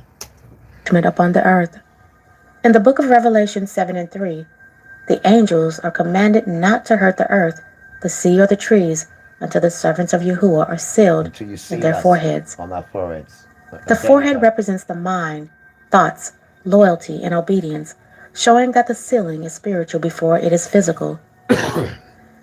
During this season, the remnant is being awakened, deprogrammed from the lies of Babylon, and restored back to the truth of Torah, the commandments, and covenant identity. Okay. The Hebrew word Hakman means to seal or mark for protection. What's it called, miss? The Hebrew word Hakman means to seal or mark. It looks like Chatnam, but it's Haknam. Okay, I couldn't see that at all. That looks like Chatnam. Mark for protection, showing that Yahuwah is spiritually marking those who belong to him before judgment fully begins. Right. And the Most High's watchmen are currently being used to awaken scattered Israel across the nation. You hear that? The watchmen. And there's two witnesses as well, guys, here. That's going to tell us what's going on before it happens. Don't even know these things as well, do you? Oh, gosh. Christianity and Muslim, you need to leave this thing alone. You don't even know about the two witnesses that are coming, do you? Do you? Do you? You don't know nothing about this thing, though. You just see the book and just copy the book and put yourself in there. There's no spirituality. There's no spirituality in your thing. It's a spiritual book. Spiritual. Hi, Tony. Hi, darling. I'm getting into one of those the weekend things that I told you about. That Right, I go on so- a call with my family. Yeah. I just wanted you to know in case you wanted to come. Yeah. No, I'm alright. So we're going to do hour, 2 hours you can do today in there? You know? Yeah, probably 1 hour. Alright then, so about 5, 6 if I need you. Yeah. It's 4 o'clock now, so about Yeah, half 5, exactly. 6, yeah? Yeah. Alright, You right, though? yeah, I'm cool. You? I'm alright. Alright then, bro. See you later, yeah? Alright, King. He does his church thing with his family on a Sunday, innit? But even though they're Christians, yeah, but they're different Christians. They're good Christians. We need these kind of Christians because they're Yahuwah's Christians. And Jesus is Christians, right? So they push a beautiful message. And now that he's connected with me, he didn't know about the Hebrew sons at all. He just thought that Africa and brown children were all the same. He knows completely different now. It's two different sons. And he's now telling his people the same thing as well, because he's learning a hell of a lot from me. He doesn't even know half these things that he's hearing. He doesn't even know that, because the Christian shows don't show you that. Not at all. Not at all. And then when you come here now and you see it, and we go, it's like, wow. Because these are the children, the brown children, not the African son, the brown son. They're the ones, the brown ones. There's no birthright with African sons. It says Hebrew. African's not Hebrew. And this is what we need to know. The same children that they was persecuting. And why do you think that was? Because they are absolutely special children. They're royalty children, then. That's what they are. Because their father is royalty. And he's been protecting these children, especially the remnant, because they are the 144. And when you separate the 144, it's 12,000 in each tribe. And these are the ones who are going to run the world. These are his children that's going to run the world. And he's going to take our hearts and put out his heart and his spirit in us. Because this thing is forever. So there could be no problems. Because when he knows that I've taken you to the wilderness and I've shown you myself face to face, and they're going to be there. We might even be there for how long? God knows how long. Sorry, goodness knows how long. We're going to be there for a while so he can test us out and see what we're dealing with. And then women say, yeah, all right, then I'll change your heart. And that is how it's written, down. That's how it's written. No other religion at all can do this, because there's no spirit in it. There's no spirit in it at all. There's no spirit in it. There's no spirit in none of their things. Right? Ask them if they're divine. That is the word for spirit. Ask them if they will tell you we're not divine. They would tell you this. We're not divine. So what are you wasting your time with them for? Right? Can they put anything in your nostril? No, they can't. So what you're wasting your time with them for? Rasta. Restored back to the truth of Torah, the commandments, and covenant identity. The Hebrew word Hakman means to seal Right? or And mark don't for forget to know, beautiful people, right? The flesh cannot work without what?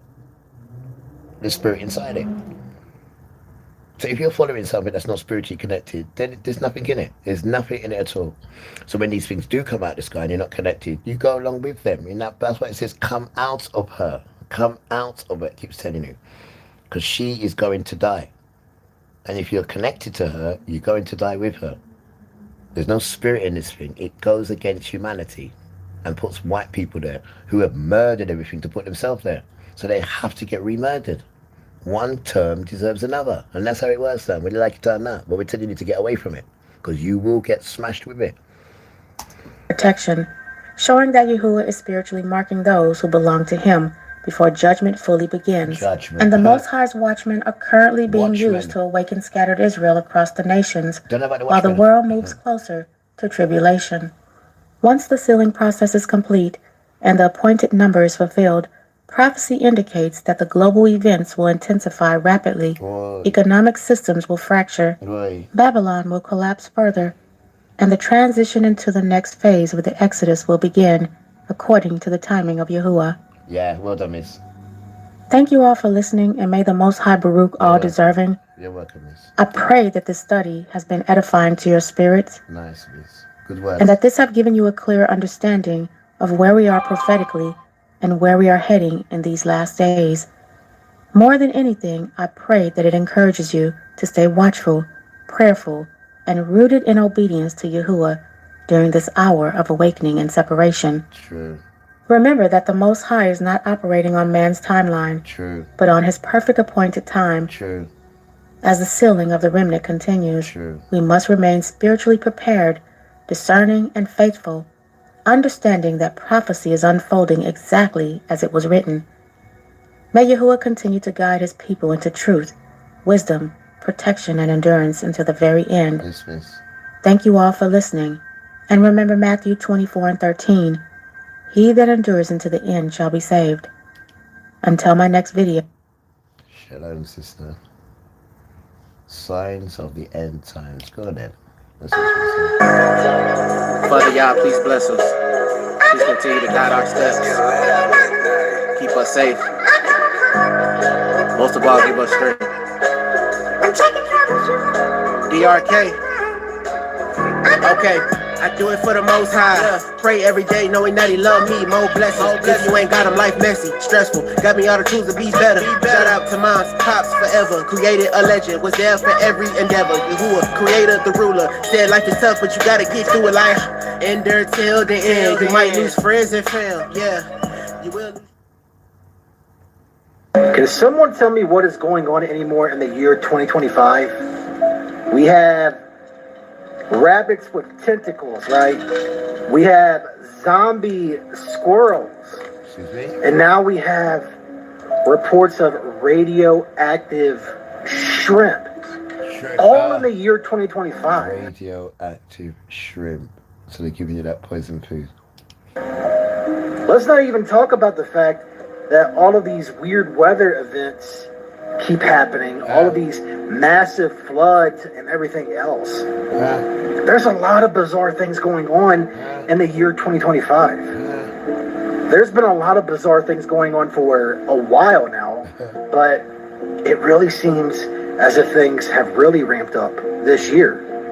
And again, I know I can't be the only one that has questioned what is going on, because there is something weird going on anymore. And your people didn't teach you about that, did they? They told you about God and foolish, and they got no spirits, these fools, because they're not real.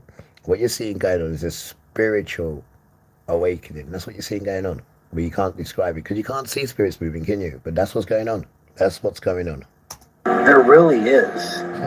And it seems like every time you turn around, something more strange and weird happens with this year. It feels like we are living in the Twilight Zone. And again, I know I can't be the only one that feels like this. There have been a lot of zombie animals popping up, and this is crazy. Starting with this zombie rabbit that was seen in Colorado. They're saying what it has is the cottontail papilloma virus, and it causes tumors to develop on the rabbits' heads. Obviously, officials are warning people not to touch these things because they're probably seriously infectious, and it's just disgusting. Why would you want to touch that anyway? Wow. Zombie rabbits, crazy. Not something you'd probably see in Texas. However, now there are zombie squirrels covered in oozing warts, and they've been spotted all over the United States. They haven't even said where they are spotting them. Like, this is actually scary because squirrels are literally everywhere. And why would anyone in their right mind pick up a squirrel covered in oozing warts with their bare naked hand? Like, that's crazy. You're just asking to start another COVID. Like, clearly you trying to spread a new strain of viruses, picking up some shit that look like this. Where do y'all think all these zombie animals are coming from? Why is this squirrel just attacking me right now? What's up? That's wild. Nah, for real. What's up, yo? Why is this squirrel just attacking me right now? Shalom, I hope you all are doing well. I'm blessed and I'm back again with just a quick video. 2025 definitely feels different. And the Most High is showing us a shift. Strange events, unusual signs in the heavens and earth, and things in our homes aren't just coincidences. They're the kinds of signs scriptures warn about.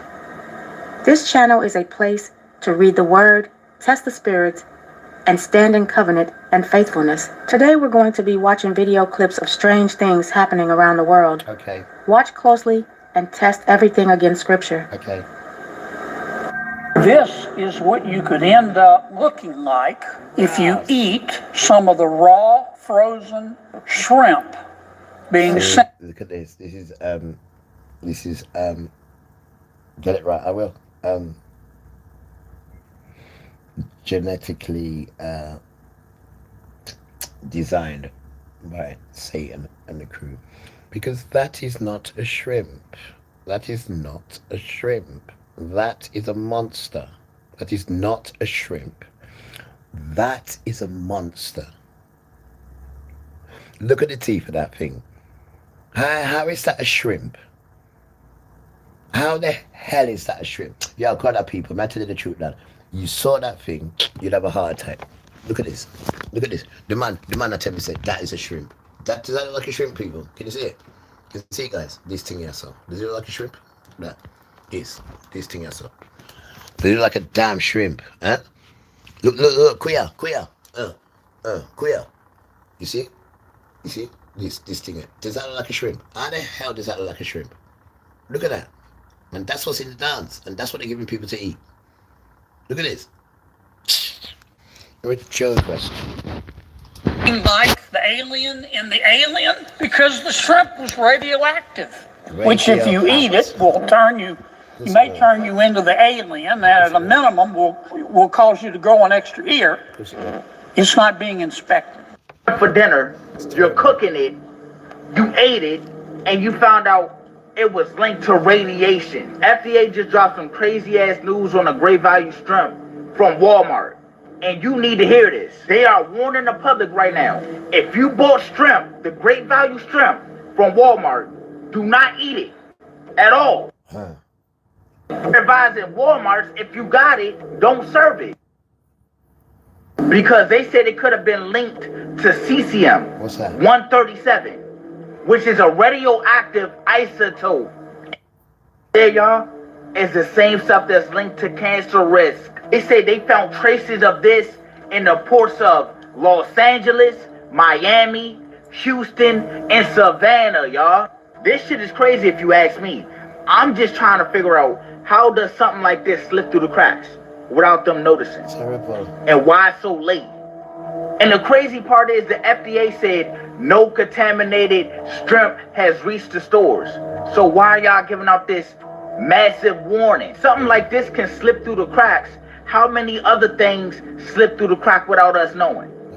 This shit is wild, fool. I'm not gonna lie, y'all. If you got one of those bags in your freezer right now, I would go throw that joint out. I wouldn't risk it at all. Hell no. Like, how can we trust imported food if this shit is happening? This year alone, we've seen so that it don't make sense. If you made it to the end of this video, I appreciate you.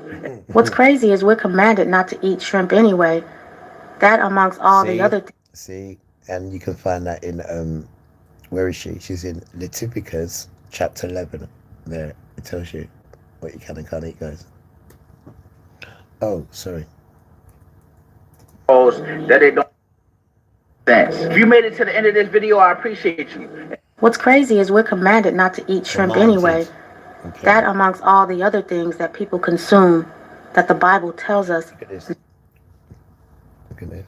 Prohibited eating blood and certain fats. I don't you know fat.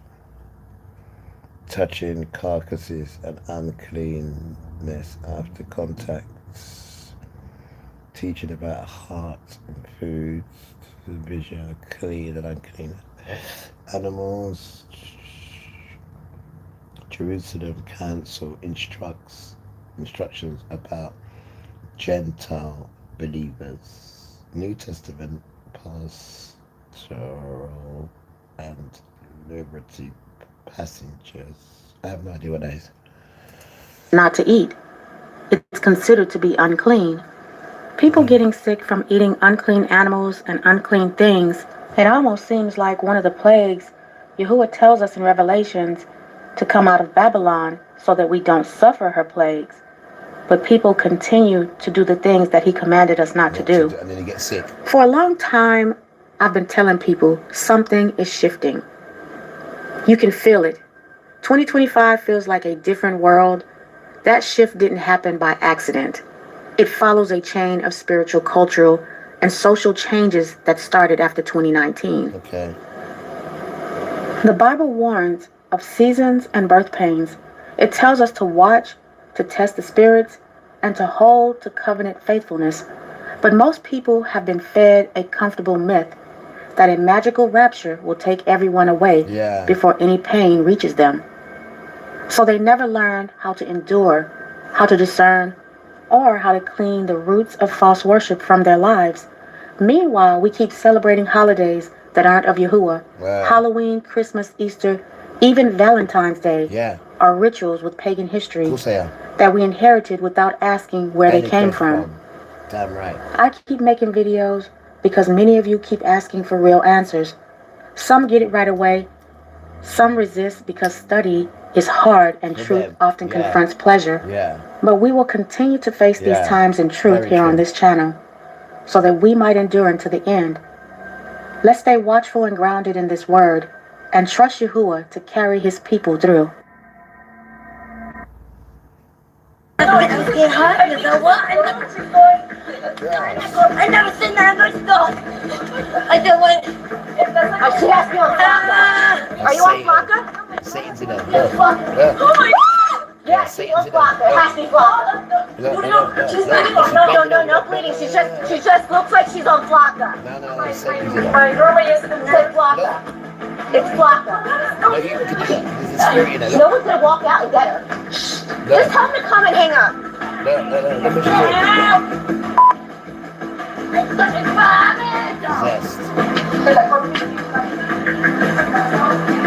What's wrong? Alright, so these people are walking in the straight line, and they've been doing this since all the way over there. And look at them. What is going on with these people? Real slow walk, straight line. Let's see if they make the corner. Oh, I seen one look. I wonder if they've been hypnotized. What is going on with these people? Hold on, buddy. What are they doing? Rich man. Let's see here. Oh. This is weird, dude. I wonder what this is all about. Wait, they're turning. Oh, there's a lady.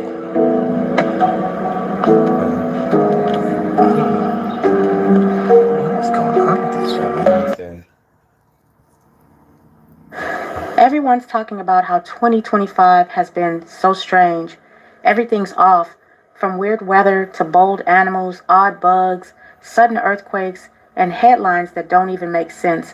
These are signs of the times. If you read the Bible and test the spirits, stay watchful, you'll understand what's going on and what time we're living in. True.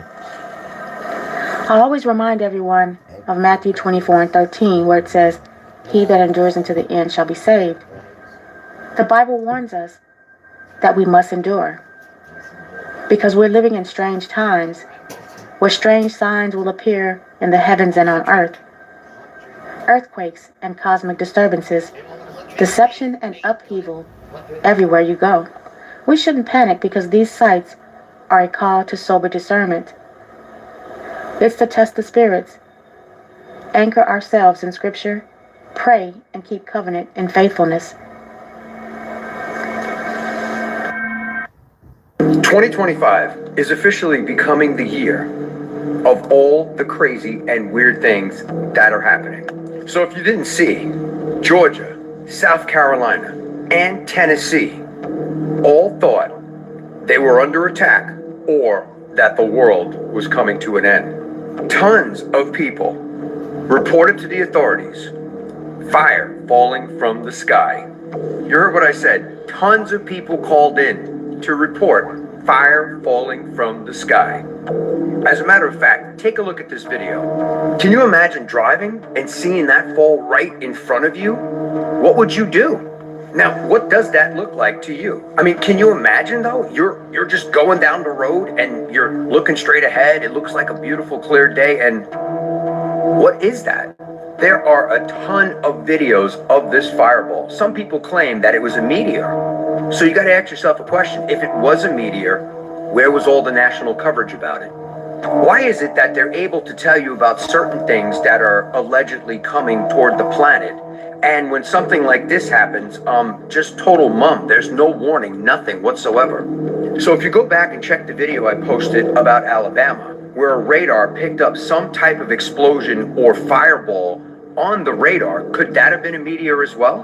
So once again, why was there no warning about this? When do you normally see fireballs falling out of the sky and landing in your neighborhood? If you're in Tennessee, Georgia, South Carolina, I mean, let me know in the comments if you saw it, and if you did, please share your photos in the comments as well.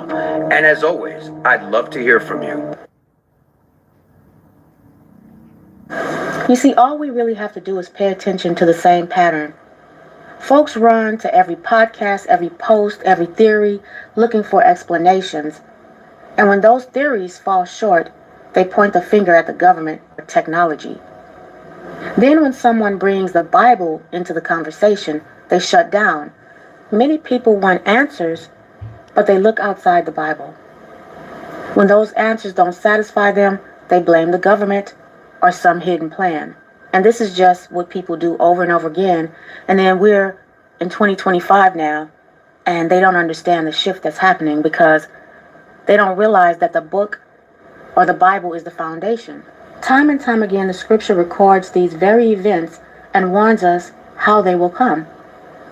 If you want clarity, start with the word.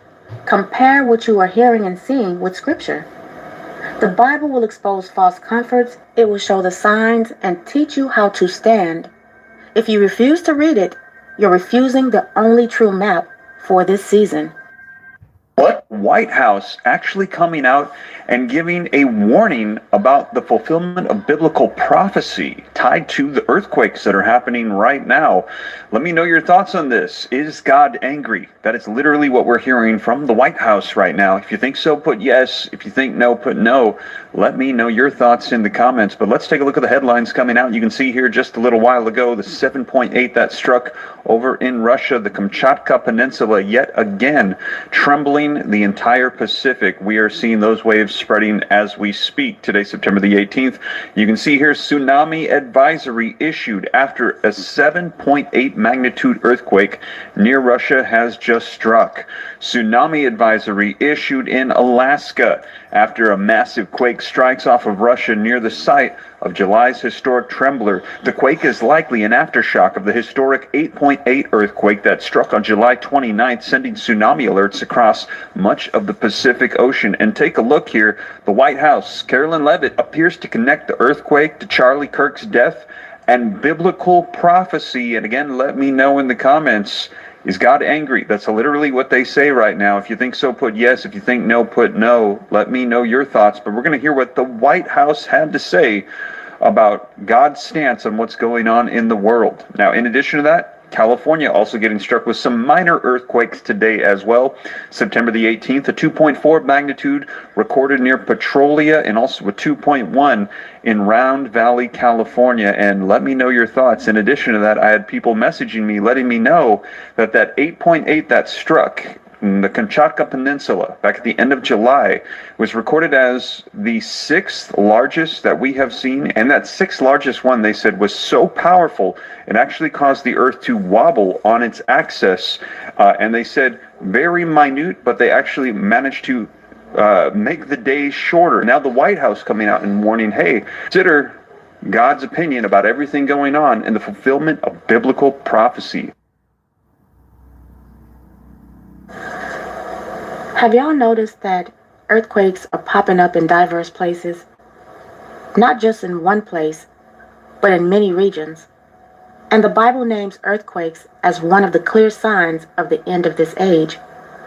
As Matthew warns, and there shall be famines and pestilences and earthquakes in diverse places. You see, everybody wants to look everywhere but in the Bible for answers.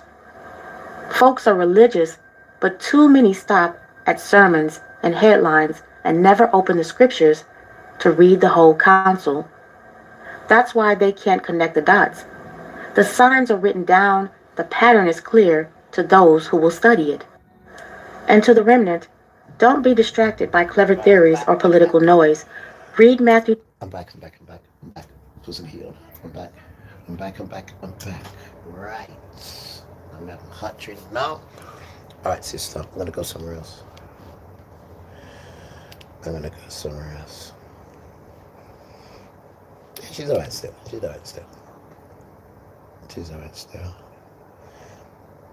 What are we gonna have to eat? I have no idea. It has become, what's this, miss? Millionaires are starting to lose interest in millionaires. No idea. Enemy of the state. How Malcolm X became the most dangerous. I'm telling you, most Americans, and by most Americans, I mean mostly so-called white Americans, they get all sorts of negative emotions when I talk about the dismantling of America, the decline of America, the collapse of the United States, and so forth. They get sad. They get hopeless. They get depressed, or they get defensive, or they get despondent. And I understand why. It has historically been their system. They got enough benefit from that system to make them actually believe more deeply in the myths around that system. The truth is, they didn't enjoy benefits in that society because of democracy and freedom. They enjoyed benefits in that society because of mass murder. They enjoyed benefits in that society because of pillage, because of slavery and piracy and exploitation, and because of war and brutality. But they always thought that Uncle Sam was on their side. They thought that they were the favorite nephew of their Uncle Sam. So when they see Uncle Sam, or when they hear me talk about Uncle Sam being amputated piece by piece, it grieves them. They identify with it, right? When the United States sends someone to the moon, they'll say, we landed on the moon. When the U.S. attacks another country, they'll say, we are at war. We are at war. When they talk about the American economy, they say, our economy. See, they identify with the American project as their project. So when that project degrades, they identify that degradation with themselves. It's personal. They take it personally. There's a sense of loss. There's a sense of disappointment. There's a sense of panic. Now, I mentioned before that JFK quote. I've talked about it a few times. Ask not what your country can do for you. Ask what you can do for your country. But when he said country, he didn't mean you. He didn't mean African Americans. He didn't mean Latino Americans. He didn't mean Arab Americans or Asian Americans or Muslim Americans or anybody else. Country here refers to one specific demographic. It means ask not what white people can do for you, ask what you can do for white people. Yes, that's what it meant. That's what it means. Like I said, they identify with the country and they identify the country with them. And that's the only reason why they identify with the country. That's the only reason why they actually identify with the country, because the country has always meant them. So the minute it does not mean them, they're booking their flights out. They're booking their flights out of there. I told you they don't believe in anything. Listen to me. They believe in a full belly. That's what they believe in. They believe in what a wolf believes in. If I'm not going to get my privileges, if I'm not going to get my comfort, if I'm not going to have my convenience catered to, then let me get out of here. Let me go elsewhere. Greener pastures. You understand? Scavengers. There's no patriotism. There's no nationalism. There's privilegism. There's get-mineism. They'll drop that country. They'll drop that country the same way that their elites are dropping that country. In the UK, SIM cards and expensive monthly bills are about to become a thing of the past. Since free internet technology already exists, why keep letting monthly bills hold you hostage? Check out this pocket-sized device. It's a satellite Wi-Fi hub that...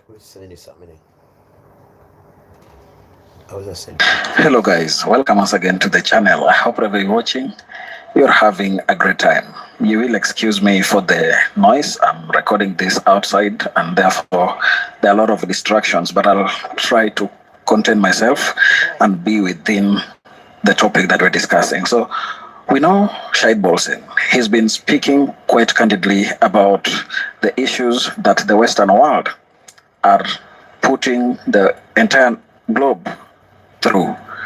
And one of the culprits that he has talked about in many instances is America. He has never spared that country, regardless of the fact that that is his country of origin. We know how he has talked so much about the lie that America is. We remember how we have been told that America is the land of the free. But Shahid Bolsen believes that the land of the free they talk about is totally not United States, because they, white people, always only believe that those who are free are only white people and not others. So in today's video, I want us to highlight some of the points that Shahid Bolsen is talking about when he's referring to America as the nation that is wreaking havoc globally. For example, let's look at the global energy crisis. This is something that needed not to happen. But right now, it is a problem because United States decided to join Israel in attacking Iran. Just because they want to soothe the ego of Israel. So you look at these things and you get to see that there are many things that United States has been doing contrary to what many people across the world desire. Whatever they do is just that which fits into the strategies that they have been using over the years to make America be what it is today. And I've looked at some of the commentaries that Shahid Bolsen has been giving. I've learned that he's been very consistent and he's never feared to call out United States for what it is. There are certain things that United States has been doing to other nations that are not really things that you need to respect. For example, how could they just go to Venezuela, arrest? Yeah, you know that, but also, this is the worst one. Putting your weaponry in people's countries and then testing your weaponry in their countries, and then the fumes, everything will come off the weaponry. So when the women are having children, the children come out spastic, and then America say, oh, it's not us, but we'll pay you money for it. America. Nicolas Maduro, take him to United States, charge him in their courts, and leave Venezuela to develop itself without a president. We know that America has different opinions about who Nicolas Maduro is, but doesn't matter. Between Maduro and Trump, who is worse? Exactly. Because Trump, whatever he's putting minority groups through, is total dictatorship and total confusion towards them. So you get to see these things and wonder whether America will ever learn from its mistakes. So in this video that I'm going to play for you, Shahid Bolsen is speaking about the hypocrisy that America is and how the challenges that the world is facing, many of them have come from America. And then again, he says that we have people who are a minority who are being used to support the decisions and the actions of countries like United States. So I wanted to watch this clip that I'm playing. I shall come back in the end with my commentaries. You are those people. You are those people. You are. And this is very hard for Westerners to understand, or for Americans to understand, especially if they are from oppressed people in the West, in America, if they're exploited, if they're excluded in their own society.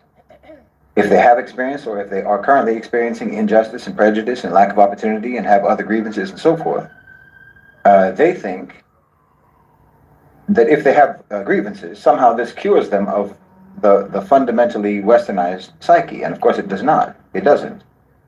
You know, just because you are so-called marginalized, just because you are discriminated against or what have you in America, in the West, and just because you maybe adopt an oppositional stance rhetorically, or even, you know, in your mind, a critical stance, a revolutionary stance, whatever the case may be, you know, you're a dissenter, you're a critic, you're a dissident, etc., you're against the system, you're anti-capitalist or what have you, you're libertarian or whatever other sort of ideological position that you take, that you adopt to position yourself as so-called anti-establishment or even as anti-Western. This is like